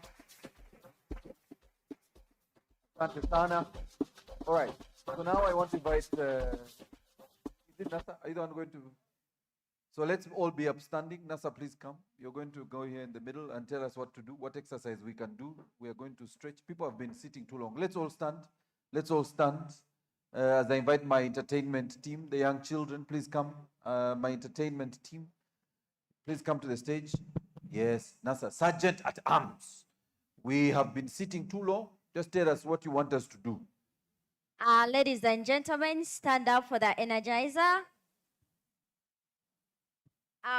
We are going to sing a song. Hope everyone passed through Nasale section. We are going to sing a song. It goes like this. Melody, my heart, melody, my heart, melody, my heart for the king of thumbs down, melody, my heart, melody, my heart, melody, my heart for the king of thumbs down, let the back. Make him is in my heart. Make him is in my heart. Make him in my heart. King of kings. Thumbs up, thumbs down, come on up. Make him is in my heart. Make him is in my heart. Make him is in my heart. For the King of kings.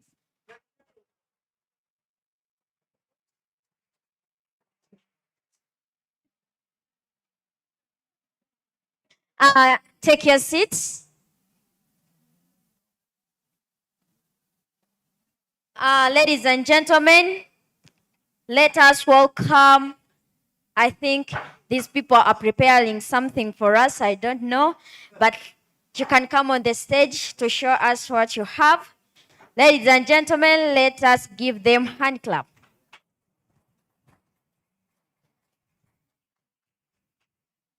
But what I've discovered, the hand claps you are giving, they just show like Oba World Vision celebrating 10 years.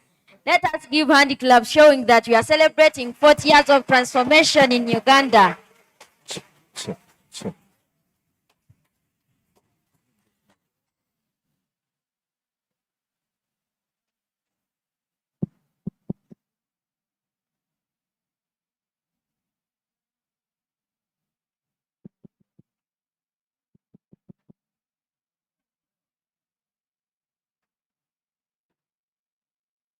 We are the members of Children's Parliament going to present a poem titled Children Living Life in Its Fullness. In 1986, the Pearl of Africa received a hope for children with a name, World Vision. As it sounds, creating a strong real vision of children, creating a smile on faces of children, needs, and communities, becoming the light in the dark and a camp of freedom. But what have we liked about World Vision? Helping all children without discrimination, training children in different skills like soap making and hair painting. Children have been empowered to speak up for themselves. In Kota, better classrooms and toilets have been provided in schools. Why do children's lives matter? Children's lives matter because they are the future leaders and innovators. Every child is valuable regardless of their background or ability. Children contribute good ideas to solve community problems. Invest in children, improve the country's development. What can be done better for our parents, by our parents, government, and other stakeholders? From violence and neglect. Provision of special support to children with disabilities. Police should respond quickly to cases involving children. Faith leaders should promote spiritual nurture as cultural leaders promote cultural values. Together we can build a way for every child to thrive each day. At 40 years, we celebrate. Hope for every child we create. Thank you for listening.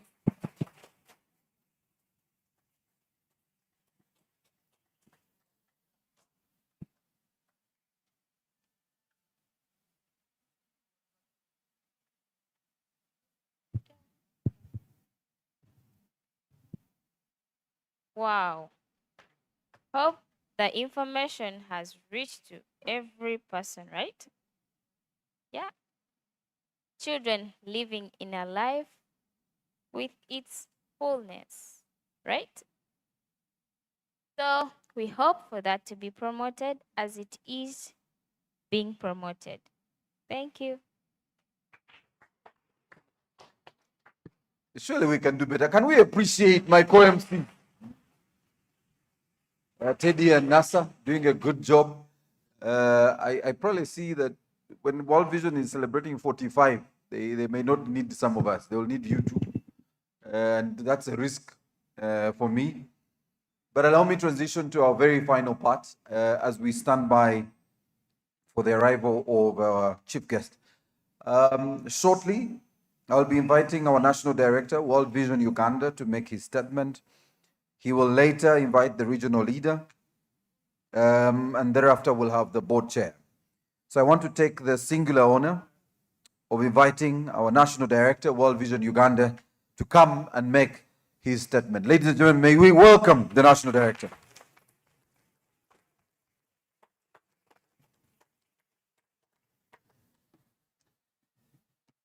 Thank you very much, MC. I think let's utilize what he taught us about using our clubs, right?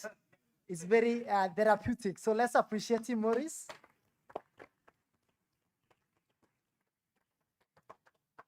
Well done. You know, almost felt like singing a song. You know, there's a song that says, what we have been waiting for has finally come to pass. And that's really to say how excited we are as World Vision. Our guest of honor today, Honorable Prime Minister Robina Nabanja. She's here, but she'll be here shortly. Definitely, there is every sign that she'll be joining us shortly. Our esteemed board chair, together with the entire board for World Vision. The East Africa regional leader, represented by Basil Mwakulomba. The support officers who have been with us since morning, who have joined us online. The members of the government, the civil society organization, a number of country directors here, the CEO for our partner Vision Fund, Uganda, Mercy Ainomugisha, the children of Uganda, the senior leadership team of World Vision Uganda, World Vision staff, present and past, who are also joining us online, the members of the Fourth Estate, ladies and gentlemen, good afternoon. It is a great pleasure and privilege to welcome all of you. We were already welcomed in the morning, but we continue to welcome. We never get tired of welcoming you to this very special occasion as we launch our 2026 and 2030 5-year strategy. And also we celebrate 40 years of impact, or what we've been calling 40 years of transformation. Today actually marks the culmination of a series of events that we've had since the beginning of our financial year that commences in October. And for us, it's a moment filled with a lot of gratitude and a renewed commitment for the future. And that's why we are talking about not only the 5 years, but we're also talking about the 40 years, looking at how that may come. As a Christian organization, there's a verse I want to reflect upon today, and that is in Deuteronomy 2, verse 7. The Lord your God has blessed you in all the works of your hands. He has watched over your journey through the vast wilderness. These 40 years, the Lord your God has been with you, and you have not lacked anything.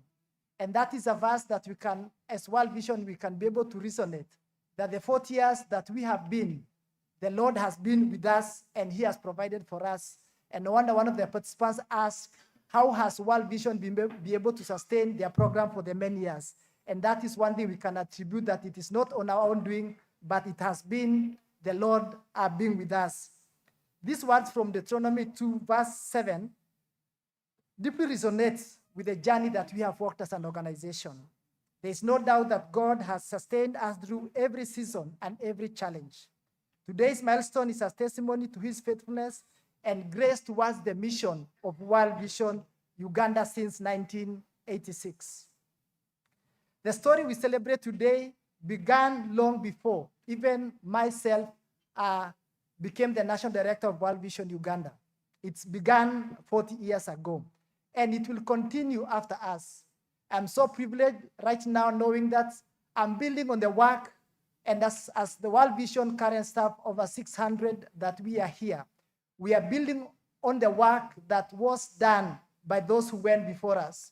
On Monday this week, we had an opportunity as staff, as we were waiting for this day as part of the build-up activities, to be able to reflect about the 40 years. And we were so privileged to have the honor of being spoken to by the first national director who established the work in World Vision Uganda, called Kofi Hagan from Ghana. The same day on Monday, we had the very first staff who was recruited, and her name, she's now 78 years old and a grandmother. And she was able to share us with the story of how they established their office. And she served us for 22 years. So what we are doing today is actually a build-up of what many people sacrificed to see the World Vision that we have today. From that moment, one image has defined our work: a child standing amidst adversity. That image has never let us, because it captures the very essence of who we are and what we have stood for 4 decades. Being present where children and communities need us most. I've worked in World Vision, not in Uganda, but World Vision Partnership for 22 years. And some of the places where World Vision has worked, you go there, and some of the people, government officials who have been posted there, they would say, we have never come here, but because of the work you are doing, you have made us to come to that very community. And that is the essence in which World Vision has been working. As we celebrate 40 years, we are also marking 75 years since World Vision began. And World Vision was established by a reverend called Bob Pius. And one of the profound statements that he made continues to encourage us and continue to challenge us. He did say that, may my heart be broken by the things that break the heart of God. And that inspires us and continues to make us what we are as an organization. We go to where we are needed most, and we go to where there is need, where our hearts can be broken. And we pray, as we think about the 40 years to come, that our hearts shall continue to be broken, that we shall not become comfortable, but there'll be something that will be making us to change and yearn to bring transformation to the children. The question, however, as World Vision Uganda, we must ask ourselves, have we remained faithful to our promise? I believe to a great extent the answer is an emphatic yes. Between 2020 to 25 alone, World Vision Uganda positively impacted over 3.1 million children. Yet the true measure of success is found not merely in the numbers, but in the lives of the children that we have transformed. I work in this country, whether it's in government offices or in the field. And if I'm branded in a World Vision jacket or a t-shirt, or people ask me, oh, you work with World Vision. And some of them, they are lawyers in this country, they are teachers, and they are prominent entrepreneurs. And that is what World Vision is all about. We have witnessed children once faced uncertainty grow into teachers, doctors, lawyers, entrepreneurs, community leaders, and responsible citizens of this nation.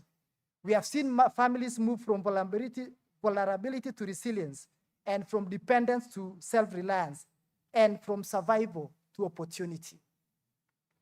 When I speak about this and when I speak about the children that we serve, I usually speak very passionately because personally I was a sponsored child and I know the power of an opportunity given to a child.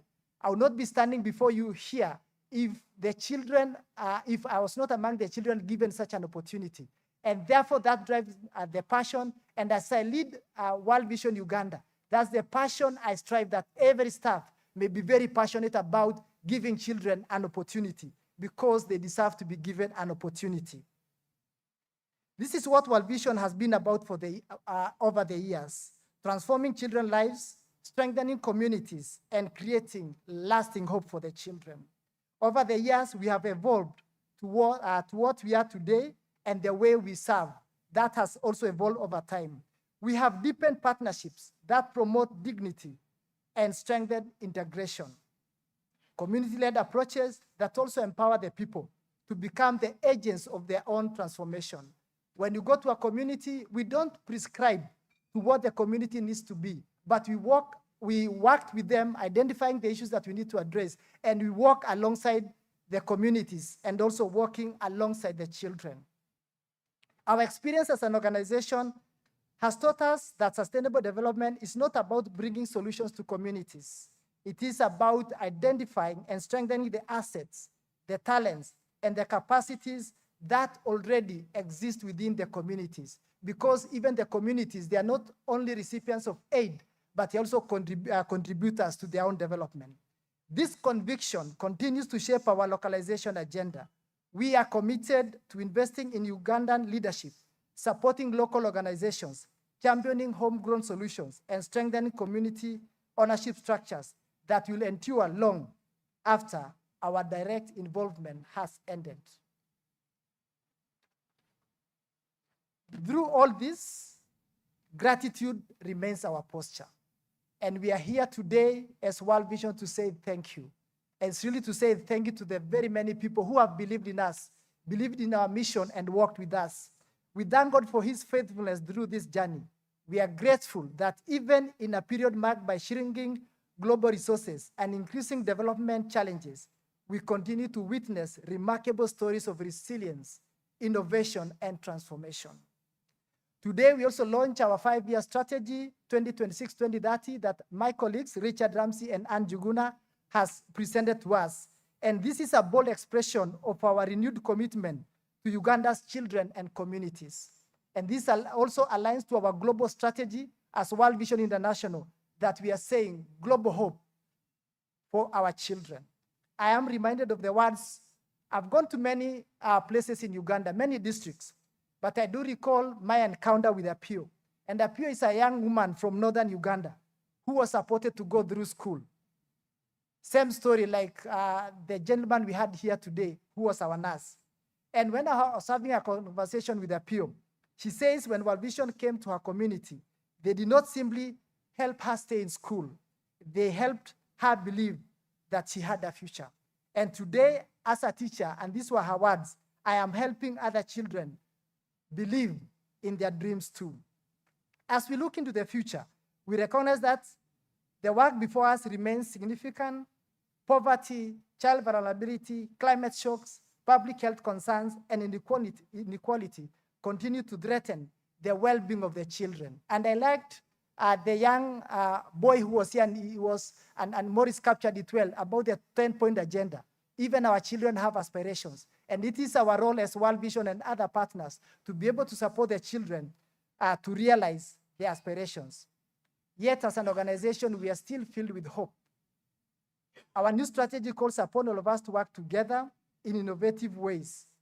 And therefore, we invite all. We have the government in our midst, communities, faith leaders, the private sector, civil society organization, development partners, and individual philanthropists to join us in creating greater and more sustainable impact.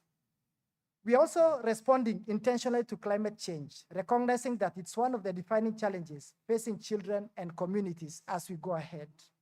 Even as circumstances evolve, our commitment and resolve remains unchanged. We will continue standing with the most vulnerable children. We will continue serving with humility, compassion, dignity, and excellence. Our Christian faith compels us to walk alongside communities as trusted partners, ensuring that no child is left behind. When I imagine Uganda 40 years from now, I envision a nation where no child's future is determined by the district they come from, a refugee settlement they come from, or as household in which they were born. I see a Uganda where every child is registered at birth because that is a right, protected from violence, nurtured in loving families, educated regardless of gender and ability, and equipped with skills and opportunities those children need to thrive. I see communities that are resilient, prosperous, and capable of withstanding economic, social, and climate shock. That future is possible. But it will require all of us to work together. It starts with you, it starts with me, and it starts today, not tomorrow. It can't wait. The hope for the children is not tomorrow, it is today, and we can be able to make them realize that. And as I conclude, allow me to express my deepest appreciation to the government of Uganda. Thank you for your partnership, and thank you for your trust and unwavering support over the years. The government we appreciate. We remember even during the COVID pandemic, when people could not move, the government believed us. And as World Vision, we didn't have a struggle for the government to give us licenses to move, to go and meet those communities that were in need. To our donors and supporters, thank you.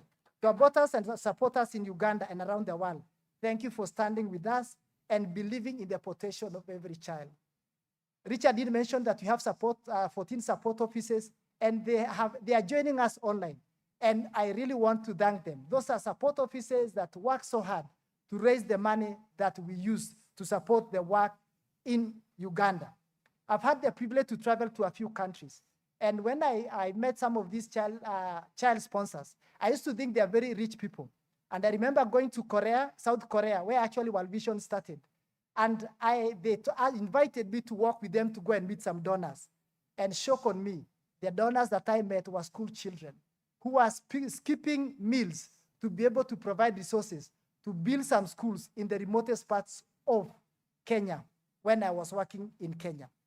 And therefore, the people who give, they don't give because they have, but they give from a sacrificial point of view. And we want to tell those donors and those supporters, thank you, even as we commemorate 40 years. To our local communities, local leaders, churches, and partners, thank you for co-creating solutions and driving sustainable transformation. To our board of directors, thank you for your stewardship, guidance, and commitment. You give it all. You volunteer for the work of World Vision, and we cannot thank you enough. Thank you very much. Our board members, let's give them a round of applause. And above all, the staff of World Vision Uganda, past and present, thank you. You have given your all. You are loved by God. And I keep praying this prayer for World Vision staff, that even as you work so hard and think about these children, that God may not forget your own children. Because it's very easy for you to sacrifice for the children out there, then your own children are also languishing because of neglect. And that's my prayer. But you want to say thank you for those 40 years ago who sacrificed and have made what World Vision is today. Many of you have served in different circumstances, often far from your families, responding to emergencies, supporting communities, and working alongside children through some of their lives' greatest challenges. And you heard some of the children say that when World Vision staff go to them, they are very good. Even when their mothers have whipped them, they encourage them. Thank you, World Vision staff, for what you do. These celebrations belong to you much as it belongs to anyone else. If there's any one message I hope we carry away today, beyond the milestone of statistics that we've talked today, all of us who have attended here and thousands of people who are joining us online, World Vision's story has always been about people. It is the story of millions of children, families, and communities whose lives have been transformed and whose futures have changed. That is the measure of the 40 years that we have been in Uganda. As we celebrate this remarkable milestone and launch of our next 5-year strategy, let us recommit ourselves to the work that still lies ahead of us, so that future generations may look back and say that we too remain faithful to our calling and promise, to ensure that every child experiences life in all its fullness, and they may have brighter futures for them. So thank you, and thank you for coming once again. Really appreciate you. And Maurice said, thank you. So since the guest of honor has not come, maybe I want to take this opportunity to welcome our regional leader. Our regional leader is Lillian Dodzo, but she's not able to, let's clap for her, attention. Yeah, she's not able to join us today because of circumstance. She is in a meeting in Senegal, a global meeting, but she has delegated to an able person, and that is none other than Basil Mwakulomba Wahuhunga. Welcome, Basil, and address the congregation. Welcome, Basil. Yeah, thank you so much, Jeremiah, and the entire World Vision family. Just confirm that you can hear me loud and clear. Am I as audible? Thank you. I can see the body language from the room. Then I'll just proceed. Basil is to confirm that we can hear you loud and clear. Proceed. Thank you. Thank you so much, Jeremiah, for that powerful speech you have made. To our guest of honor who is on the way coming, the Prime Minister of the Republic of Uganda, Honorable Rubina Nabanja, the cabinet ministers present, honorable members of parliament, board chair, World Vision Uganda, Mr. Michael Seguaya, World Vision Uganda board members, commissioners from various ministries, our development partners, representatives of the international and national NGOs, civil society organizations, members of the media, children of Uganda, leadership and staff of World Vision Uganda. Good afternoon. My name is Basil Mwakulomba. Jeremiah has butchered the third name. Mwabuhanga is the right way of saying it, but that version is acceptable. When you have a complex name, you accept it being twisted. Across the different countries I've worked in, I've been called Brazil. So whichever name will work for you today, that is okay. I am the Regional Humanitarian and Emergency Affairs Director for World Vision East Africa. And it's a privilege to stand in for our regional leader, Miss Lillian Dodzo, who is away due to a concurrent global leadership meeting that made her not be able to attend. So I stand in for her and on behalf of the regional team in East Africa. It is both an honor and a privilege for me to join you today as we celebrate this extraordinary milestone, 40 years of World Vision service to the people of this great nation of Uganda.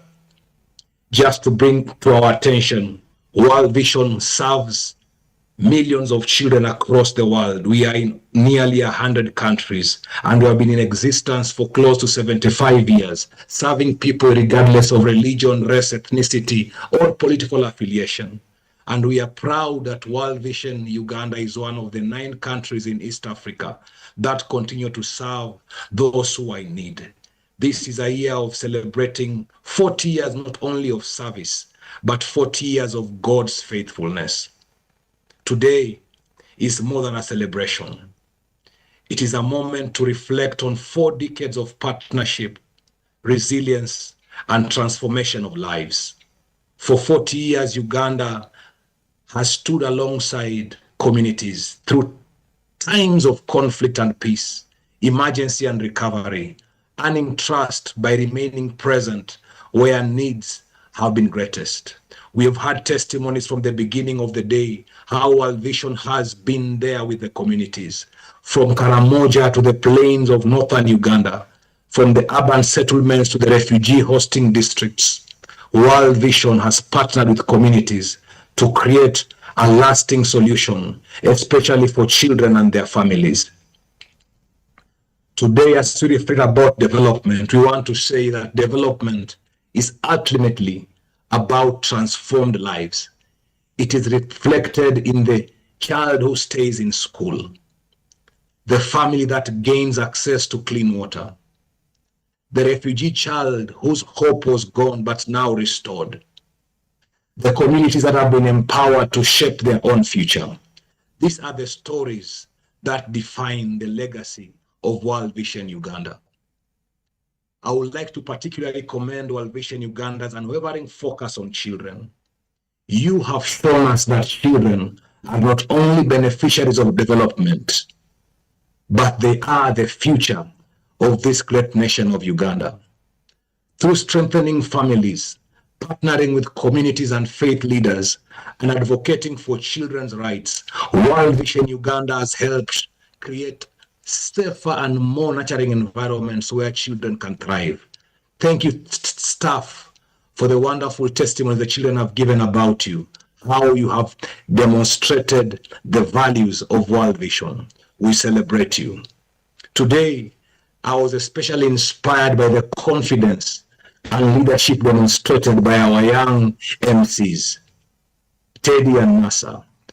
Brilliant young people, eloquent people. Their clarity, passion, and confidence are powerful reminders of the impact that we are investing in children, and that this investment is not in vain. We are raising great men and women who are taking over very soon. I loved what the MC said. He is seeing the future, but his job won't be there in the next 5 years. And I say amen to it. Let Teddy and NASA arise, and more of them take up the great opportunities that stand and lie ahead of them. Today, it was equally impressive to see what World Vision could do. And I want to congratulate World Vision Uganda's leadership, especially during times of crisis, whether responding to displacement, climate shocks, refugee emergencies. I lead the emergency unit, and World Vision Uganda has been amazing, doing great works in times of responses. We celebrate you for your consistency, in engaging and linking humanitarian response also with long-term development and resilience. This commitment to integrated programming has strengthened communities while helping them to prepare for future shocks. I must echo this, that World Vision has been outstanding. World Vision Uganda has been outstanding. They have received different accolades in this space. They have been one of the great food assistance programming offices, and we celebrate you, Paul and team, for the achievements that you have received globally. This progress we celebrate today has not been achieved by one organization acting alone. It has been made possible through strong partnerships with government institutions, with communities, with faith leaders, development partners, the private sector, staff, volunteers, and the countless supporters who have contributed to this journey. I want to particularly appreciate the government of Uganda for creating a conducive environment and policies that enable us to be able to work and serve the people of Uganda. Thank you for giving us the best space and the best environment to work together with. As we celebrate these 40 years of impact, we must also prepare for the future. Our sector is in a different season. The challenges ahead are becoming increasingly complex. Climate change continues to intensify humanitarian needs. We are seeing the surge of humanitarian needs in an environment where the funding is declining. Displacement and vulnerability persist in many contexts, both in Uganda and globally. economic pressures are affecting the most vulnerable households. At the same time, our sector is navigating a rapidly changing donor landscape, alongside growing expectations for more credibility, accountability, localization, and measurable impact. Let me submit to us today that there is a challenge of credibility of our sector today to the world. And I implore upon each one of us in this new phase we are entering into as World Vision Uganda, there is need for us to arise and demonstrate the impact we are making, to demonstrate accountability and restore the credibility for our sector. I submit to you that no single organization can address these challenges alone. That is why partnership remains our greatest strength. By working together and leveraging our collective expertise, resources, and influence, we can continue building resilient communities and creating lasting change for the children of Uganda. This has been the theme that has resounded as I was listening through the panel discussion, a call towards working together. I liked what Ramsey said, that we must break the silos, we must break the pillars, because the people of Uganda are not siloed, neither are they pillars. We must strengthen our partnerships.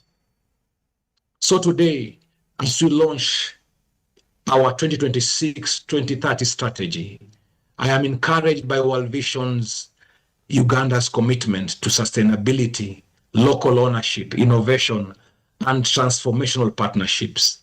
The future will require strong local institutions, deeper collaborations, and investments that enable communities to thrive long after projects have ended. I have every confidence that World Vision Uganda will continue to be a force for positive change, championing the rights and well-being of children while contributing meaningfully to Uganda's national development aspirations. As we all know, our job is to partner with the national government in attaining its objectives. And we want to say that we remain committed to this. Allow me to conclude with a simple reflection. I know I stand between lunch and the next speakers probably. World Vision's greatest achievement is not the number of projects implemented or the resources mobilized. Its greatest achievement is the millions of lives transformed, and the bold hope restored in children and communities across this nation. This is our calling, to give bold hope to the children. On behalf of World Vision East Africa, I congratulate World Vision Uganda on this remarkable milestone and on the launch of its bold and ambitious strategy. May the next chapter be marked by even greater impact, stronger partnerships, and renewed commitment to ensuring that every child experiences life in all its fullness. May I remind us what the scripture says in Psalms 127 verse 1. The Bible says, unless the Lord builds the house, the builders labor in vain. Unless the Lord watches over the city, God stands watch in vain. Christ must remain the center of all we do and continue to guide us as we faithfully serve the people of Uganda. Once again, congratulations on your 40 years of service and impact. May the Lord bless World Vision Uganda, its partners, and the people of Uganda. Thank you so much for having us here. We wish you a wonderful next phase of serving God's people. Thank you so much, and blessings from Nairobi. Bye for now. Ladies and gentlemen, a big hand clap for that. Really, I'm not lying, your speech unlocked my potential. And I'll give we give a hand clap to our national director for the wonderful speech he gave out. this guy empowered me. And I want to inform World Vision officials that this steady, we are launching new leaders. The national director is here standing in front. Finance director is here. Thank you very much for that speech.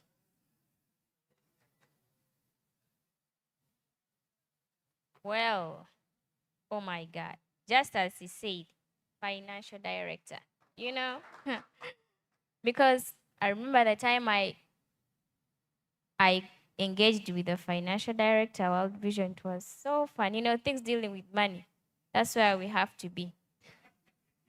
So we have a session coming in, but before I introduce it, let us first join hands and clap before it even happens, because it is very special.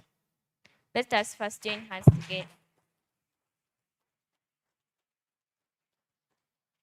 We are going into a very beautiful session where awards are going to be given to our special partners and institutions that have been there in support of World Vision to this wonderful day, having 40 years. Thank you. Excellent. And Nasa, I don't know why you left. You need to stay there. Godwin, can you come? As we invite the board, the entire board of World Vision, please come. We are going to award our partners. Let's appreciate the board as they come. And Godwin will represent the young people with Nasa and Teddy. So as soon as the board is fully constituted at the front, I'll then ask the team to bring the awards closer. They will, in no particular order, all the partners are very special to us. And in a way, we are saying thank you for working with us over the last 40 years. And we want to appreciate you for the support. And where do we start? The awards, please. Whichever you bring, I'll hand over to my my three stakeholders. So I see they have decided to delegate the work to me. It is okay. I will do the work. I will. I will. Nasa, you come. Nasa, you come. You will hold, then I announce, then you will give it to the chairman. No, this one, chairman can't give out. He's conflicted. This one, Father, you will, Monsignor, you will help with this first one. All right. So I want to invite Absa Bank. Michael, is there anyone else? The CEO was here. Our very first partner, Absa Bank. Ah, perfect. Give Monsignor. You can open it so that you give them the real award. Nasa will keep the box. Yes, you can remove the award. Nasa, keep the box so that Father gives them the real box. Yes. Absa Bank, on behalf of the board, in honor of your steadfast partnership and collaboration, thank you for being part of our struggle and inspiring the future through your dedication and commitment. We thank you. Let's appreciate Absa Bank, ladies and gentlemen. Thank you, Absa Bank. We appreciate you. And yes, you will not go too far because after we will have a group photo. Yes, Michael, you can join. Yeah. Godwin, you will come. I give you this one as we go to the next recipient. I'll ask Kaheru to handle the next one. Britam Insurance, please come. Britam, big round of applause for Britam. And you'll give Kaheru the microphone so he announces why and who Britam is and why they are celebrating them.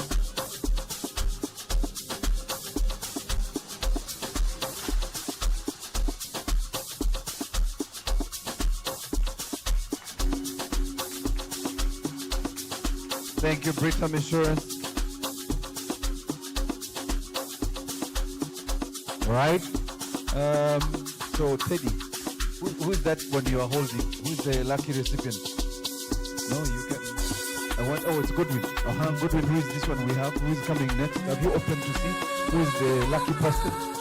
All right. Oh. They are here. I think, Chairman, this one is yours. We want more money from them. Uganda Communications Commission, UCC, please come.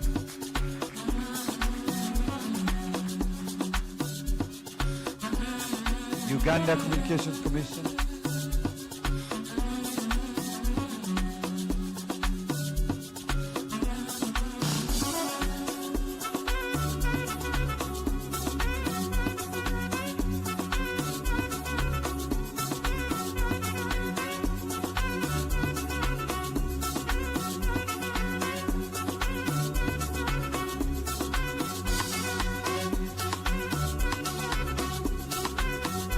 All right. Our next recipient will be awarded by the Vice Chair, Jen. Is this Total? Are we going to Total? Yes. Total Energies. The representative of Total Energies. Do we have someone from Total Energies? Okay. Then I think Jen, Total is not yet here. Let us go to our other bank. Clearly, I can't invite the chair. So, Jen, this is for Stanbic Bank. Ladies and gentlemen, Stanbic Bank.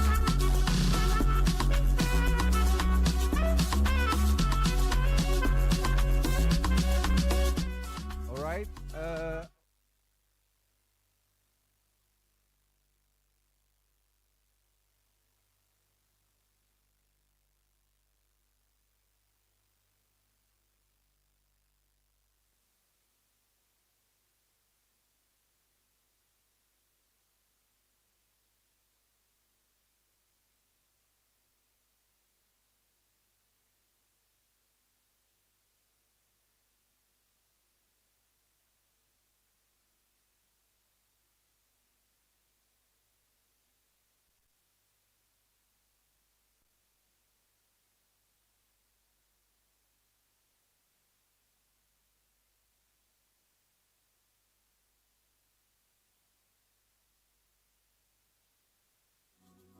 So quickly, we want to appreciate Sanlam Alliance. Yes, congratulations, Sanlam. And all our recipients come very quickly. Whoever has a plaque, or if you're here, because we need to do this in 1 minute.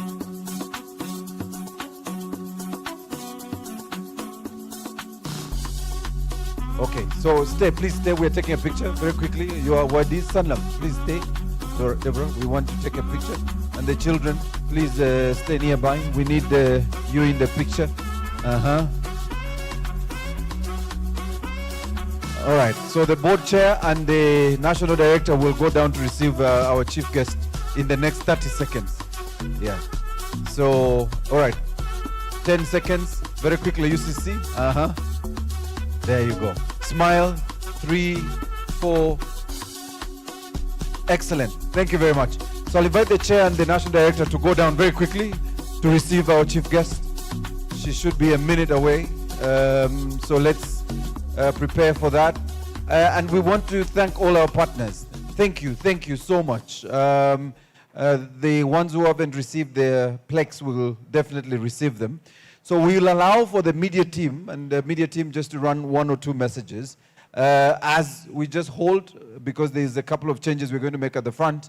And then prepare for the very final session. We will only have the chair of the board who will speak to us, and later he will invite our chief guest to address us. And then we will close the formal celebrations here and invite you to lunch, and that will be in the next few minutes.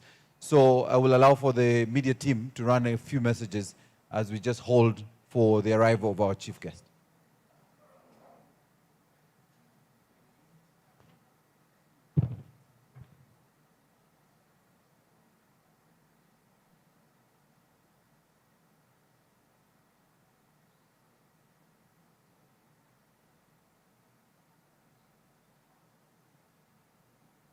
As bachelor graduates, extension. As I read your name, please come forward. Namtev Jacqueline, Okero Phonikas, Nursing Science of Kampala International University, Western Campus, solemnly pledge before God and presence of this assembly that you will pass your life in purity and practice your profession faithfully? I do.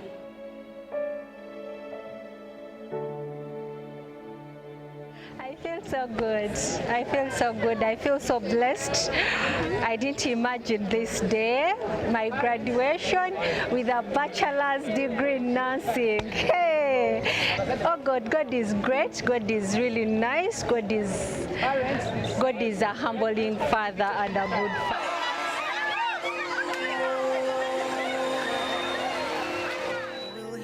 Congratulations, you're in the glory of God.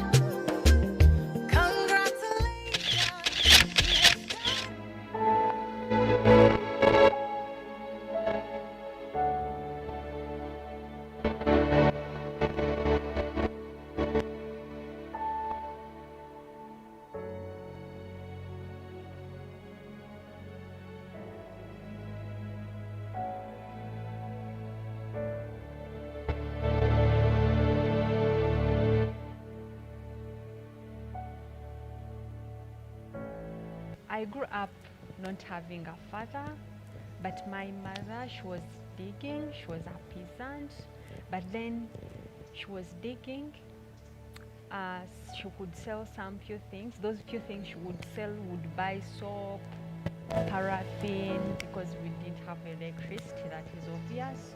So it could buy those small basic things, could buy some food source, especially we never had.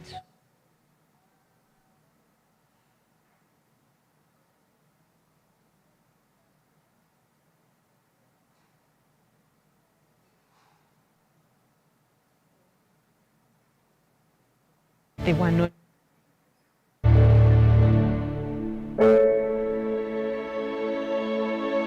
got a sponsor. A sponsor chose me. Mom Jessica chose me. I don't know why she chose me amongst so many children, but that was the beginning of everything. World Vision doing deliberately to fulfilling those dreams of them coming to us down in our villages, and then they do the things they did for us, educating us, coming to our homes, talking to us, counseling us. That was really a very good thing from World Vision. And Mom Jessica never getting tired, but continuously sending my support, and other sponsors never getting tired of us to show their love and care for us. Mr. Mbru Edward, yali project manager waffe, the first man. Yatutakamu omutima ogw'okuyamba abaana n'ogw'okutuukamu essuubi ery'okusuubirira mu kuyamba omuntu n'avaamu n'omusango olumu after a number of years nga yavaamu bulungi nga nafe kituwa essanyu yakituzimbamu nnyo kati abaana bwe tubasanga tulla bulungi. World Vision, we are happy, welcome. World Vision, we are happy. World Vision, we are happy. World Vision, we are happy, welcome.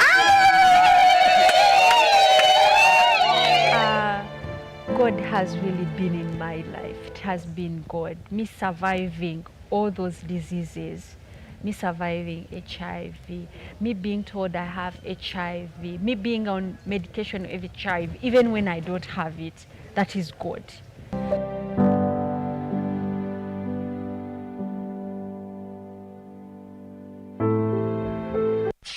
My sponsor actually loved me being in school.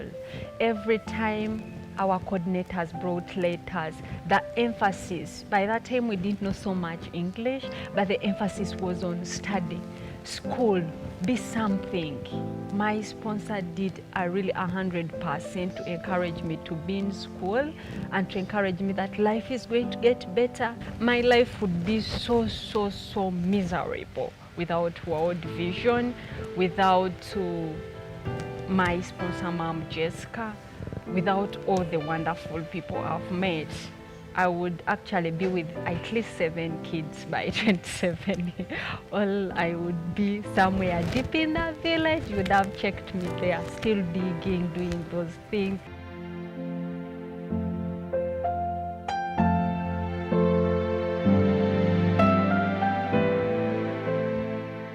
I just wanted to dial a number of my mom and tell her, Mom, I'm at the university right now. Do you see me?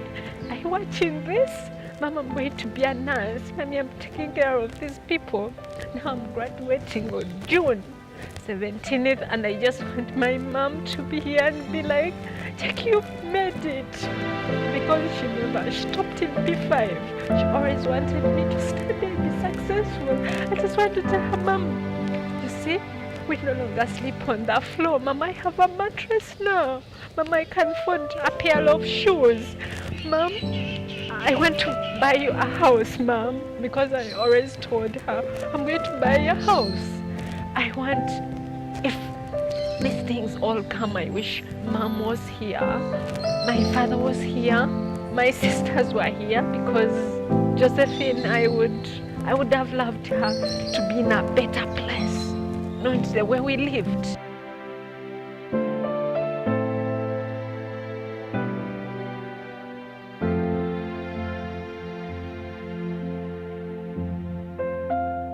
Jack is made in a special way. They would come as many students because they would come like more than 20. But among the 20, no staff would not want to work with Jackie. She's a very hardworking girl, hardworking. Everyone would ask, who is coming? When you say Jackie, you would say, yeah, the duty will be okay. That is her.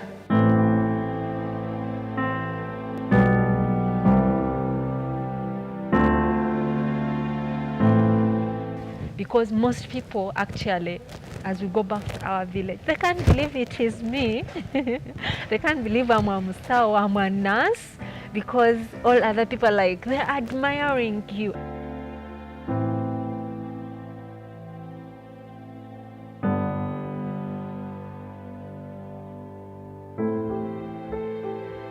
I'm going to add purpose onto people's lives, because God has brought me from nothing, I think, to something really very good.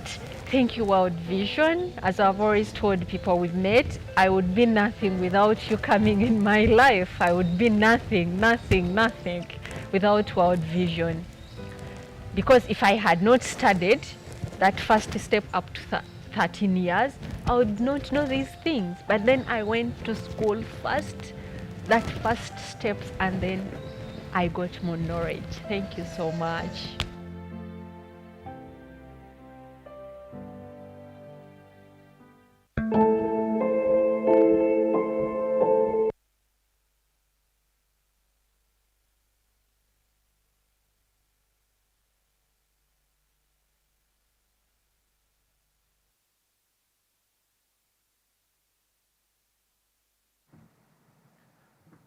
Ladies and gentlemen, in a few minutes, probably less than 2 minutes, our chief guest will be getting into this room, and given the far we have come together, surely this is the last mile, and we want to appreciate all of you, the key stakeholders who are here in the room.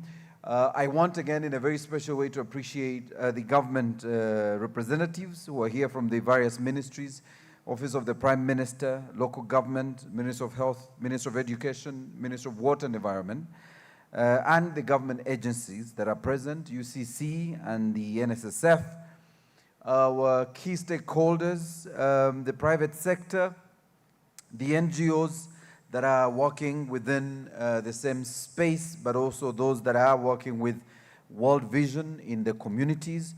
We want to appreciate you all, and thank you very much for joining us for our 40-year celebration of transformation.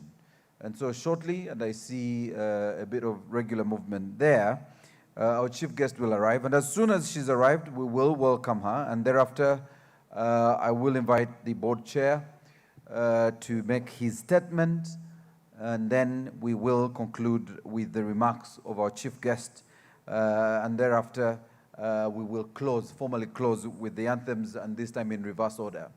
I will, of course, mention to the Prime Minister that the anthems are already played. We don't have to play them when she arrives. But also, we will try as we can to ensure that we, through the chairman, provide our chief guest with the necessary information for the 4 decades work that World Vision has been doing here in Uganda, but also in a special way recognize all the key stakeholders who've been with us over the 4 decades. So once again, we thank you. I want to appreciate the children. Again, the attention span of children is not as long as ours, and we apologize, but lunch is coming, huh? Lunch is coming, children, lunch is coming. Like Nasa said, food, that one, he has no apologies. He must eat. Food, there's no apologies around that.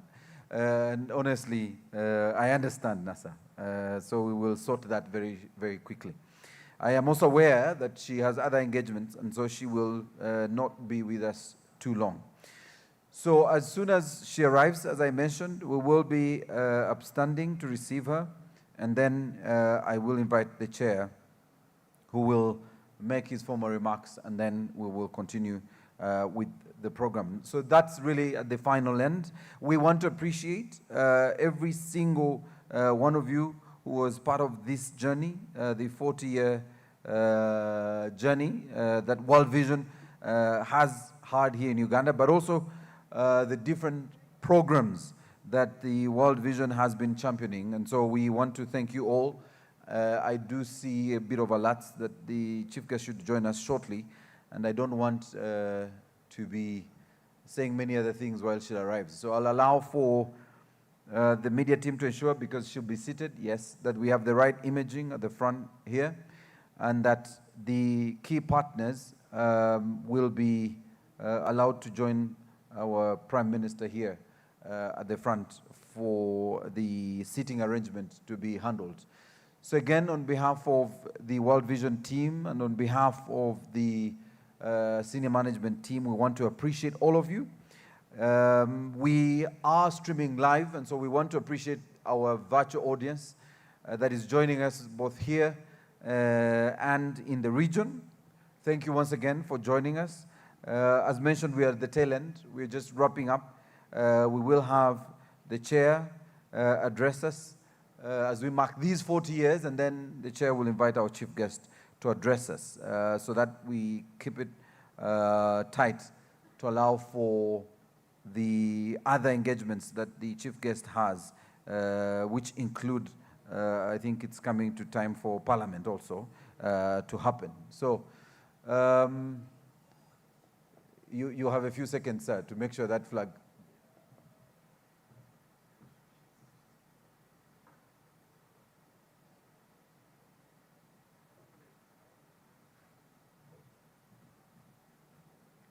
I am about to ask you for the East African one. So now that you've brought this one,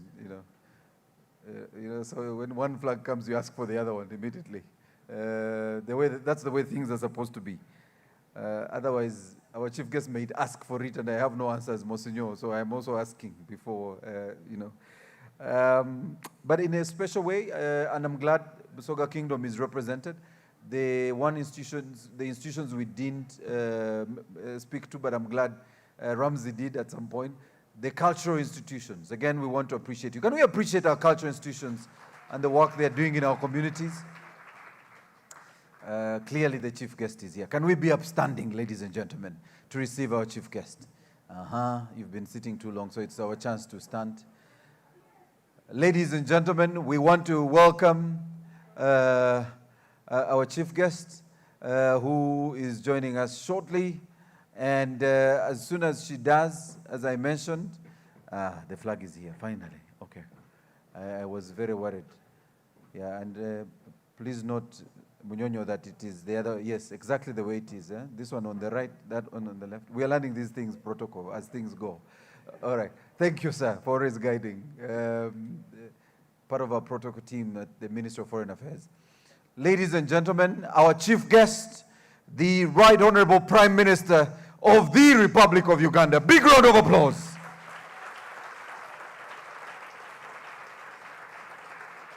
We welcome you, Right Honorable.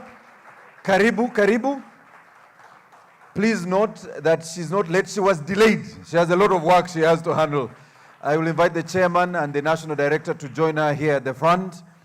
Prime Minister, I will not waste too much time. We had the anthems at the beginning, so we want to waste, please sit. I'll invite the chair to also take his seat. National director, please sit. And I'll run you through a bit of protocol. Please sit, ladies and gentlemen. Once again, I want to request, dear delegates, that we appreciate our Prime Minister. Another big round of applause. Right Honorable, I reminded them that Saturday is the National Cleaning Day. I reminded them, I told them, we must clean in our communities. Since we are talking about the work World Vision is doing in the communities. I told them. I know she was going to tell me, did you tell them? I have, Right Honorable. I have told them. There is no movement until 10 a.m. And you must clean. The idea that you think we have given you more time to sleep is not true. We have said you must clean your communities. And we're working with your LCs to know. Ramsey, I hope you will clean your community, Ramsey. I'll be monitoring you, Ramsey. Right Honorable Prime Minister, allow me very quickly run through the protocol. Your Excellency, the Right Honorable Prime Minister of the Republic of Uganda, the chairman of our board at World Vision and the board members, and I want to humbly request the board members stand for recognition. I want the Prime Minister to see you, chair your board. Please stand so that the Prime Minister sees that this is the fantastic board. Please take your seats. This is a fantastic board, Right Honorable, that has been delivering 40 years of transformation here in Uganda. I want to invite the National Director to stand with your senior team. The directors at World Vision, please stand. Our directors. Asante sana. Thank you so much. Please take your seats. But Right Honorable, we also have representation. You're also well represented, and I want to invite the ministries that are here, OPM, local government, health, education, and water. Please stand so the Prime Minister sees that we are present. Thank you very much, our ministries. Right Honorable, we have UCC in the House. They're one of our key stakeholders as a government agency, and we thank them.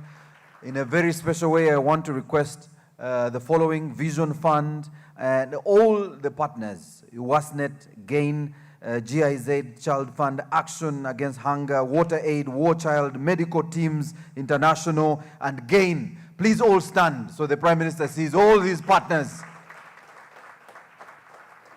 These are NGOs that continue to support this World Vision, but work with World Vision in delivering this. But also, Right Honorable, we have the private sector. And I want to invite our private sector partners. Please stand. Sanlam, Britam, Prudential, ABSA, Stanbic. Please all stand so they see you all. We thank you. Thank you very much for the work you do. Right Honorable, before you came, we awarded these partners, and they continue to support the work that World Vision has been doing here in Uganda. And I now want to take the singular honor of inviting the key stakeholders for today, our children, Right Honorable. May the children stand up. Children stand up. I want to see the children. These are the leaders of tomorrow, Right Honorable. Among them is my co-MCs, and I want them to introduce themselves. The children, please sit. My co-MCs, there's a microphone. Make sure you can switch those microphones. Introduce yourselves. I'm not going to do your work. Right Honorable, the other one is a P7 candidate. Okay, introduce yourselves. You want to start? Sergeant at Arms, you want to start? The mic is on?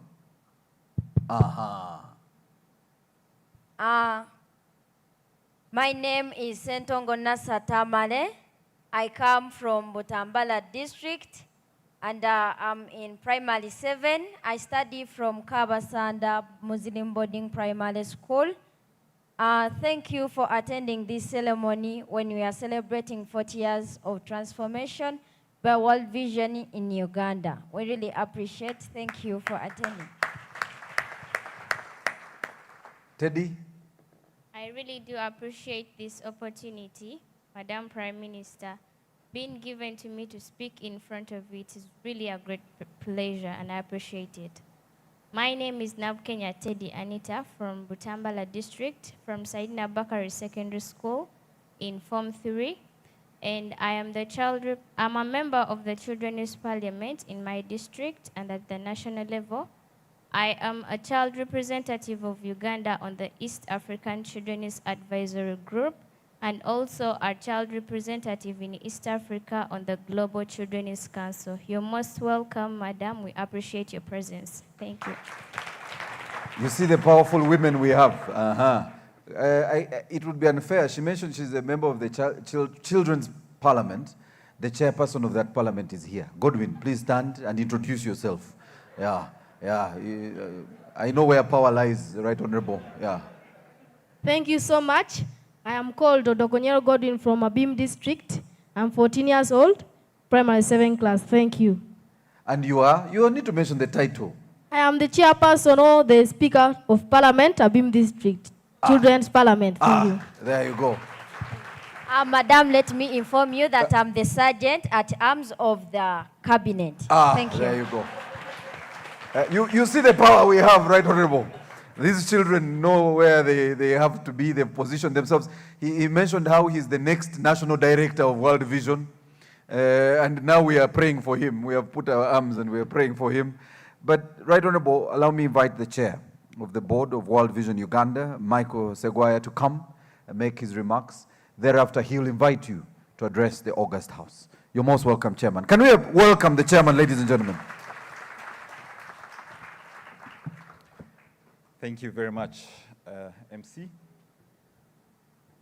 Our guest of honor, the Prime Minister of Uganda, Honorable Robin Anabanja, Cabinet Ministers, Honorable Members of Parliament, the World Vision Regional Leader, the members of the board, former members of the board, our development partners, international NGOs, the private sector that is supporting us, the civil society organization represented, the media, our children, the management and staff of World Vision, all protocol observed. Ladies and gentlemen, I greet you all.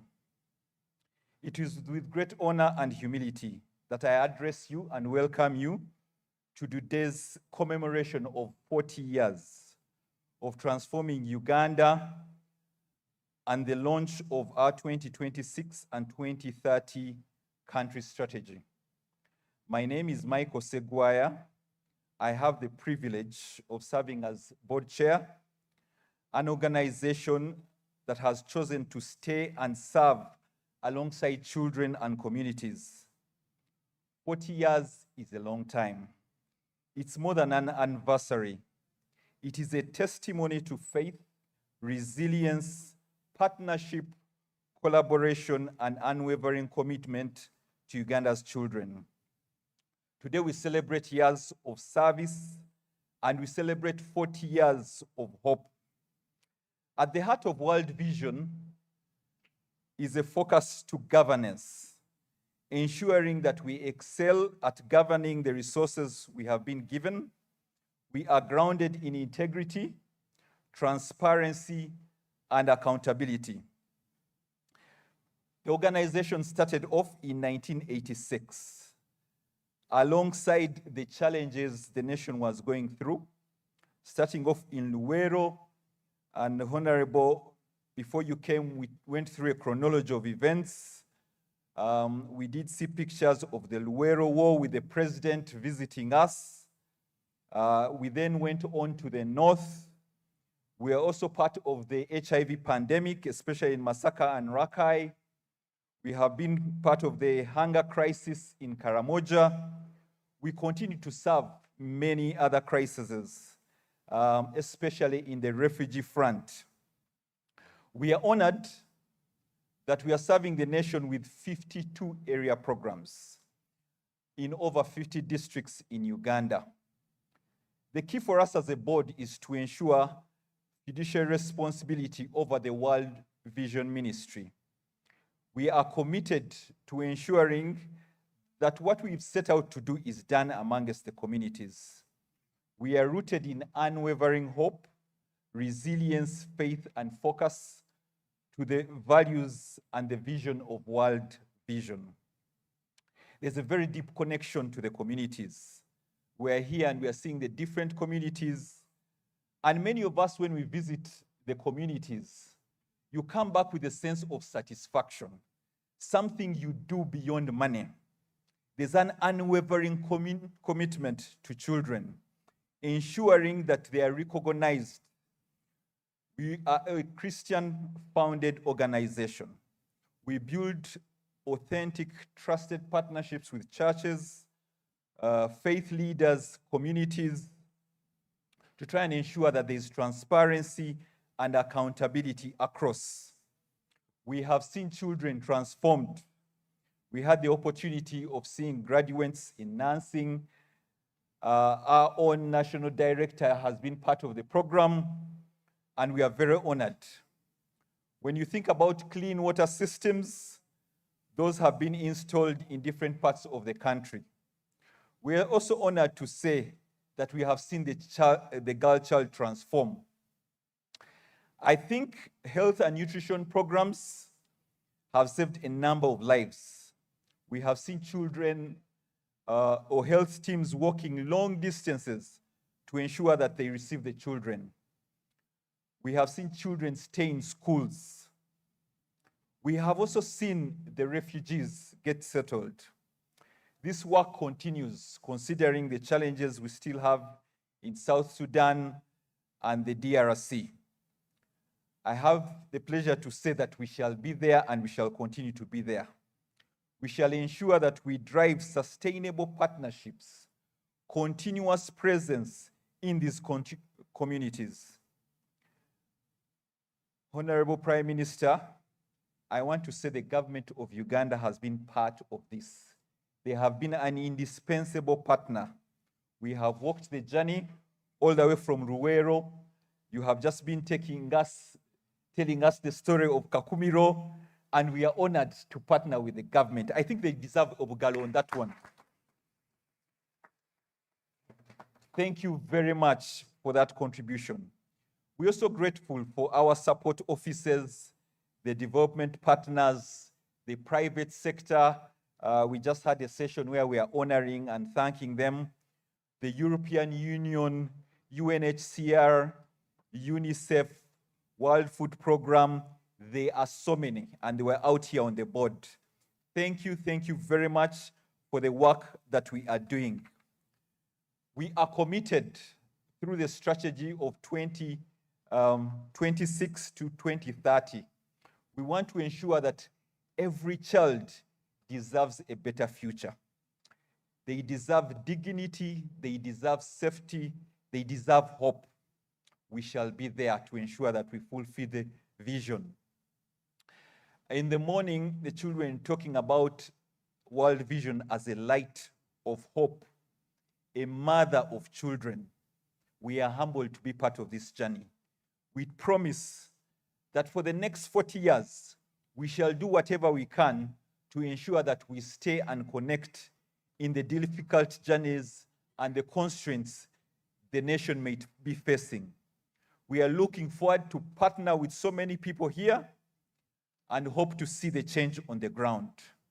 We thank you for making time for this occasion. Thank you for staying behind, and thank you, Honorable, for making it for this great event. May the Lord bless you. It is now my great honor to invite the Prime Minister of Uganda to address us. Thank you very much.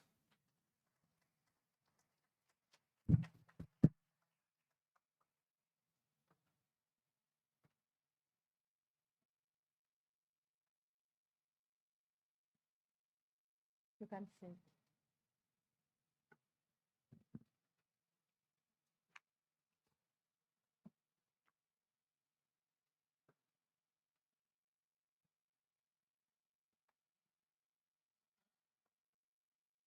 World Vision, East African regional leader who is online. I'm reliably informed about that. The management, staff, and the board of World Vision Uganda, representatives from government ministries, departments, and agencies, our development partners present here, and those who are following us online, our brothers and sisters from the media, ladies and gentlemen, good afternoon. Allow me to bring you warm greetings from His Excellency General Yoweri Kaguta Museveni, the President of the Republic of Uganda. The President congratulates World Vision Uganda on 40 years of constructive, I repeat, constructive partnership with the government of Uganda.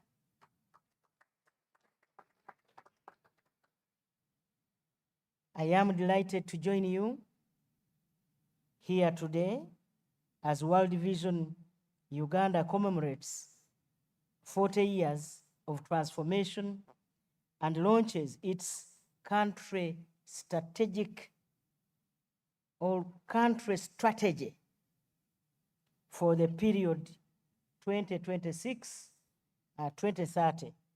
I thank you for inviting me. I want to tell you a secret.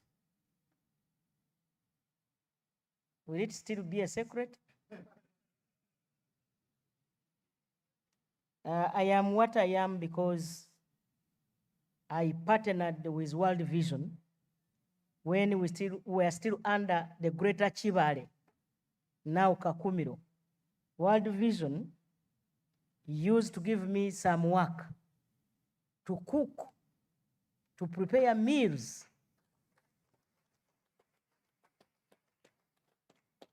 When I was still a district councillor, representing Nkoko in Chibale district then. And so it is that money that made me a powerful woman. It is that money that I think enticed me to stand as a member of parliament, because that time I could not afford to even have the money for nomination. But because of World Vision, the worker they used to give me to cook during their functions, I was able to economically be empowered. So World Vision, I'm part of you. Is that still a secret? Okay, it is an open secret.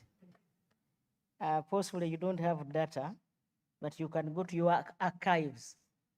At one time I was given 20 million. It was a lot. I'm telling you, 20 million. In 2001, it was a lot of money for me. And so that time, I want to thank you. I also want to congratulate World Vision Uganda on this significant milestone as we join hands to reflect on the past, like I've told you, the past, and shine a light on the future to create further impact and transformation together. The government of Uganda and World Vision Uganda share a rich history. Since this organization was founded after the liberation struggle in 1986, it has worked with us on our socio-economic transformation agenda through rebuilding schools, health facilities, and livelihoods. I can give you examples in my district. Kakumiro, in a place called Kisengwe, you supported us with a scheme, a piped water scheme. And I think that was the first piped water scheme we had in my district. So we want to thank you. Over the past 4 decades, World Vision Uganda has evolved from a humanitarian relief organization into one of Uganda's most established development partner, working across refugee hosting communities supporting the young children, like I've seen them were here, with school fees and many others. The journey of World Vision reflects a long-standing partnership with our government, consistently supporting and advancing national development priorities through collaboration rather than operating independently as state systems. Therefore, today we celebrate not only the remarkable journey of World Vision Uganda, but also the power of genuine partnership in advancing our national development. In communities where World Vision Uganda has worked, household poverty levels have significantly reduced. Child and maternal health has been enhanced. Child marriages have reduced, and educational outcomes have also improved. So I want to thank you. These achievements, ladies and gentlemen, are not just organizational successes, but also contributions to Uganda's national development. We also recognize World Vision Uganda's contribution to policy and legislative reforms, including efforts to combat child sacrifice, child labor, and child marriages. Promoting birth registration as a fundamental right and expanding access to education and school feeding program. Remember World Vision in Busia. You know, I became an RDC of Busia, but I was already a business partner with World Vision. So while in Busia, I saw World Vision helping us to feed children. So you have expanded access to education and also supported the school feeding program, including for the refugee children. That one is a plus. As World Vision Uganda celebrates 40 years of transformation and embarks on its new 2026-2030 strategy, we acknowledge that this is happening in a changing global environment.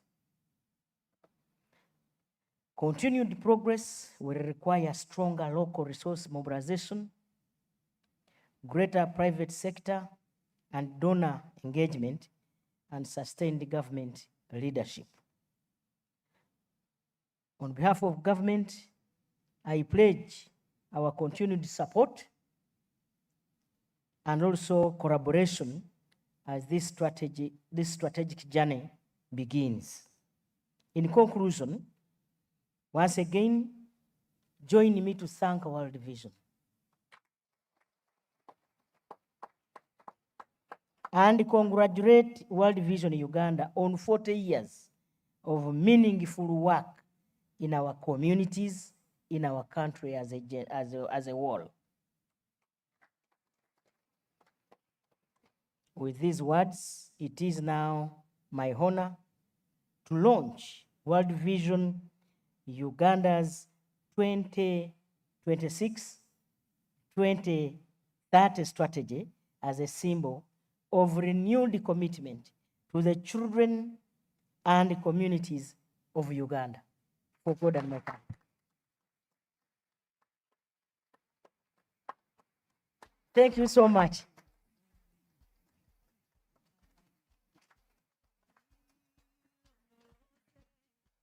Can we appreciate the Prime Minister one more time, ladies and gentlemen? Let's stand and appreciate the Right Honorable. Please sit, Right Honorable. Right Honorable, we only have a few asks. One will be that the team that is before you on the board will join you for a photo. We have the digital signature, right? Okay. As the chair will guide you in the launching And Right Honorable, do not give us the other signature for your check, because this might keep it and we use it. So just to give us the one you do normally, the other one. But also, after this, Right Honorable, you will give us an opportunity to have some photos with you. One is with the board, and then I'll request the children will come and we'll have a special photo with you and the children and some of their handlers who came all the way, some from as far as Ajumani and Abim. And then we'll have the other with our senior management team. And then my national director is agreeing with me. So those are only the 3 photos. So Chair, can you invite the Right Honorable to come and do the formal? I know she has launched, but now she's going to formally launch. We shall see what she's doing on the screen there.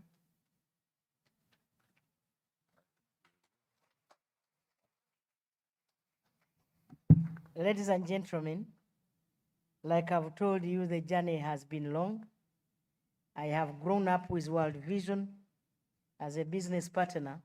It is now my honor to once again append my signature as a symbol of launching the strategy of World Vision 2026-2030 for God.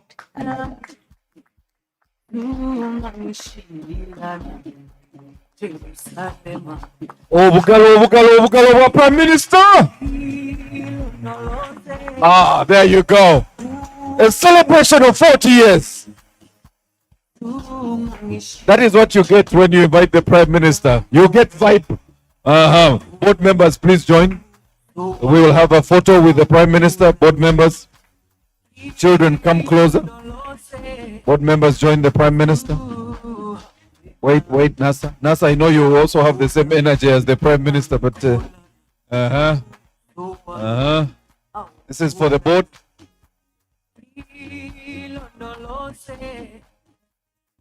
Ladies and gentlemen, can we appreciate the Prime Minister? Show her some love.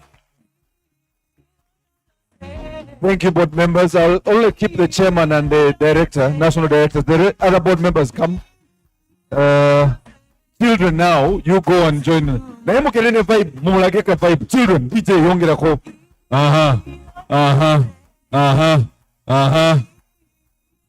These are our teachers, our handlers, and our children.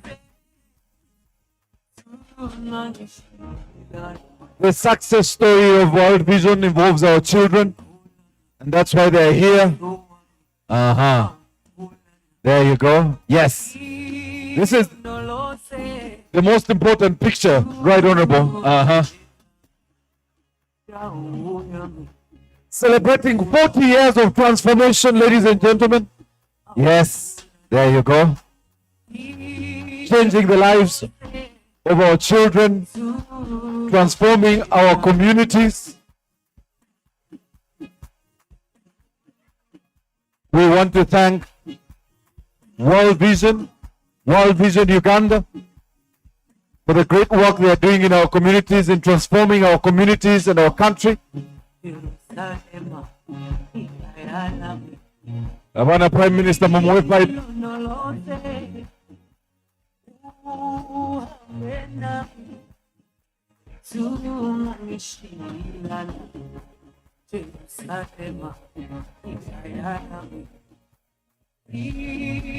All right.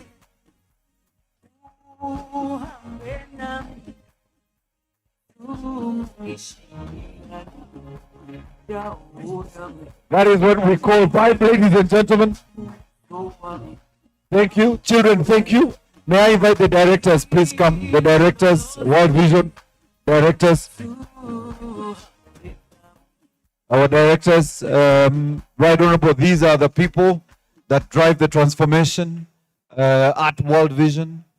They did share with us statistics and confirm that the work government is doing has definitely shown in the numbers. And we will share their report and the way forward. So these are your directors, Right Honorable, that are delivering the transformation in our communities.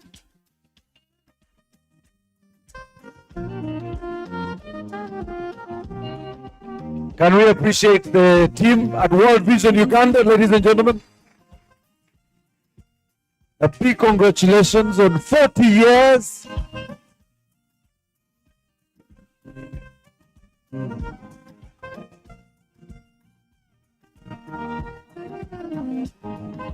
with the national director and team and the board. Thank you. Thank you. Thank you very much, DJ. Thank you. Thank you. Thank you. Right Honorable, with your permission, we are inviting you to lunch. The chairman and the national director will lead you to lunch. She's available for lunch, so we are joining her. So chairman, chief guest is the chairman. So, but we're inviting you to lunch. So the chairman, of course, and the national director will join her. You've seen the speed of government. Things are changing. The next 5 years, but what a speed. Ladies and gentlemen, we want to thank you. On behalf of World Vision, thank you for joining us. We appreciate you all. I hope you have your coupon. Lunch is served. On behalf of you, you need to come, Nas and Teddy, and we say bye to people. Come and tell them that lunch is now ready. Teddy, say thank the people for coming. Mubasibule, tugende tulie. Sicho? Hope this is the moment everyone have been waiting for. Nothing can move without eating. We get energy after eating. Now I want to see smiling faces, to lead us in, to show that we are going to have our meal. And thank you for attending this ceremony. We really appreciate your presence. You didn't leave us alone. You showed us that you have been moving with us since 1986. Thank you for the wonderful job you have done. World Vision, thank you, thank you. As we are heading to our lunch, let us wait for Honorable Teddy to tell us something. We go and have lunch because we don't joke with eating. Yes, thank you. As I see people now no longer smiling, it seems the stomachs are demanding for something, right? Yeah. So as we prepare for that, I would like to take this great honor to welcome Father, one of the board members, Monsignor, to lead us in the prayer that takes us to lunch.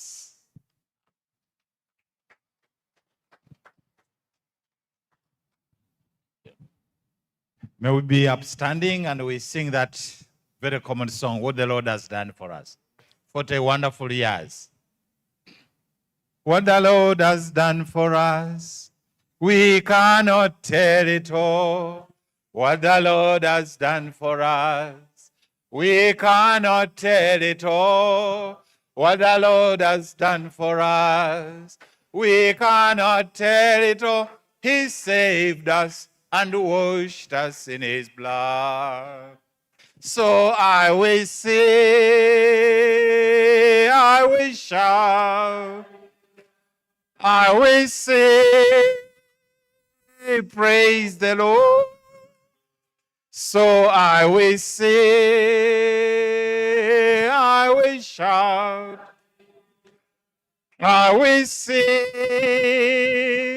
praise the Lord. God Father, God Son, God Holy Spirit, we want to bless you and thank you for these wonderful 40 years of service.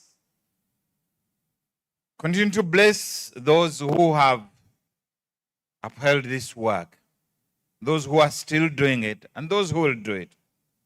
Bless all the sources of our energy, sources of our resources. May the food we are going to eat, the drink, be blessed so that we energize us to continue serving you. In the name of the Father, and of the Son, and of the Holy Spirit. Bon appetit. Thank you very much, Monsignor Dr. Father Larry Semuso, for the prayer.